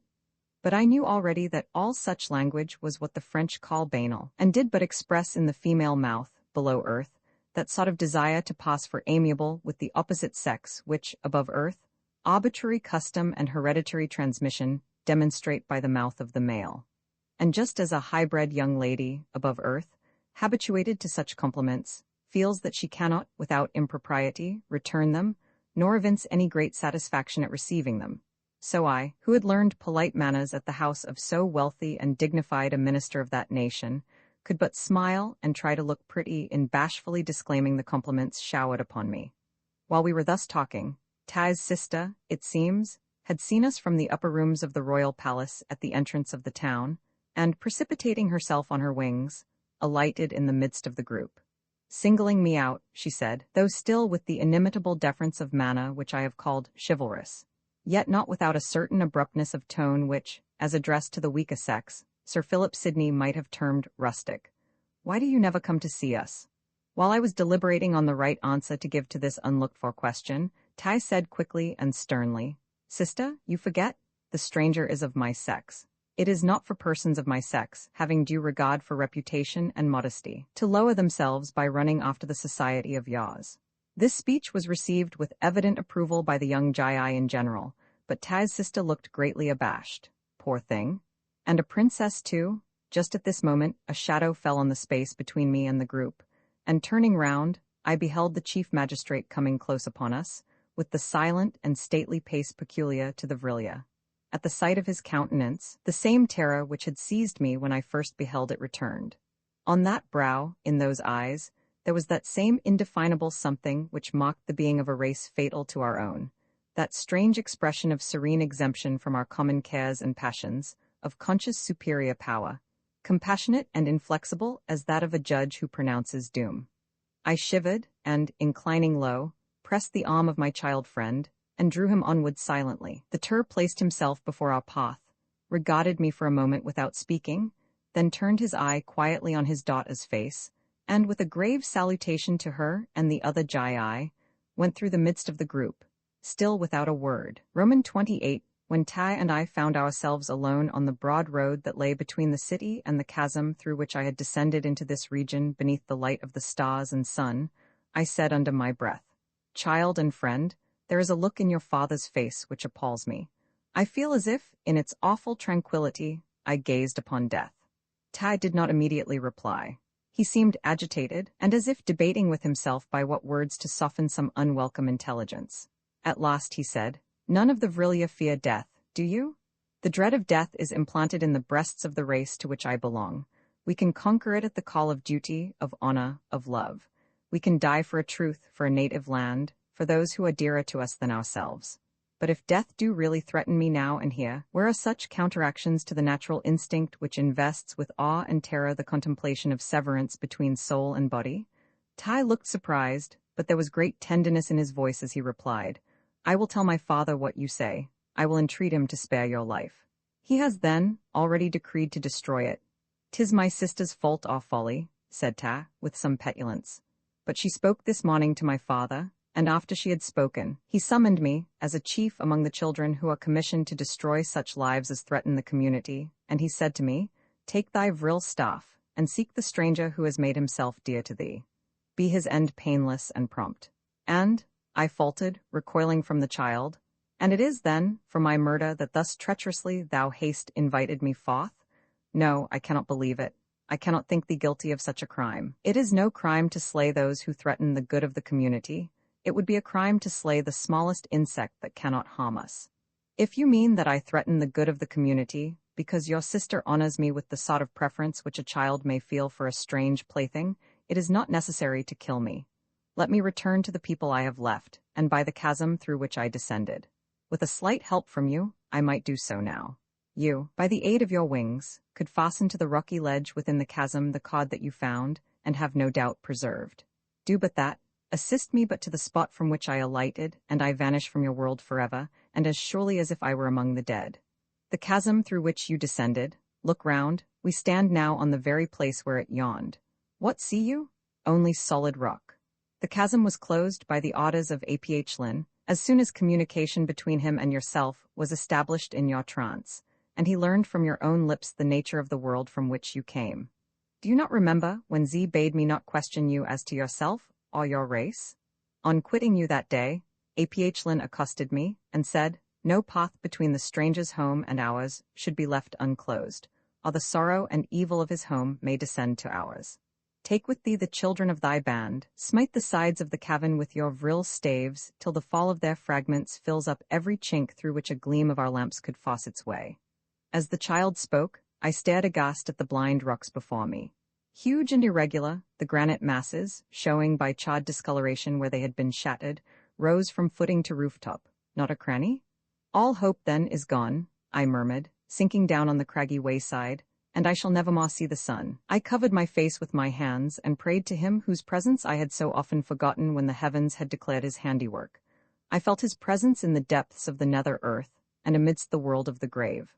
I looked up, taking comfort and courage from my prayers, and, gazing with a quiet smile into the face of the child, said, "Now, if thou must slay me, strike." Tai shook his head gently. "Nay," he said, "my father's request is not so formally made as to leave me no choice. I will speak with him, and may prevail to save thee. Strange that thou shouldst have that fear of death which we thought was only the instinct of the inferior creatures, to whom the conviction of another life has not been vouchsafed. With us, not an infant knows such a fear. Tell me, my dear Tish," he continued, after a little pause, "would it reconcile thee more to departure from this form of life to that form which lies on the other side of the moment called death, did I share thy journey? If so, I will ask my father whether it be allowable for me to go with thee. I am one of our generation destined to emigrate, when of age for it, to some regions unknown within this world. I would just as soon emigrate now to regions unknown, in another world. The all-good is no less there than here. Where is he not?" "Child," said I, seeing by Taz's countenance that he spoke in serious earnest, "it is crime in thee to slay me. It were a crime not less in me to say, slay thyself. The all-good chooses his own time to give us life, and his own time to take it away. Let us go back. If, on speaking with thy father, he decides on my death, give me the longest warning in thy power, so that I may pass the interval in self-preparation. Roman 29, in the midst of those hours set apart for sleep and constituting the night of the Vrilia, I was awakened from the disturbed slumber into which I had not long fallen, by a hand on my shoulder. I started and beheld Z standing beside me. "Hush," she said in a whisper. "Let no one hear us. Dost thou think that I have ceased to watch over thy safety because I could not win thy love? I have seen Tai. He has not prevailed with his father, who had meanwhile conferred with the 3 sages who, in doubtful matters, he takes into counsel, and by their advice he has ordained thee to perish when the world rewakens to life. I will save thee. Rise and dress." Z pointed to a table by the couch on which I saw the clothes I had worn on quitting the upper world, and which I had exchanged subsequently for the more picturesque garments of the Vrilia. The young Jai then moved towards the casement and stepped into the balcony, while hastily and wonderingly I donned my own habiliments. When I joined her on the balcony, her face was pale and rigid. Taking me by the hand, she said softly, "See how brightly the art of the Vrilia has lighted up the world in which they dwell. Tomorrow that world will be dark to me." She drew me back into the room without waiting for my answer, thence into the corridor, from which we descended into the hall. We passed into the deserted streets and along the broad upward road which wound beneath the rocks. Here, where there is neither day nor night, the silent hours are unutterably solemn. The vast space illumined by mortal skill is so wholly without the sight and stir of mortal life. Soft as were our footsteps, their sounds vexed the ear, as out of harmony with the universal repose. I was aware in my own mind, though Z said it not, that she had decided to assist my return to the upper world, and that we were bound towards the place from which I had descended. Her silence infected me and commanded mine. And now we approached the chasm.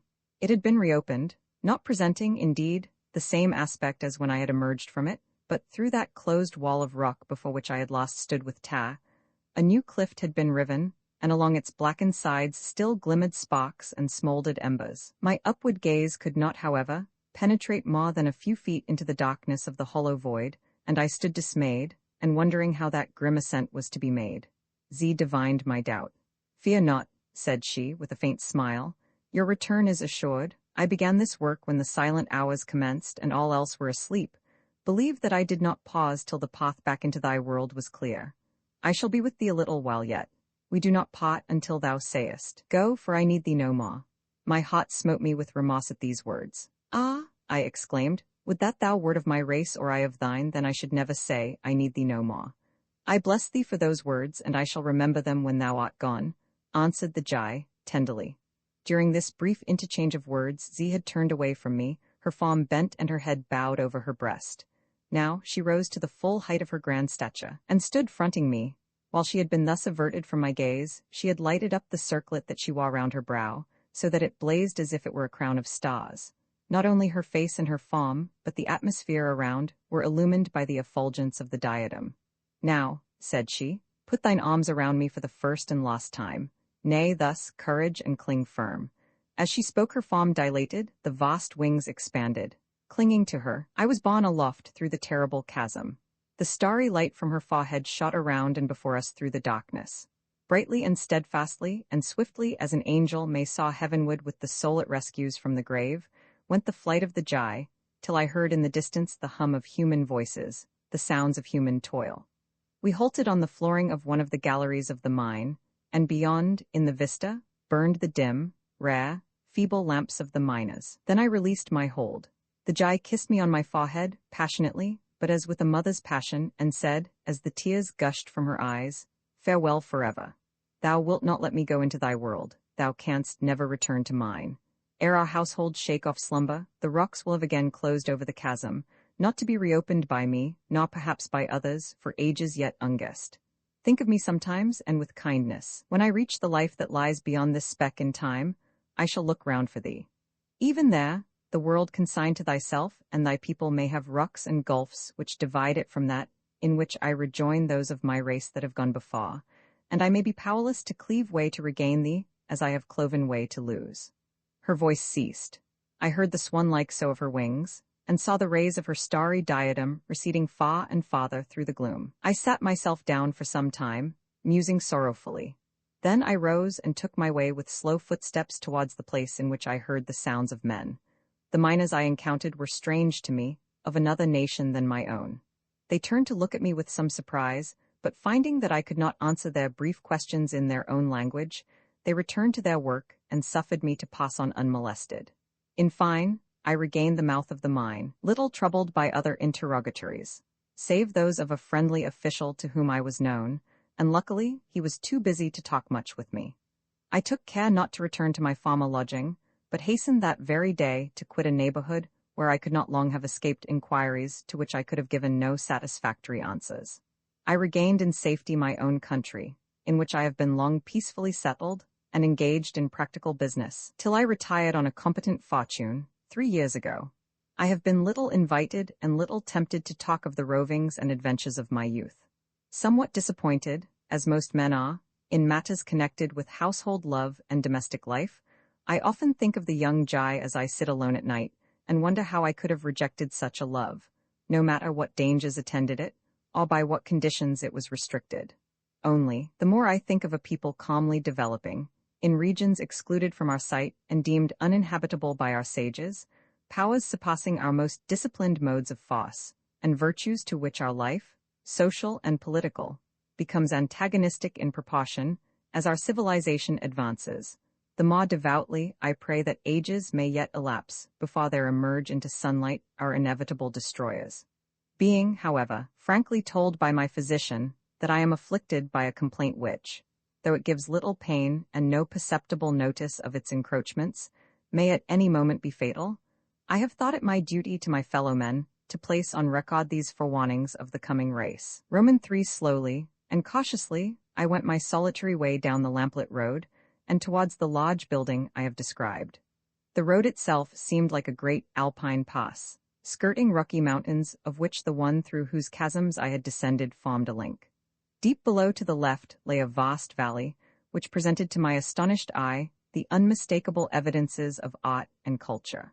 There were fields covered with a strange vegetation, similar to none I have seen above the earth, the color of it not green, but rather of a dull and leaden hue or of a golden red. There were lakes and rivulets which seemed to have been curved into artificial banks, some of pure water, others that shone like pools of naphtha. At my right hand, ravines and defiles opened amidst the rocks, with passes between, evidently constructed by art, and bordered by trees resembling, for the most part, gigantic ferns, with exquisite varieties of feathery foliage and stems like those of the palm tree. Others were more like the cane plant, but taller, bearing large clusters of flowers. Others, again, had the form of enormous fungi, with short, thick stems supporting a wide dome-like roof, from which either rose or drooped long, slender branches. The whole scene behind, before, and beside me, far as the eye could reach, was brilliant with innumerable lamps. The world without a sun was bright and warm as an Italian landscape at noon, but the air less oppressive, the heat softer. Nor was the scene before me void of signs of habitation. I could distinguish at a distance, whether on the banks of the lake or rivulet, or halfway upon eminences, embedded amidst the vegetation, buildings that must surely be the homes of men. I could even discover, though far off, forms that appeared to me human moving amidst the landscape. As I paused to gaze, I saw to the right, gliding quickly through the air, what appeared a small boat, impelled by sails shaped like wings. It soon passed out of sight, descending amidst the shades of a forest. Right above me there was no sky, but only a cavernous roof. This roof grew higher and higher at the distance of the landscapes beyond, till it became imperceptible, as an atmosphere of haze formed itself beneath. Continuing my walk, I started, from a bush that resembled a great tangle of seaweeds, interspersed with fern-like shrubs and plants of large leafage shaped like that of the aloe, or prickly pear, a curious animal about the size and shape of a deer. But as, after bounding away a few paces, it turned round and gazed at me inquisitively, I perceived that it was not like any species of deer now extant above the earth, but it brought instantly to my recollection a plaster cast I had seen in some museum of a variety of the elk stag, said to have existed before the deluge. The creature seemed tame enough, and after inspecting me a moment or two, began to graze on the singular herbage around undismayed and careless. Roman 4. I now came in full sight of the building. Yes, it had been made by hands, and hollowed partly out of a great rock. I should have supposed it at the first glance to have been of the earliest form of Egyptian architecture. It was fronted by huge columns, tapering upward from massive plinths, and with capitals that, as I came nearer, I perceived to be more ornamental and more fantastically graceful than Egyptian architecture allows.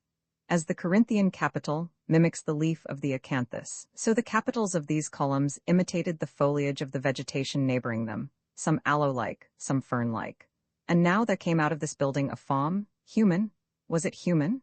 It stood on the broad way and looked around, beheld me, and approached. It came within a few yards of me, and at the sight and presence of it, an indescribable awe and tremor seized me, rooting my feet to the ground. It reminded me of symbolical images of genius or demon that are seen on Etruscan vases or limned on the walls of Eastern sepulchres, images that borrow the outlines of man and are yet of another race. It was tall, not gigantic, but tall as the tallest men below the height of giants. Its chief covering seemed to me to be composed of large wings folded over its breast and reaching to its knees. The rest of its attire was composed of an undertunic and leggings of some thin, fibrous material. It wore on its head a kind of tiara that shone with jewels, and carried in its right hand a slender staff of bright metal like polished steel. But the face, it was that which inspired my awe and my terror. It was the face of man, but yet of a type of man distinct from our known extant races. The nearest approach to it in outline and expression is the face of the sculptured Sphinx, so regular in its calm, intellectual, mysterious beauty. Its color was peculiar, more like that of the red man than any other variety of our species, and yet different from it, a richer and a softer hue, with large black eyes, deep and brilliant, and brows arched as a semicircle. The face was beardless, but a nameless something in the aspect, tranquil though the expression, and beauteous though the features, roused that instinct of danger which the sight of a tiger or serpent arouses. I felt that this man-like image was endowed with forces inimical to man. As it drew near, a cold shudder came over me.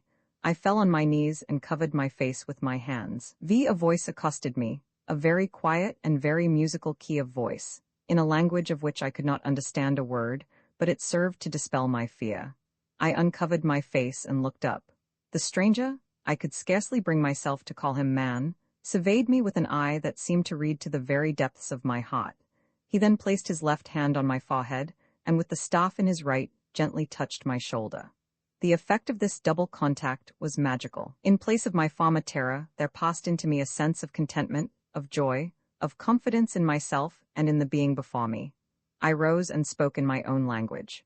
He listened to me with apparent attention, but with a slight surprise in his looks, and shook his head, as if to signify that I was not understood. He then took me by the hand and led me in silence to the building. The entrance was open. Indeed, there was no door to it. We entered an immense hall, lighted by the same kind of luster as in the scene without, but diffusing a fragrant odor. The floor was in large tessellated blocks of precious metals, and partly covered with a sort of mat-like carpeting. A strain of low music, above and around, undulated as if from invisible instruments, seeming to belong naturally to the place, just as the sound of murmuring waters belongs to a rocky landscape, or the wobble of birds to vernal groves. A figure, in a simpler garb than that of my guide, but of similar fashion, was standing motionless near the threshold. My guide touched it twice with his staff, and it put itself into a rapid and gliding movement, skimming noiselessly over the floor. Gazing on it, I then saw that it was no living form, but a mechanical automaton. It might be 2 minutes after it vanished through a doorless opening, half screened by curtains at the other end of the hall, when through the same opening advanced a boy of about 12 years old, with features closely resembling those of my guide, so that they seemed to me evidently son and father. On seeing me, the child uttered a cry, and lifted a staff like that borne by my guide, as if in menace. At a word from the elder, he dropped it. The two then conversed for some moments, examining me while they spoke. The child touched my garments and stroked my face with evident curiosity, uttering a sound like a laugh, but with an hilarity more subdued than the mirth of our laughter. Presently the roof of the hall opened, and a platform descended, seemingly constructed on the same principle as the lifts used in hotels and warehouses for mounting from one story to another. The stranger placed himself and the child on the platform, and motioned to me to do the same, which I did. We ascended quickly and safely, and alighted in the midst of a corridor with doorways on either side.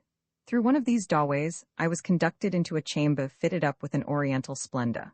The walls were tessellated with spars, and metals, and uncut jewels. Cushions and divans abounded. Apertures, as for windows, but unglazed, were made in the chamber, opening to the floor, and as I passed along I observed that these openings led into spacious balconies and commanded views of the illumined landscape without. In cages suspended from the ceiling there were birds of strange form and bright plumage, which at our entrance set up a chorus of song, modulated into tune as is that of our piping bullfinches. A delicious fragrance, from censers of gold elaborately sculptured, filled the air. Several automata, like the one I had seen, stood dumb and motionless by the walls. The stranger placed me beside him on a divan, and again spoke to me, and again I spoke, but without the least advance towards understanding each other. But now, I began to feel the effects of the blow I had received from the splinters of the falling rock more acutely than I had done at first. There came over me a sense of sickly faintness, accompanied with acute, lancinating pains in the head and neck. I sank back on the seat, and strove in vain to stifle a groan. On this, the child, who had hitherto seemed to eye me with distrust or dislike, knelt by my side to support me. Taking one of my hands in both his own, he approached his lips to my forehead, breathing on it softly. In a few moments my pain ceased. A drowsy, heavy calm crept over me. I fell asleep. How long I remained in this state I know not, but when I woke I felt perfectly restored. My eyes opened upon a group of silent forms, seated around me in the gravity and quietude of Orientals, all more or less like the first stranger. The same mantling wings, the same fashion of garment, the same sphinx-like faces, with the deep dark eyes and red man's color. Above all, the same type of race akin to man's, but infinitely stronger of form and grandeur of aspect, and inspiring the same unutterable feeling of dread. Yet each countenance was mild and tranquil, and even kindly in its expression. And strangely enough, it seemed to me that in this very calm and benignity consisted the secret of the dread which the countenances inspired.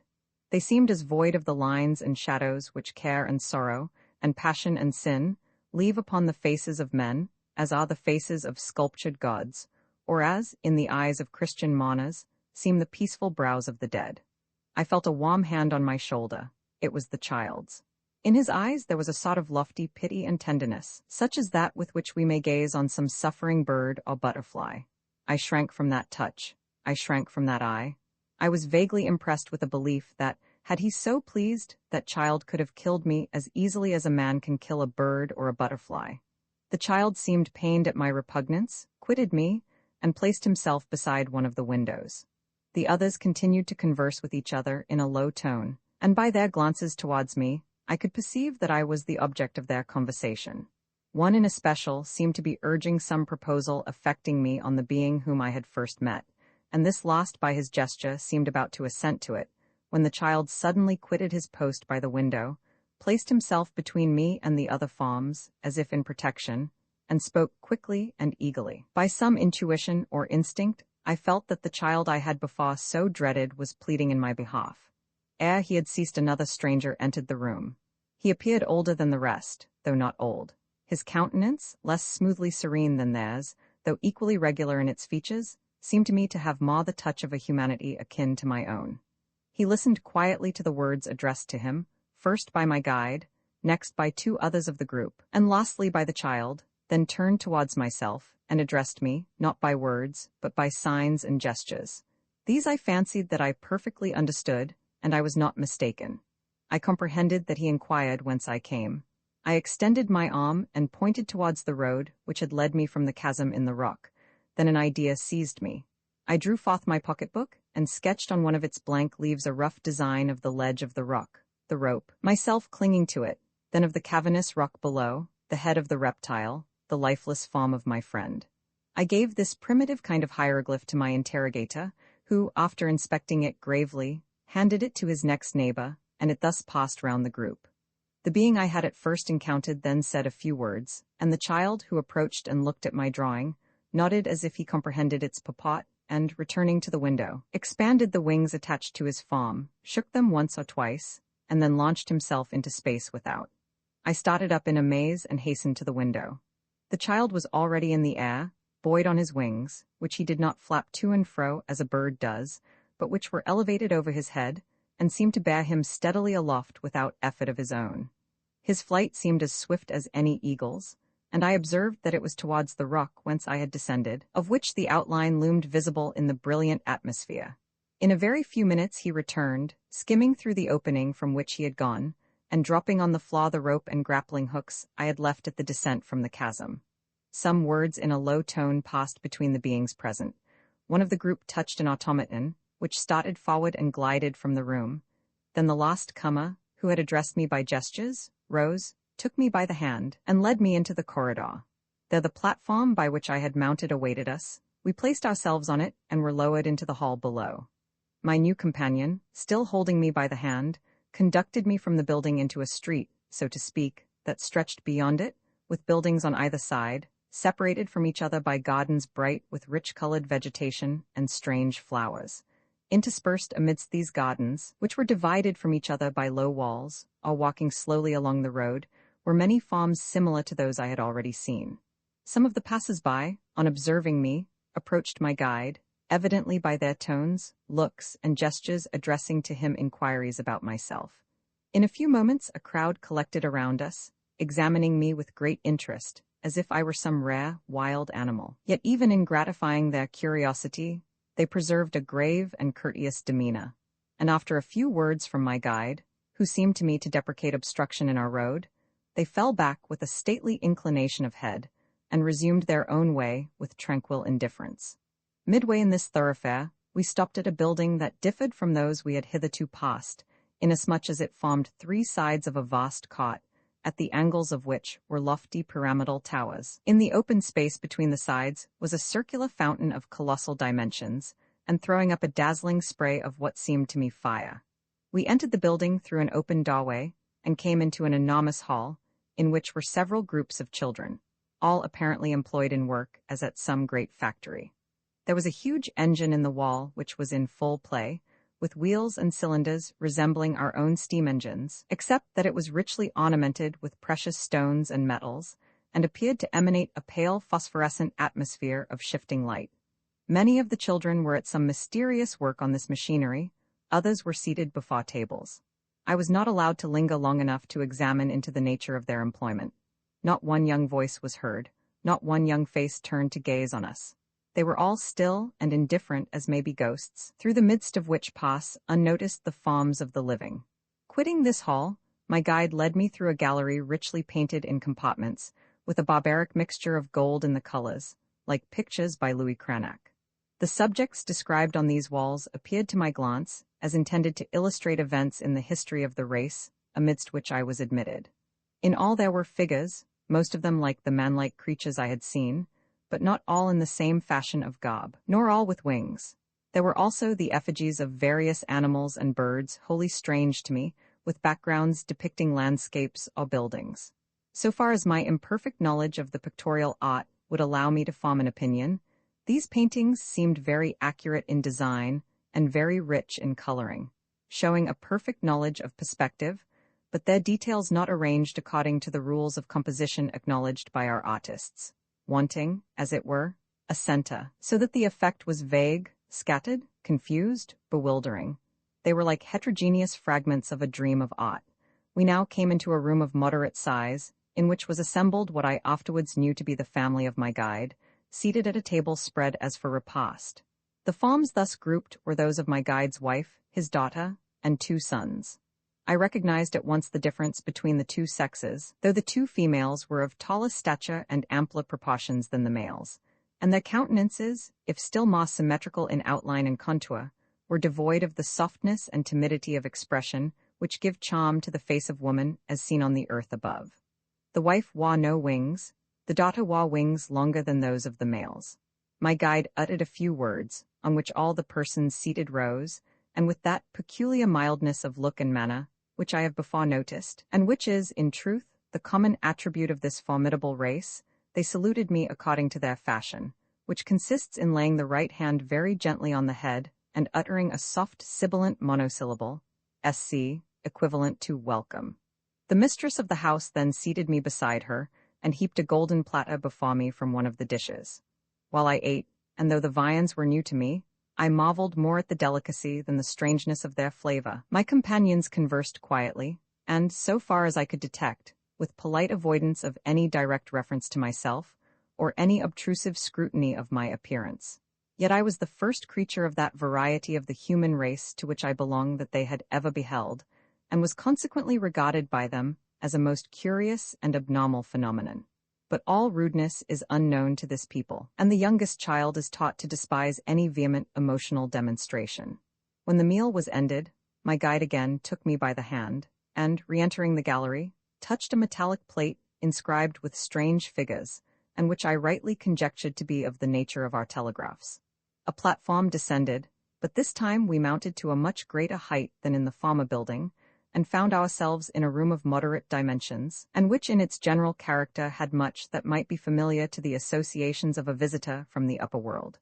There were shelves on the wall containing what appeared to be books, and indeed were so, mostly very small, like our diamond duodecimos, shaped in the fashion of our volumes, and bound in fine sheets of metal.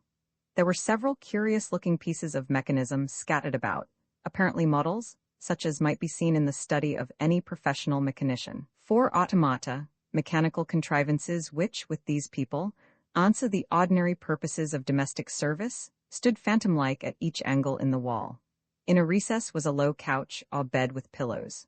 A window, with curtains of some fibrous material drawn aside, opened upon a large balcony. My host stepped out into the balcony. I followed him. We were on the uppermost story of one of the angular pyramids. The view beyond was of a wild and solemn beauty impossible to describe. The vast ranges of precipitous rock which formed the distant background, the intermediate valleys of mystic many-colored herbage, the flash of waters, many of them like streams of roseate flame, the serene lustre diffused over all by myriads of lamps, combined to form a whole of which no words of mine can convey adequate description. So splendid was it, yet so sombre, so lovely, yet so awful. But my attention was soon diverted from these nether landscapes. Suddenly there arose, as from the streets below, a burst of joyous music. Then a winged form soared into the space, another as if in chase of the first, another and another, others after others, till the crowd grew thick and the number countless. But how describe the fantastic grace of these forms in their undulating movements? They appeared engaged in some sport or amusement, now forming into opposite squadrons, now scattering, now each group threading the other, soaring, descending, interweaving, severing, all in measured time to the music below, as if in the dance of the fabled Peri. I turned my gaze on my host in a feverish wonder. I ventured to place my hand on the large wings that lay folded on his breast, and in doing so a slight shock as of electricity passed through me. I recoiled in fear. My host smiled, and as if courteously to gratify my curiosity, slowly expanded his pinions. I observed that his garment beneath them became dilated as a bladder that fills with air. The arms seemed to slide into the wings, and in another moment he had launched himself into the luminous atmosphere, and hovered there, still, and with outspread wings, as an eagle that basks in the sun. Then, rapidly as an eagle swoops, he rushed downwards into the midst of one of the groups, skimming through the midst, and as suddenly again soaring aloft. Thereon, 3 forms, in one of which I thought to recognize my host's daughter, detached themselves from the rest, and followed him as a bird sportively follows a bird. My eyes, dazzled with the lights and bewildered by the throngs, ceased to distinguish the gyrations and evolutions of these winged playmates, till presently my host re-emerged from the crowd and alighted at my side. The strangeness of all I had seen began now to operate fast on my senses. My mind itself began to wonder, though not inclined to be superstitious, nor hitherto believing that man could be brought into bodily communication with demons. I felt the terror and the wild excitement with which, in the Gothic ages, a traveler might have persuaded himself that he witnessed a sabbat of fiends and witches. I have a vague recollection of having attempted with vehement gesticulation and forms of exorcism and loud, incoherent words to repel my courteous and indulgent host, of his mild endeavors to calm and soothe me, of his intelligent conjecture that my fright and bewilderment were occasioned by the difference of form and movement between us, which the wings that had excited my marveling curiosity had, in exercise, made still more strongly perceptible, of the gentle smile with which he had sought to dispel my alarm, by dropping the wings to the ground and endeavoring to show me that they were but a mechanical contrivance. That sudden transformation did but increase my horror, and as extreme fright often shows itself by extreme daring, I sprang at his throat like a wild beast. On an instant I was felled to the ground as by an electric shock, and the last confused images floating before my sight ere I became wholly insensible, were the form of my host kneeling beside me with one hand on my forehead, and the beautiful calm face of his daughter, with large, deep, inscrutable eyes intently fixed upon my own. I remained in this unconscious state, as I afterwards learned, for many days, even for some weeks, according to our computation of time. When I recovered, I was in a strange room. My host and all his family were gathered round me, and to my utter amaze, my host's daughter accosted me in my own language with a slightly foreign accent. "How do you feel?" she asked. It was some moments before I could overcome my surprise enough to falter out, "You know my language. How, who and what are you?" My host smiled and motioned to one of his sons, who then took from a table a number of thin metallic sheets on which were traced drawings of various figures. A house, a tree, a bird, a man, etc. In these designs I recognized my own style of drawing. Under each figure was written the name of it in my language, and in my writing, and in another handwriting a word strange to me beneath it. Said the host, "Thus we began, and my daughter Z, who belongs to the College of Sages, has been your instructress and ours too." Z then placed before me other metallic sheets on which, in my writing, words first and then sentences were inscribed. Under each word and each sentence strange characters in another hand. Rallying my senses, I comprehended that thus a rude dictionary had been effected. Had it been done while I was dreaming? "That is enough now," said Z, in a tone of command. "Repose and take food." Romans 7, a room to myself was assigned to me in this vast edifice. It was prettily and fantastically arranged, but without any of the splendor of metalwork or gems, which was displayed in the more public apartments. The walls were hung with a variegated matting made from the stalks and fibers of plants, and the floor carpeted with the same. The bed was without curtains, its supports of iron resting on balls of crystal, the coverings of a thin white substance resembling cotton. There were sundry shelves containing books.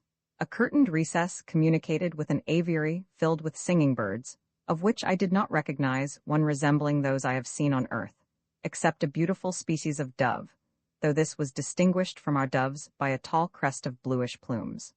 All these birds had been trained to sing in artful tunes, and greatly exceeded the skill of our piping bullfinches, which can rarely achieve more than 2 tunes, and cannot, I believe, sing those in concert. One might have supposed one's self at an opera in listening to the voices in my aviary. There were duets and trios, and quartets and choruses, all arranged as in one piece of music. Did I want to silence the birds? I had but to draw a curtain over the aviary, and their song hushed as they found themselves left in the dark. Another opening formed a window, not glazed, but on touching a spring, a shutter ascended from the floor, formed of some substance less transparent than glass, but still sufficiently pellucid to allow a softened view of the scene without. To this window was attached a balcony, or rather hanging garden, wherein grew many graceful plants and brilliant flowers. The apartment and its appurtenances had thus a character, if strange in detail, still familiar, as a whole, to modern notions of luxury, and would have excited admiration if found attached to the apartments of an English duchess or a fashionable French author. Before I arrived, this was Z's chamber. She had hospitably assigned it to me. Some hours after the waking up which is described in my last chapter, I was lying alone on my couch trying to fix my thoughts on conjecture as to the nature and genus of the people amongst whom I was thrown, when my host and his daughter Z entered the room. My host, still speaking my native language, inquired, with much politeness, whether it would be agreeable to me to converse, or if I preferred solitude. I replied that I should feel much honored and obliged by the opportunity offered me to express my gratitude for the hospitality and civilities I had received in a country to which I was a stranger, and to learn enough of its customs and manners not to offend through ignorance. As I spoke, I had of course risen from my couch, but Z, much to my confusion, curtly ordered me to lie down again, and there was something in her voice and eye, gentle as both were, that compelled my obedience. She then seated herself unconcernedly at the foot of my bed, while her father took his place on a divan a few feet distant. "But what part of the world do you come from?" asked my host, "that we should appear so strange to you, and you to us? I have seen individual specimens of nearly all the races differing from our own, except the primeval savages who dwell in the most desolate and remote recesses of uncultivated nature, unacquainted with other light than that they obtain from volcanic fires, and contented to grope their way in the dark, as do many creeping, crawling, and even flying things. But certainly, you cannot be a member of those barbarous tribes, nor, on the other hand, do you seem to belong to any civilized people. I was somewhat nettled at this last observation, and replied that I had the honor to belong to one of the most civilized nations of the earth, and that, so far as light was concerned, while I admired the ingenuity and disregard of expense with which my host and his fellow citizens had contrived to illumine the regions unpenetrated by the rays of the sun, yet I could not conceive how any who had once beheld the orbs of heaven could compare to their luster the artificial lights invented by the necessities of man. But my host said he had seen specimens of most of the races differing from his own, save the wretched barbarians he had mentioned. Now, was it possible that he had never been on the surface of the earth, or could he only be referring to communities buried within its entrails? My host was for some moments silent. His countenance showed a degree of surprise which the people of that race very rarely manifest under any circumstances, howsoever extraordinary. But Z was more intelligent, and exclaimed, "So you see, my father, that there is truth in the old tradition. There always is truth in every tradition commonly believed in all times and by all tribes." "Z," said my host mildly, "you belong to the College of Sages, and ought to be wiser than I am. But, as chief of the Light-Preserving Council, it is my duty to take nothing for granted till it is proved to the evidence of my own senses." Then, turning to me, he asked me several questions about the surface of the earth and the heavenly bodies, upon which, though I answered him to the best of my knowledge, my answers seemed not to satisfy nor convince him. He shook his head quietly, and, changing the subject rather abruptly, asked how I had come down from what he was pleased to call one world to the other. I answered that under the surface of the earth there were mines containing minerals, or metals, essential to our wants and our progress in all arts and industries, and I then briefly explained the manner in which, while exploring one of those mines, I and my ill-fated friend had obtained a glimpse of the regions into which we had descended, and how the descent had cost him his life, appealing to the rope and grappling hooks that the child had brought to the house in which I had been at first received, as a witness of the truthfulness of my story. My host then proceeded to question me as to the habits and modes of life among the races on the upper earth, more especially among those considered to be the most advanced in that civilization, which he was pleased to define the art of diffusing throughout a community the tranquil happiness which belongs to a virtuous and well-ordered household. Naturally desiring to represent in the most favorable colors the world from which I came, I touched, but slightly, though indulgently, on the antiquated and decaying institutions of Europe, in order to expatiate on the present grandeur and prospective preeminence of that glorious American Republic, in which Europe enviously seeks its model and tremblingly foresees its doom. Selecting for an example of the social life of the United States that city in which progress advances at the fastest rate, I indulged in an animated description of the moral habits of New York. Modified to see, by the faces of my listeners, that I did not make the favorable impression I had anticipated, I elevated my theme, dwelling on the excellence of democratic institutions, their promotion of tranquil happiness by the government of party, and the mode in which they diffused such happiness throughout the community by preferring, for the exercise of power and the acquisition of honors, the lowliest citizens in point of property, education, and character. Fortunately recollecting the peroration of a speech on the purifying influences of American democracy and their destined spread over the world, made by a certain eloquent senator, for whose vote in the Senate a railway company, to which my two brothers belonged, had just paid $20,000. I wound up by repeating its glowing predictions of the magnificent future that smiled upon mankind, when the flag of freedom should float over an entire continent, and 200 millions of intelligent citizens, accustomed from infancy to the daily use of revolvers, should apply to a cowering universe the doctrine of the patriot Monroe. When I had concluded, my host gently shook his head, and fell into a musing study, making a sign to me and his daughter to remain silent while he reflected. And after a time he said, in a very earnest and solemn tone, "If you think as you say, that you, though a stranger, have received kindness at the hands of me and mine, I adjure you to reveal nothing to any other of our people respecting the world from which you came, unless, on consideration, I give you permission to do so. Do you consent to this request?" "Of course I pledge my word to it," said I, somewhat amazed, and I extended my right hand to grasp his.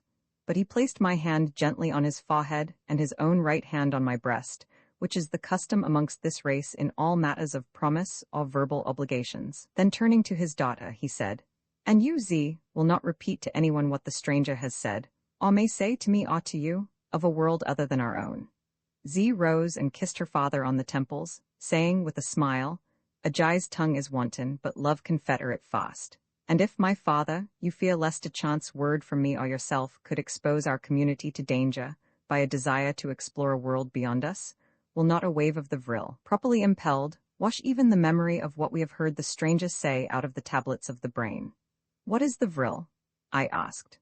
Therewith Z began to enter into an explanation of which I understood very little, for there is no word in any language I know which is an exact synonym for vril. I should call it electricity, except that it comprehends in its manifold branches other forces of nature, to which, in our scientific nomenclature, differing names are assigned, such as magnetism, galvanism, etc. These people consider that in vril they have arrived at the unity in natural energetic agencies, which has been conjectured by many philosophers above ground, and which Faraday thus intimates under the more cautious term of correlation. "I have long held an opinion," says that illustrious experimentalist, "almost amounting to a conviction, in common, I believe, with many other lovers of natural knowledge, that the various forms under which the forces of matter are made manifest have one common origin, or, in other words, are so directly related and mutually dependent that they are convertible, as it were, into one another, and possess equivalence of power in their action." These subterranean philosophers assert that by one operation of vril, which Faraday would perhaps call atmospheric magnetism, they can influence the variations of temperature, in plain words, the weather; that by other operations, akin to those ascribed to mesmerism, electrobiology, otic force, etc., but applied scientifically through vril conductors, they can exercise influence over minds and bodies animal and vegetable, to an extent not surpassed in the romances of our mystics. To all such agencies they give the common name of vril. Z asked me if, in my world, it was not known that all the faculties of the mind could be quickened to a degree unknown in the waking state, by trance or vision, in which the thoughts of one brain could be transmitted to another, and knowledge be thus rapidly interchanged. I replied that there were amongst us stories told of such trance or vision, and that I had heard much and seen something of the mode in which they were artificially affected, as in mesmeric clairvoyance, but that these practices had fallen much into disuse or contempt, partly because of the gross impostures to which they had been made subservient, and partly because, even where the effects upon certain abnormal constitutions were genuinely produced, the effects, when fairly examined and analyzed, were very unsatisfactory, not to be relied upon for any systematic truthfulness or any practical purpose, and rendered very mischievous to credulous persons by the superstitions they tended to produce. Z received my answers with much benignant attention, and said that similar instances of abuse and credulity had been familiar to their own scientific experience in the infancy of their knowledge, and while the properties of vril were misapprehended, but that she reserved further discussion on this subject till I was more fitted to enter into it. She contented herself with adding that it was through the agency of vril, while I had been placed in the state of trance, that I had been made acquainted with the rudiments of their language, and that she and her father, who, alone of the family, took the pains to watch the experiment, had acquired a greater proportionate knowledge of my language than I of their own, partly because my language was much simpler than theirs, comprising far less of complex ideas, and partly because their organization was, by hereditary culture, much more ductile and more readily capable of acquiring knowledge than mine. At this I secretly demurred, and having had, in the course of a practical life, to sharpen my wits, whether at home or in travel, I could not allow that my cerebral organization could possibly be duller than that of people who had lived all their lives by lamplight. However, while I was thus thinking, Z quietly pointed her forefinger at my forehead and sent me to sleep. Roman 8. When I once more awoke, I saw by my bedside the child who had brought the rope and grappling hooks to the house in which I had been first received, and which, as I afterwards learned, was the residence of the chief magistrate of the tribe. The child, whose name was Ta, pronounced Tari, was the magistrate's eldest son. I found that during my lost sleep or trance, I had made still greater advance in the language of the country, and could converse with comparative ease and fluency. This child was singularly handsome, even for the beautiful race to which he belonged, with a countenance very manly in aspect for his years, and with a more vivacious and energetic expression than I had hitherto seen in the serene and passionless faces of the men.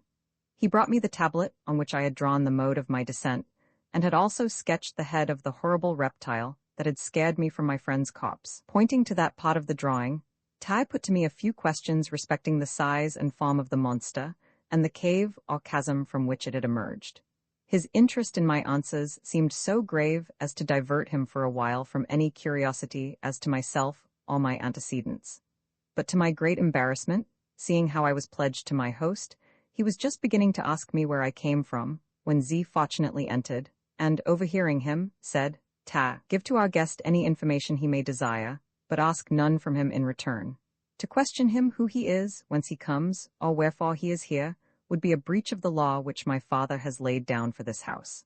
"So be it," said Ta, pressing his hand to his heart, and from that moment till the one in which I saw him last, this child, with whom I became very intimate, never once put to me any of the questions thus interdicted. Roman 9 it was not for some time, and until, by repeated trances, if they are so to be called, my mind became better prepared to interchange ideas with my entertainers, and more fully to comprehend differences of manners and customs, at first too strange to my experience to be seized by my reason, that I was enabled to gather the following details respecting the origin and history of the subterranean population, as portion of one great family race called the Ana. According to the earliest traditions, the remote progenitors of the race had once tenanted a world above the surface of that in which their descendants dwelt.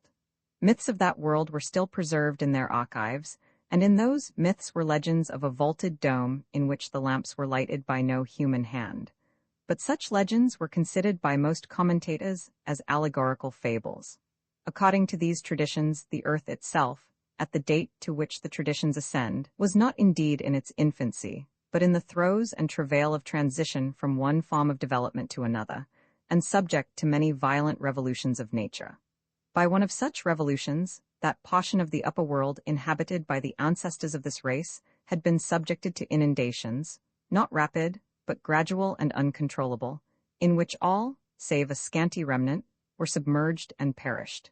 Whether this be a record of our historical and sacred deluge, or of some earlier one contended for by geologists, I do not pretend to conjecture, though, according to the chronology of this people, as compared with that of Newton, it must have been many thousands of years before the time of Noah.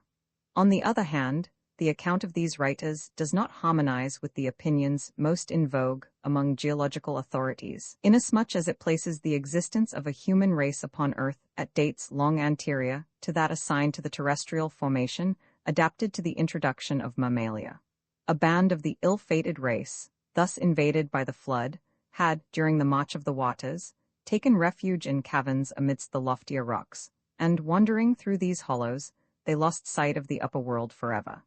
Indeed, the whole face of the earth had been changed by this great revulsion. Land had been turned into sea, sea into land.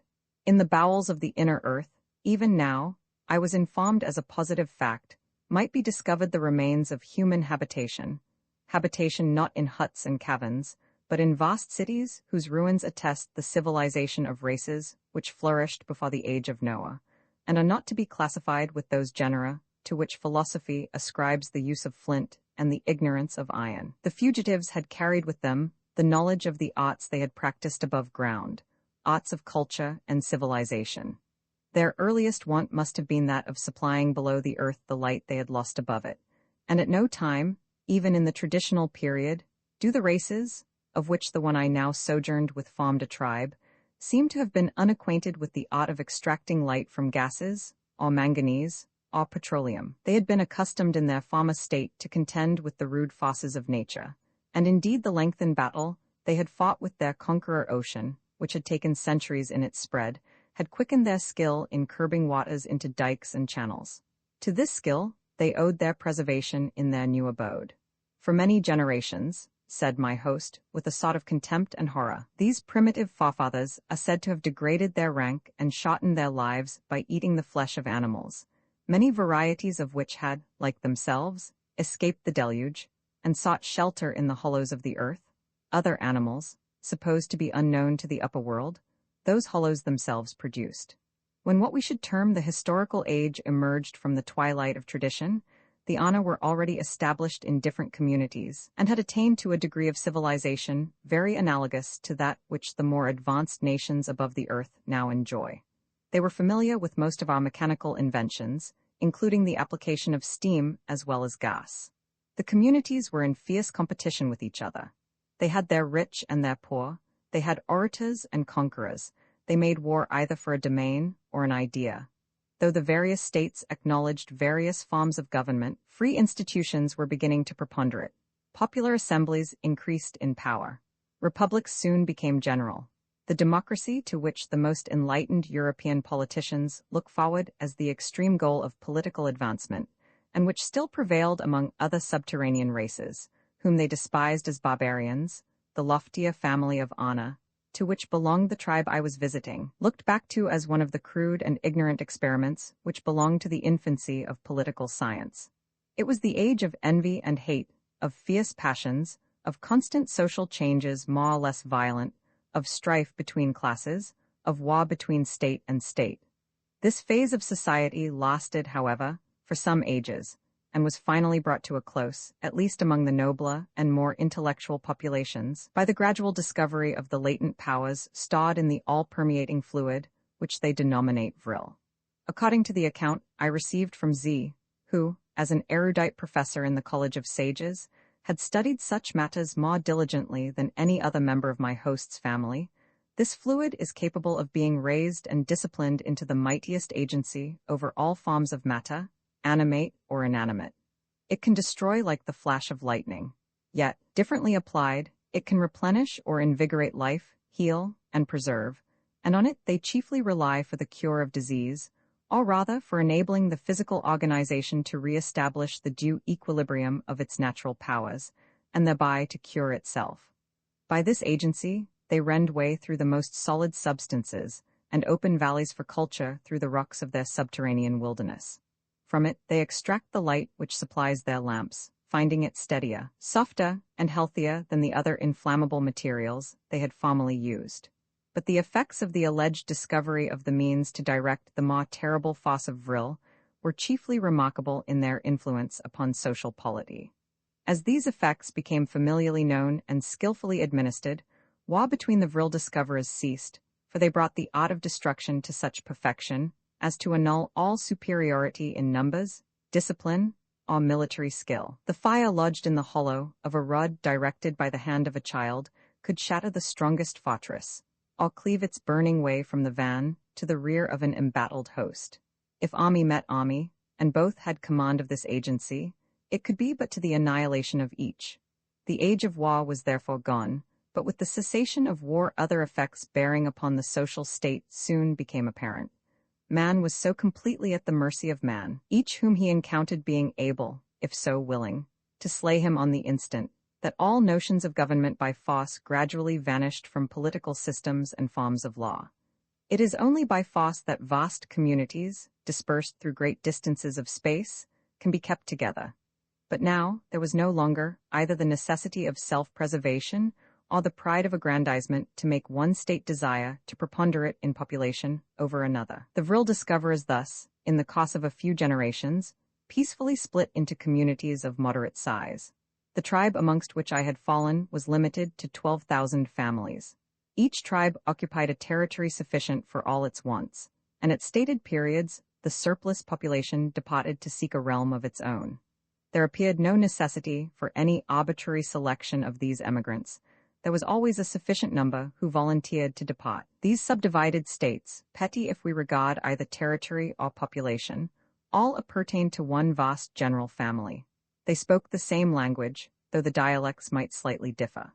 They intermarried, they maintained the same general laws and customs, and so important a bond between these several communities was the knowledge of vril and the practice of its agencies, that the word avril was synonymous with civilization, and vrilia, signifying the civilized nations, was the common name by which the communities employing the uses of vril distinguished themselves from such of the honor as were yet in a state of barbarism. The government of the tribe of Vrilia I am treating of was apparently very complicated, really very simple. It was based upon a principle recognized in theory, though little carried out in practice, above ground, viz., that the object of all systems of philosophical thought tends to the attainment of unity, or the ascent through all intervening labyrinths to the simplicity of a single first cause or principle. Thus, in politics, even Republican writers have agreed that a benevolent autocracy would ensure the best administration if there were any guarantees for its continuance or against its gradual abuse of the powers accorded to it. This singular community elected therefore a single supreme magistrate styled Ter. He held his office nominally for life, but he could seldom be induced to retain it after the first approach of old age. There was indeed in this society nothing to induce any of its members to covet the cares of office. No honors, no insignia of higher rank were assigned to it. The supreme magistrate was not distinguished from the rest by superior habitation or revenue. On the other hand, the duties awarded to him were marvelously light and easy, requiring no preponderant degree of energy or intelligence. There being no apprehensions of war, there were no armies to maintain. Being no government of force, there was no police to appoint and direct. What we call crime was utterly unknown to the Vrilya, and there were no courts of criminal justice. The rare instances of civil disputes were referred for arbitration to friends chosen by either party, or decided by the Council of Sages, which will be described later. There were no professional lawyers, and indeed, their laws were but amicable conventions, for there was no power to enforce laws against an offender who carried in his staff the power to destroy his judges. There were customs and regulations to compliance with which, for several ages, the people had tacitly habituated themselves, or if in any instance an individual felt such compliance hard, he quitted the community and went elsewhere. There was, in fact, quietly established amid this state, much the same compact that is found in our private families, in which we virtually say to any independent grown-up member of the family whom we receive to entertain, "Stay or go, according as our habits and regulations suit or displease you." But though there were no laws such as we call laws, no race above ground is so law-observing. Obedience to the rule adopted by the community has become as much an instinct as if it were implanted by nature. Even in every household the head of it makes a regulation for its guidance, which is never resisted nor even cavilled at by those who belong to the family. They have a proverb, the pithiness of which is much lost in this paraphrase: no happiness without order, no order without authority, no authority without unity. The mildness of all government among them, civil or domestic, may be signalized by their idiomatic expressions for such terms as illegal or forbidden, viz., it is requested not to do so and so. Poverty among the honor is as unknown as crime, not that property is held in common, or that all are equals in the extent of their possessions, or the size and luxury of their habitations, but there being no difference of rank or position between the grades of wealth, or the choice of occupations, each pursues his own inclinations without creating envy or vying. Some like a modest, some a more splendid kind of life. Each makes himself happy in his own way. Owing to this absence of competition, and the limit placed on the population, it is difficult for a family to fall into distress. There are no hazardous speculations, no emulators striving for superior wealth and rank. No doubt, in each settlement all originally had the same proportions of land dealt out to them, but some, more adventurous than others, had extended their possessions farther into the bordering wilds, or had improved into richer fertility the produce of their fields, or entered into commerce or trade. Thus, necessarily, some had grown richer than others, but none had become absolutely poor, or wanting anything which their tastes desired.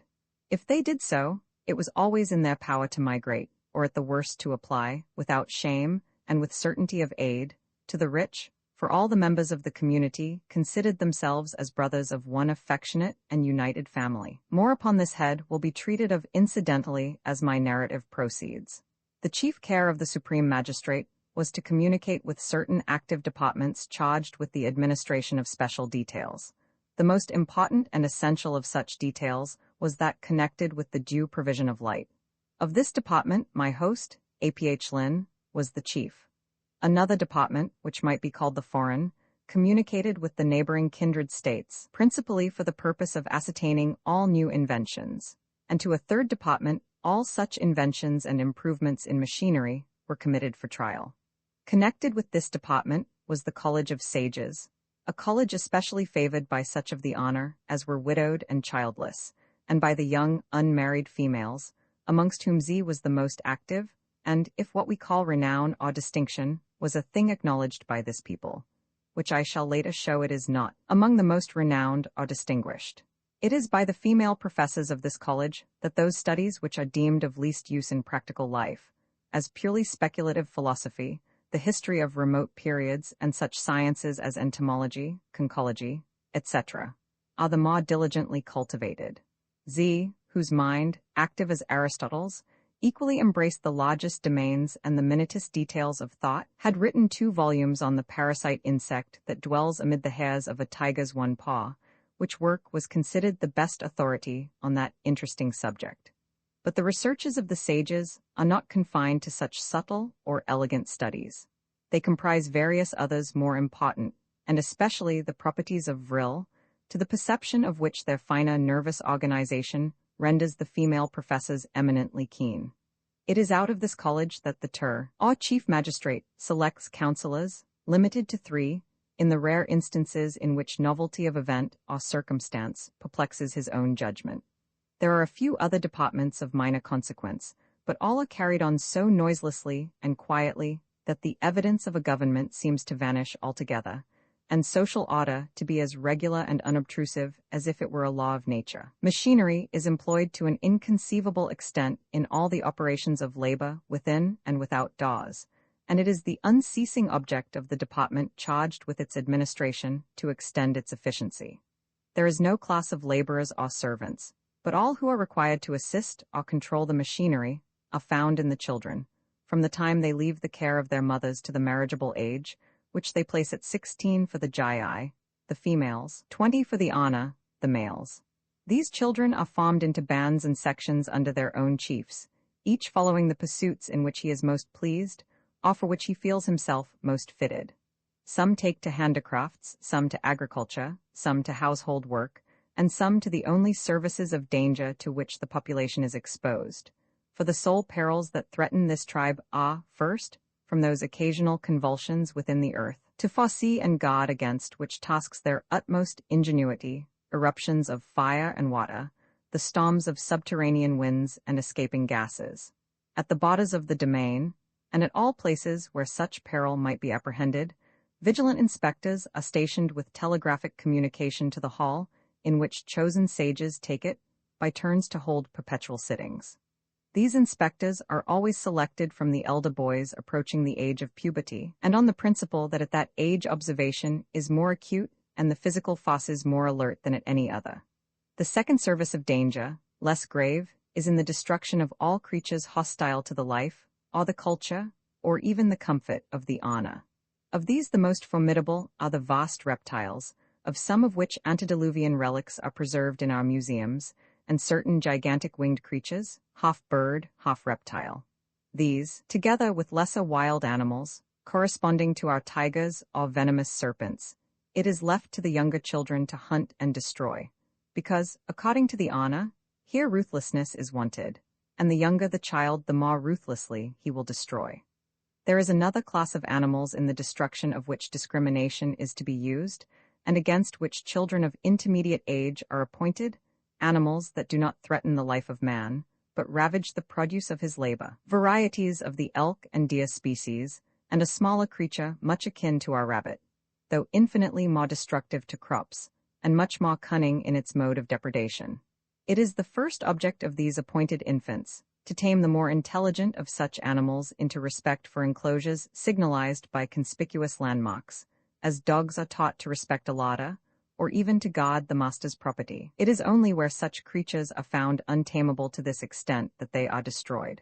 Life is never taken away for food or for sport, and never spared where untamably inimical to the Ana. Concomitantly with these bodily services and tasks, the mental education of the children goes on till boyhood ceases. It is the general custom, then, to pass through a course of instruction at the College of Sages, in which, besides more general studies, the pupil receives special lessons in such vocation or direction of intellect as he himself selects. Some, however, prefer to pass this period of probation in travel, ought to emigrate, ought to settle down at once into rural or commercial pursuits. No fuss is put upon individual inclination.